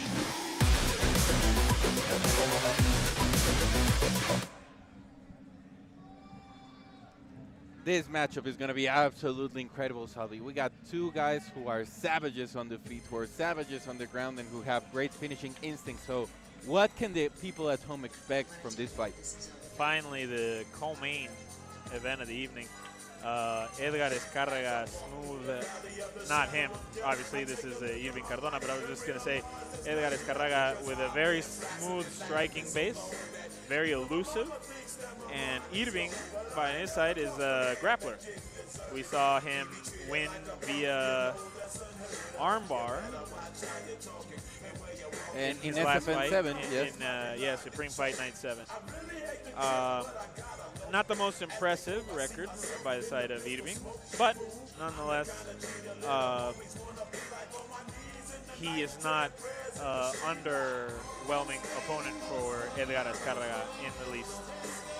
And we've seen it tonight. Records are for DJs. They don't matter in MMA because at the end of the day, what matters is what happens inside the cage. Styles make fights. And talking about styles, this is a grappler going against a striker, as Escarraga is, who we've seen in his past fights suffering from the grappling. Yeah, we saw Escarraga in Cage Warriors having a tough time dealing with a big, heavy grappler. So, need to mention, this is not Edgar Escarraga's natural weight class. That's also very important. He fights a weight class below, and Irving is a true welterweight. We're expecting him to be much bigger than Edgar for this matchup. Yeah, Irving last competed in October of 2024, as you mentioned, against Sergio Perez, where he won the armbar in the first round. And although he has been inactive in the last year, he had 3 fight cancellations in 2025, and he's looking forward to finally getting back to competition and on track towards a positive record. He's very quick on the feet. His grappling game is extremely good, but I feel like he must be able to close the distance against a much larger man in order to have success tonight. He's a kill or be killed type of fighter, so we can expect a finish regardless of the outcome. Here we have coming out Edgar Smooth Escarraga, brother of Fabricio Escarraga, member of the PI in the UFC. You've seen him fight for Budo a lot. He's very actually talented. headlining the next Budo. He is headlining the next Budo card. I've had the pleasure of working with his brother. They're both very competent strikers with I'm not going to say the most unusual style, but not the most orthodox stand-up style. They're very smooth, like his nickname says. Yep, very fitting. They can surprise you. It's not that they don't have a competent ground game, but it's where they lack the most.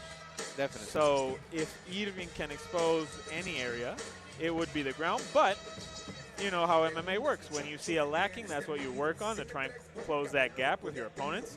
So we're going to see if Edgar's been able to close that gap in the grappling. And although, as you already mentioned, Edgar's bread and butter is his striking, he's not a bad jiu-jitsu player. It's just the fact is Irving Cardona, that's his bread and butter. Yeah, that's his base. base. So although Edgar usually competes at lightweight, now that he didn't have to cut that much weight for the welterweight limit, that may help him as well because he's a really lanky guy. He's very long. He knows how to use that length, and that can play a huge factor in this fight. You know, it's an ongoing debate in MMA whether it's necessary to cut that much weight. When we often see fighters stay close or much closer to their natural weight, you often see them have more success than if they would cut a tremendous amount of weight and dehydrate themselves, replenish themselves to make that weight. It can affect your cardio, it can affect your strength on fight night, especially if you don't recover that weight in a good way. And this guy, as we already mentioned, he has competed for top-level MMA organizations before. This is his MFL debut, but he has competed for Cage Warriors, for UWC, Naciones MMA, Combate Global. This guy has a lot of experience, and that probably will matter for this matchup because although he may not be favored in the grappling, as we already stated, he's definitely favored in the striking department. Oh, yeah. Speaking of experience, Edgar has more wins than Irving has matches. So that doesn't necessarily always correlate to Edgar having the clear victory, but it is a huge advantage. Yeah, and we are going to see it in the main event as well. Gable Steveson only has 2 pro MMA fights. Hugo has 11 wins on his record. Yeah, Hugo has more losses than Gable has fights. He has only 3 losses. And we are ready for our announcer to give out the announcement for this co-main event. Let's go. Ladies and gentlemen, this is the co-main event of the evening. 3 rounds in the welterweight division. Damas y caballeros, esta es la pelea coestelar de la noche, pactada a 3 asaltos en la categoría de peso welter. Presentando primero, en la esquina azul, un especialista en grappling, con un récord profesional de 4 victorias y 4 derrotas, midiendo 1,75 metros, pesando 169 libras. Presenting now, fighting out of the blue corner, a grappler, holding a professional record of 4 wins, 4 losses. He stands 5 feet 9 inches tall, weighing at 169 pounds. Fighting out of San Luis Potosí, Mexico, Irving Mustang Cardona.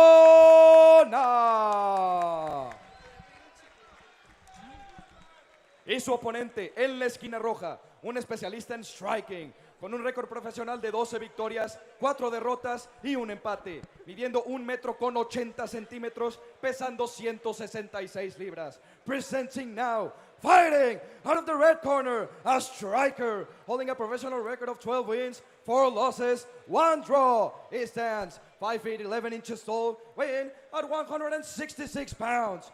Fighting out of Ensenada, Baja California, Edgar Smooth Escarrega. El referee encargado, the referee in charge, Fernando Salas.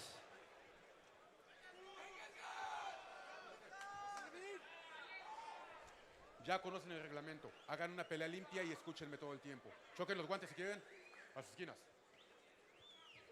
You can feel the heat in this welterweight matchup in the co-main event for MFL 3. Edgar Smooth Escarrega in red corner, and in the blue corner, Irving Mustang Cardona. Yeah, I'm really excited to see Edgar's striking, and let's see if Irving can handle the striking and eventually take it down to the ground. We are ready for the poetry in motion to kick off in this welterweight matchup. Edgar Smooth Escarrega with the black trunks, and in the gray trunks, Mustang. A lot of feints by Edgar right away. We saw that clash of legs as Edgar was attempting the inside leg kick.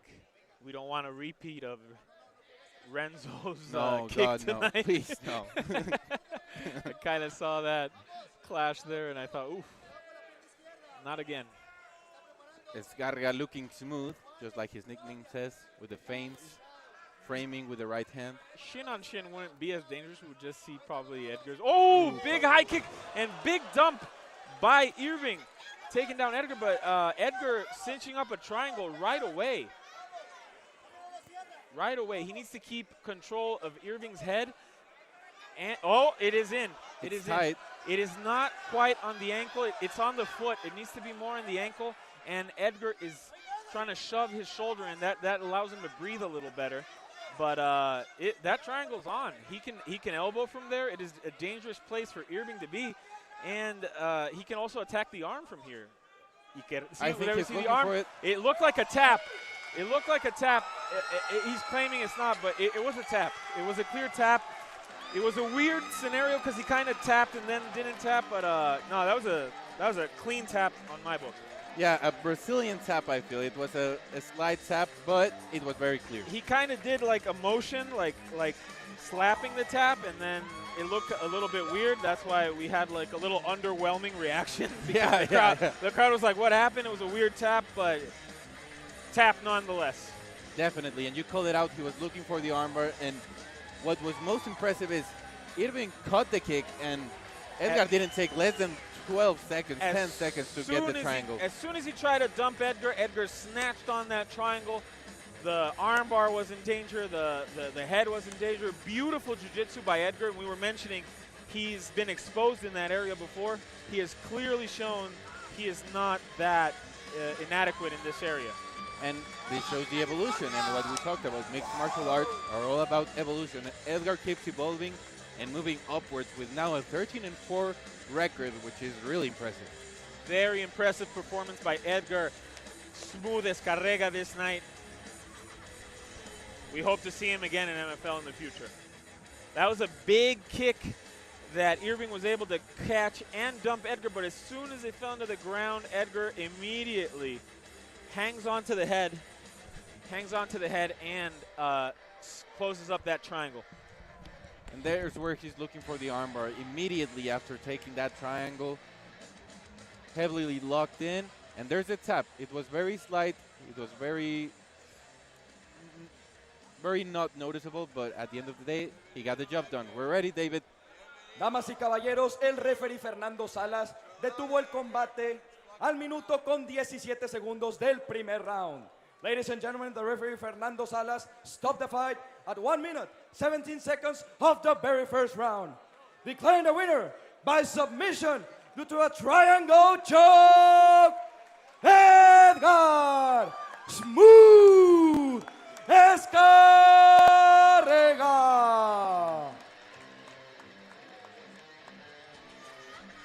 Estoy aquí con Edgar Smooth Escarrega. Edgar, ¿cómo te sientes después de esta gran victoria aquí en tu debut de MFL? ¿Cómo estás, Monterrey? Toda la gloria y la honra es para Dios primeramente. Me siento muy bendecido porque esta es la tercera vez que estoy aquí en estas tierras. Encantado de estar con ustedes. Esta pelea simplemente es para mis padres y mis hermanos, principalmente que son el motor de mi vida. Y aquí estamos. Edgar, inmediatamente cuando él te cacha la patada y te tira al piso, inmediatamente cierras ese triángulo. Desde que lo cachaste, ¿sentiste que ya lo tenías, que ya no se iba a poder salir de ahí? Bueno, pues mi idea era fintar un golpe y tirar la high kick. Así se dieron las cosas, fue circunstancial, Bienvenido pero no al main pudimos event. aprovechar la oportunidad y pues supimos concretar al final. Quiero mandarle un saludo a toda Ensenada, Baja California. Aquí estamos. Son un peso ligero, pero la tora quien sea. Aquí estamos para pelear. Edgar Smooth Escarrega. We have Gable Steveson, an American.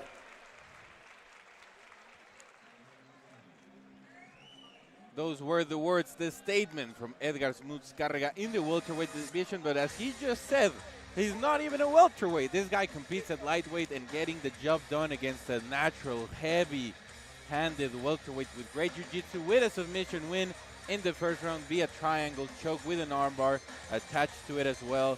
So this guy, one to look out for in the 155-pound division as well as 170 pounds.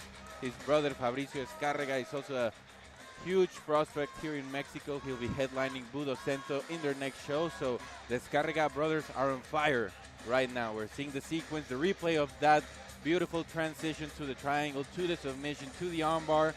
That was some beautiful work, and we see the tap right there, very slight, almost not noticeable, but it did happen. It was a Brazilian tap.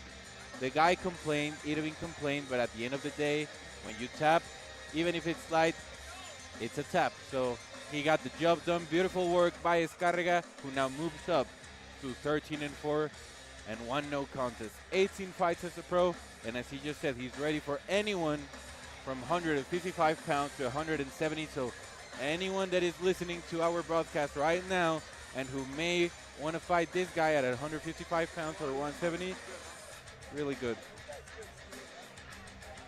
We're going to a commercial break because we're ready for the main event of the evening. Everyone's been waiting for this moment. Stevenson versus Lezama. Oh. Please, please. The moment we've all been waiting for. Please. Gable versus Hugo Lezama. We have one of the MFL owners here by our side, Mac Mayer. Mac, tell us a little bit about how excited you are for this main event. Yeah, I couldn't be more excited. Having Gable Steveson come down here to Mexico really is providing a great opportunity for the next generation and current best fighters here in Mexico. That's the goal of the MFL. It's pretty simple. Provide a platform that gives the best exposure to these fighters worldwide. Couldn't be more happy to have Gable and his team down here. Just looking for a great fight. Incredible night of fights, and as Max said, an incredible showcase of Mexican talent and young talent here at the MFL. We've had an amazing night of fights, and now we get ready for the creme de la creme, our main event, the top show, Gable Steveson versus Hugo Lezama. This is history in the making, ladies and gentlemen. I don't know if we'll ever see a heavyweight bout as big as this one here in Mexico in the MMA stage, but man, Gable Steveson versus Hugo Lezama is truly historic. This is as big as it gets in Mexico, really. This might be, in a Mexican promotion, the highest expected fight, the highest hyped fight in history, and it's at heavyweight, something you wouldn't expect. We're ready for the tail of the tape, and we see it right now. I can't Gable believe my Steveson. eyes. I have Gable Steveson on the tail of the tape here at an MFL event versus Hugo Lezama. Pandemonium, we see it. He's more tall. He has a much wider record, but we're ready for the promo. Let's go. We have Gable Steveson, an American, Olympic gold medalist at the 2020 Tokyo Games. Might be one of the greatest heavyweight UFC prospects in the last decade. Contra el mexicano Hugo Pandemonio Lezama, un peleador de 11-3, bien logrado aquí en México. The top of one nation. Otro monstruo. La guerra de titanes, la pelea que todo el mundo quiere ver. This is war. We're ready for it now. Ya chicos, mis gallos tienen el main event de la noche.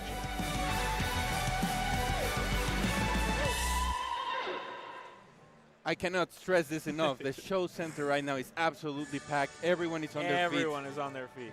Everyone is on their feet. Here we hear the Olympic music for the Olympic champion, gold medalist in wrestling, Gable Steveson, winner of the 2021 Olympic Games in wrestling in Japan.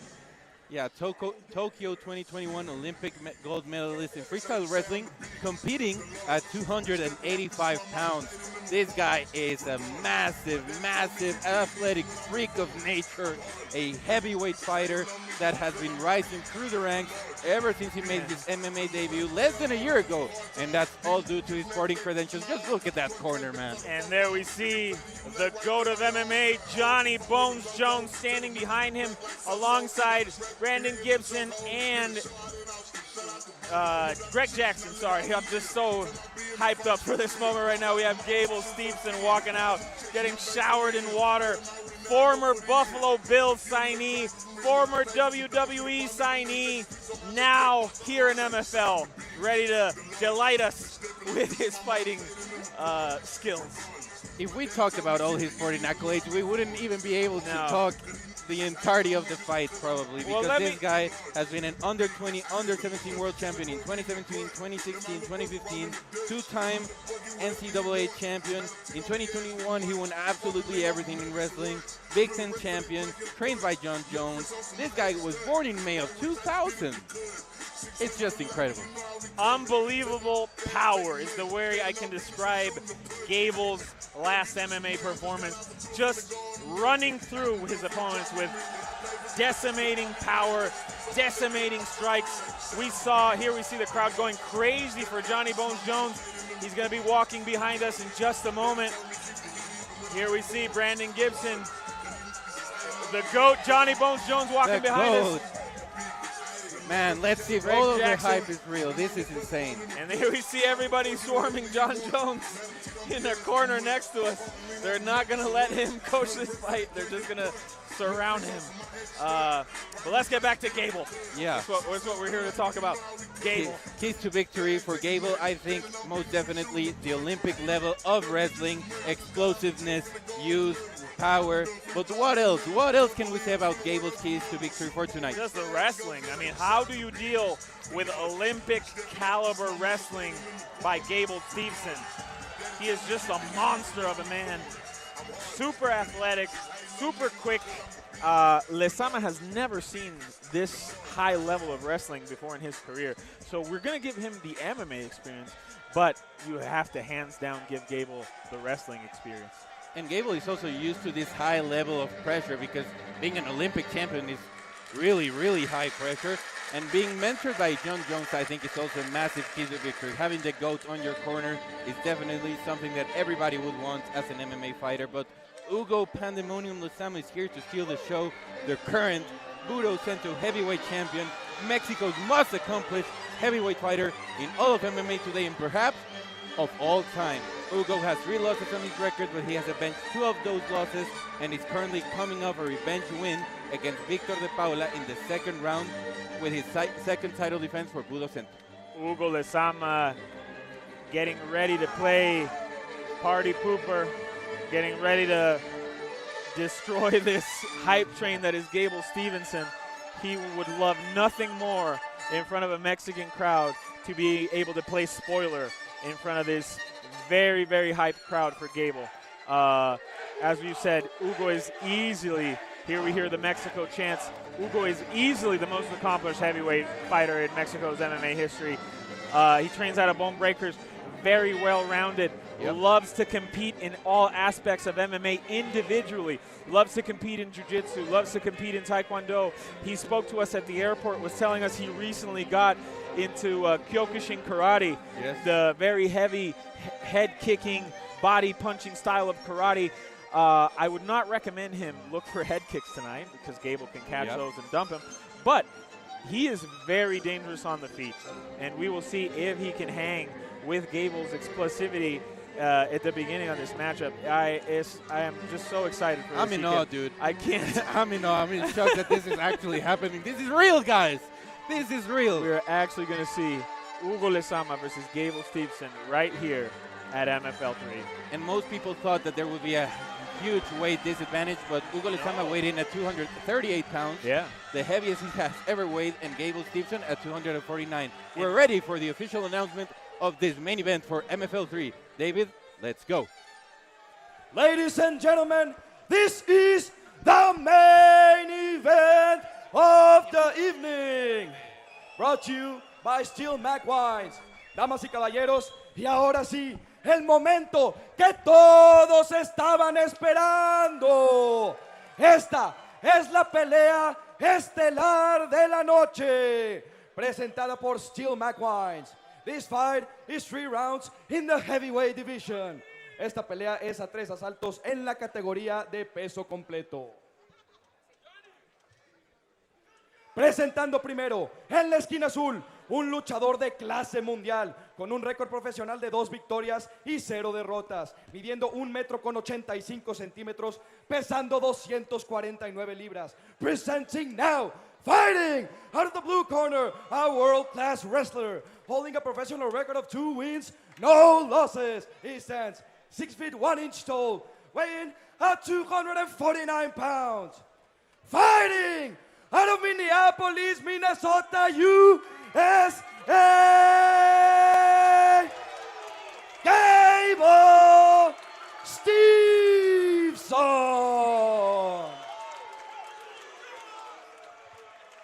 Y su oponente en la esquina roja, un peleador de artes marciales mixtas, con un récord profesional de 11 victorias y 3 derrotas, midiendo 1,90 m, pesando 238 libras.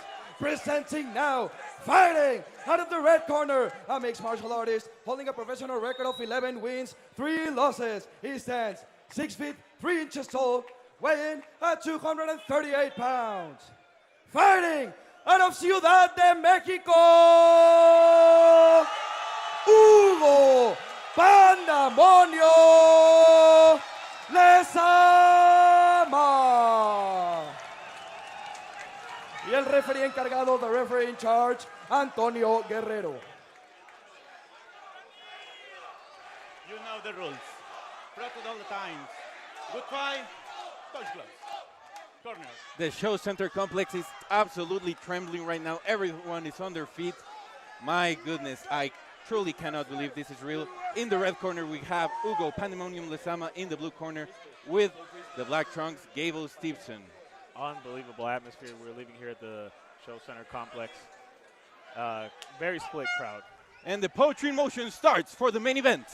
Steveson takes the center of the octagon, and he's starting to pressure Pandemonium quickly, very early. Yes, we see Gable right on that front foot. Hugo throwing big punches right away, trying to gain respect from Gable.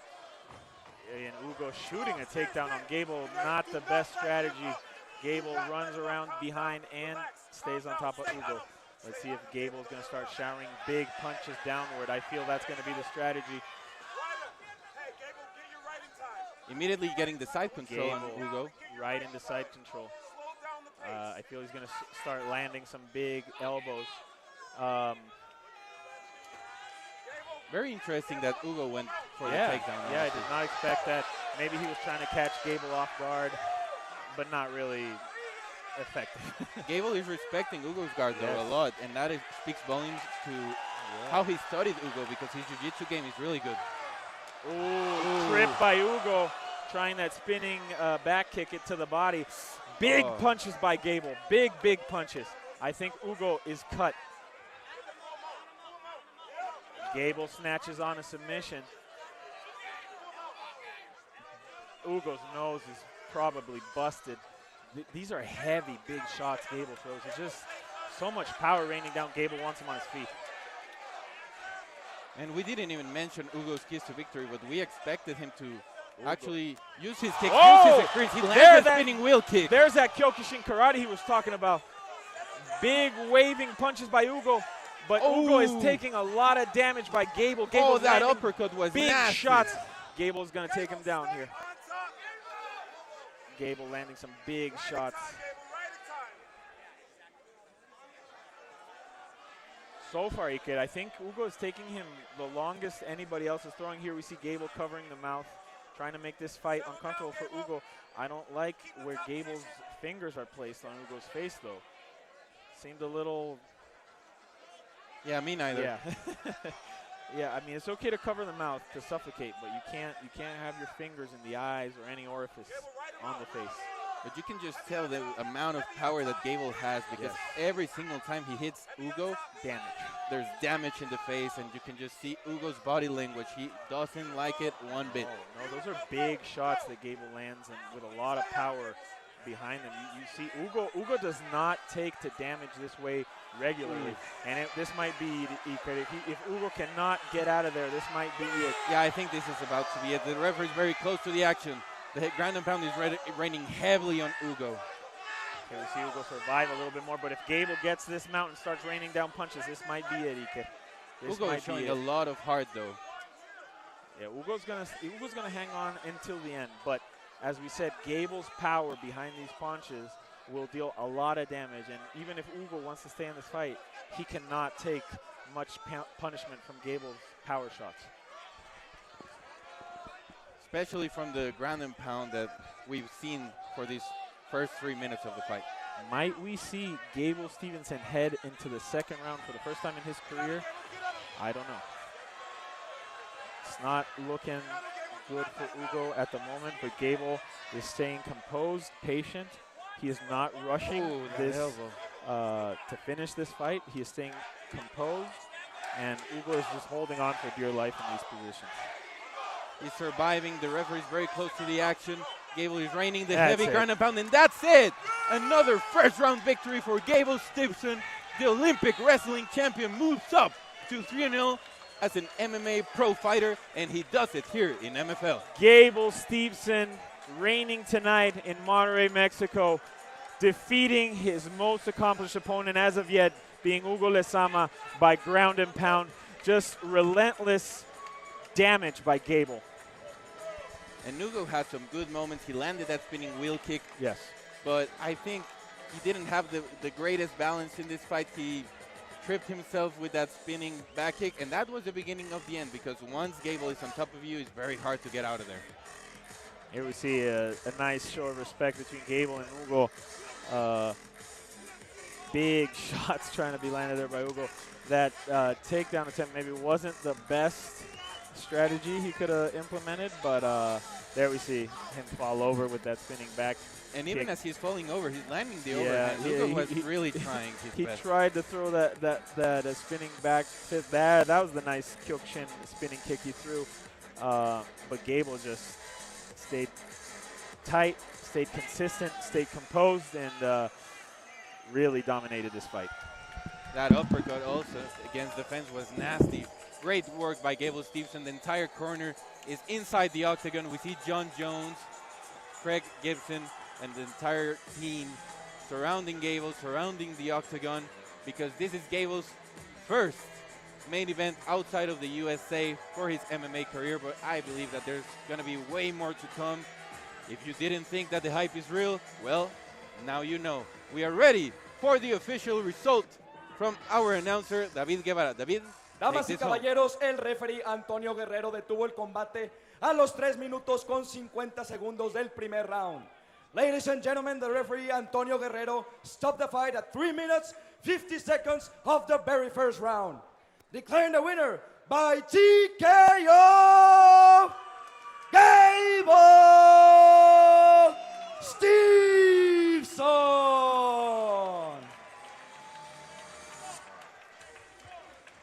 Gable. Señoras y señores, estoy aquí con Gable Steveson.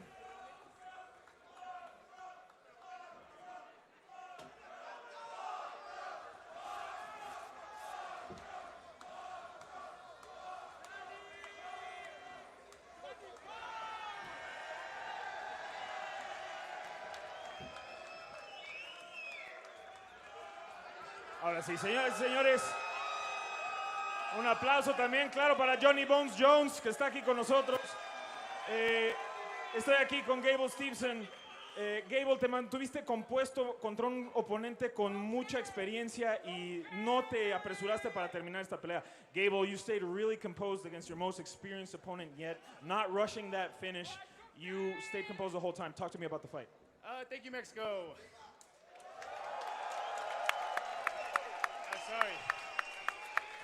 Sorry. Gracias, Mexico. Oh, I feel great. A lot of things to get better on, but I'm getting better by each day. Me sentí muy bien, mejoro cada día. Gable, cuéntanos, ¿qué sigue para ti después de esta pelea? ¿Qué esperas en tu carrera? Gable, what's next for you? What's up next for your career? I'm going to take a shower and go back to the hotel and fall asleep. Me voy a ir a mi hotel y me voy a bañar y me voy a dormir. What were you expecting out of Hugo in this fight, if anything? Tough fight, a guy who didn't give up. Great competitor, I'm glad I stepped in. Hugo, esperaba yo una pelea muy difícil y dura contra Hugo, es un gran competidor y estoy contento que pude tomar esta pelea. Oh, thank you, Mexico, man. I appreciate it. Hopefully I can come back. But on to the next for me. Gable Steveson, ladies and gentlemen.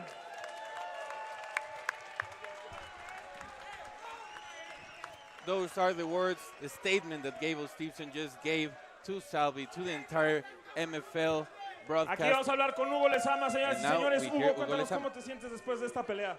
Pues me siento bien. Íbamos más o menos bien en la estrategia, pero esos codazos sí me aturdieron. Sí me costó más trabajo pararme, pero estuvo... Bueno, la estrategia estaba funcionando. Logré conectar unos buenos golpes, una patada de giro. Sí, Gable aguanta como los grandes. La neta, muchas gracias Gable por tomar la pelea. Y pues qué chingón poder pelear con uno de los mejores del mundo, atleta olímpico. Y pues aquí un chavito de Cuautla que no tenía nada que hacer, está peleando con los mejores. Pues vamos a seguirle dando. ¿Algo te sorprendió de Gable, su fuerza, su explosividad? ¿Algo de la pelea? ¿Qué fue lo que más te sorprendió de Gable? Pues sabíamos que teníamos un 30-25% de posibilidades de ganar la pelea. Entonces realmente no me sorprendió tanto más que la velocidad con la que entraba a los derribes. Me gustó poder probarme y pelear con él y pues gracias por todas las oportunidades a MFL, gracias a May, gracias a Brandon, gracias a Marco y pues a seguirle dando. Y gracias Monterrey por recibirnos tan bonito acá. Esperamos volver pronto. Hugo Pandenomio Lezama, señoras y señores.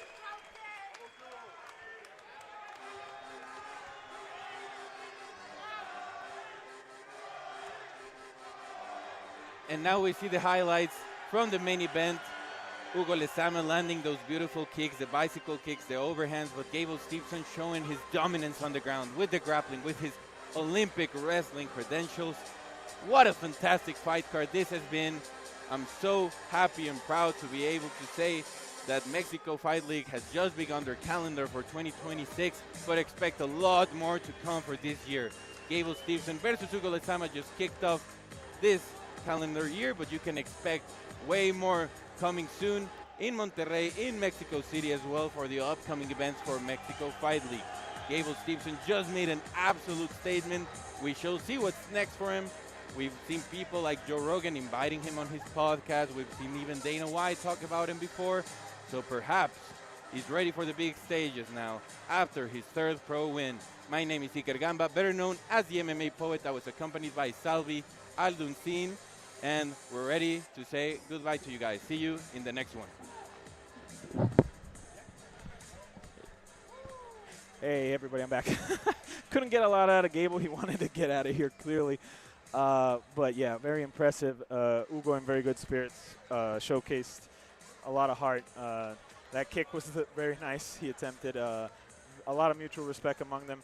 I don't know if you heard Hugo say he felt he had a 30-25% chance of winning this fight. I didn't like hearing that from him. Wow. But, okay. yeah, he seemed much more confident during the week. But, man, Iker, what a great event. We're closing up. Fantastic night of fights here at MFL3. A pleasure calling these fights by your side. And, wow, what a treat we were treated to in these matchups. Thank you to Joe, to Mac, to Marco, to everyone from the MFL staff, the production team, the commissions, the fighters. We are ready for MFL4 coming up soon. See you very soon. See you later, everybody.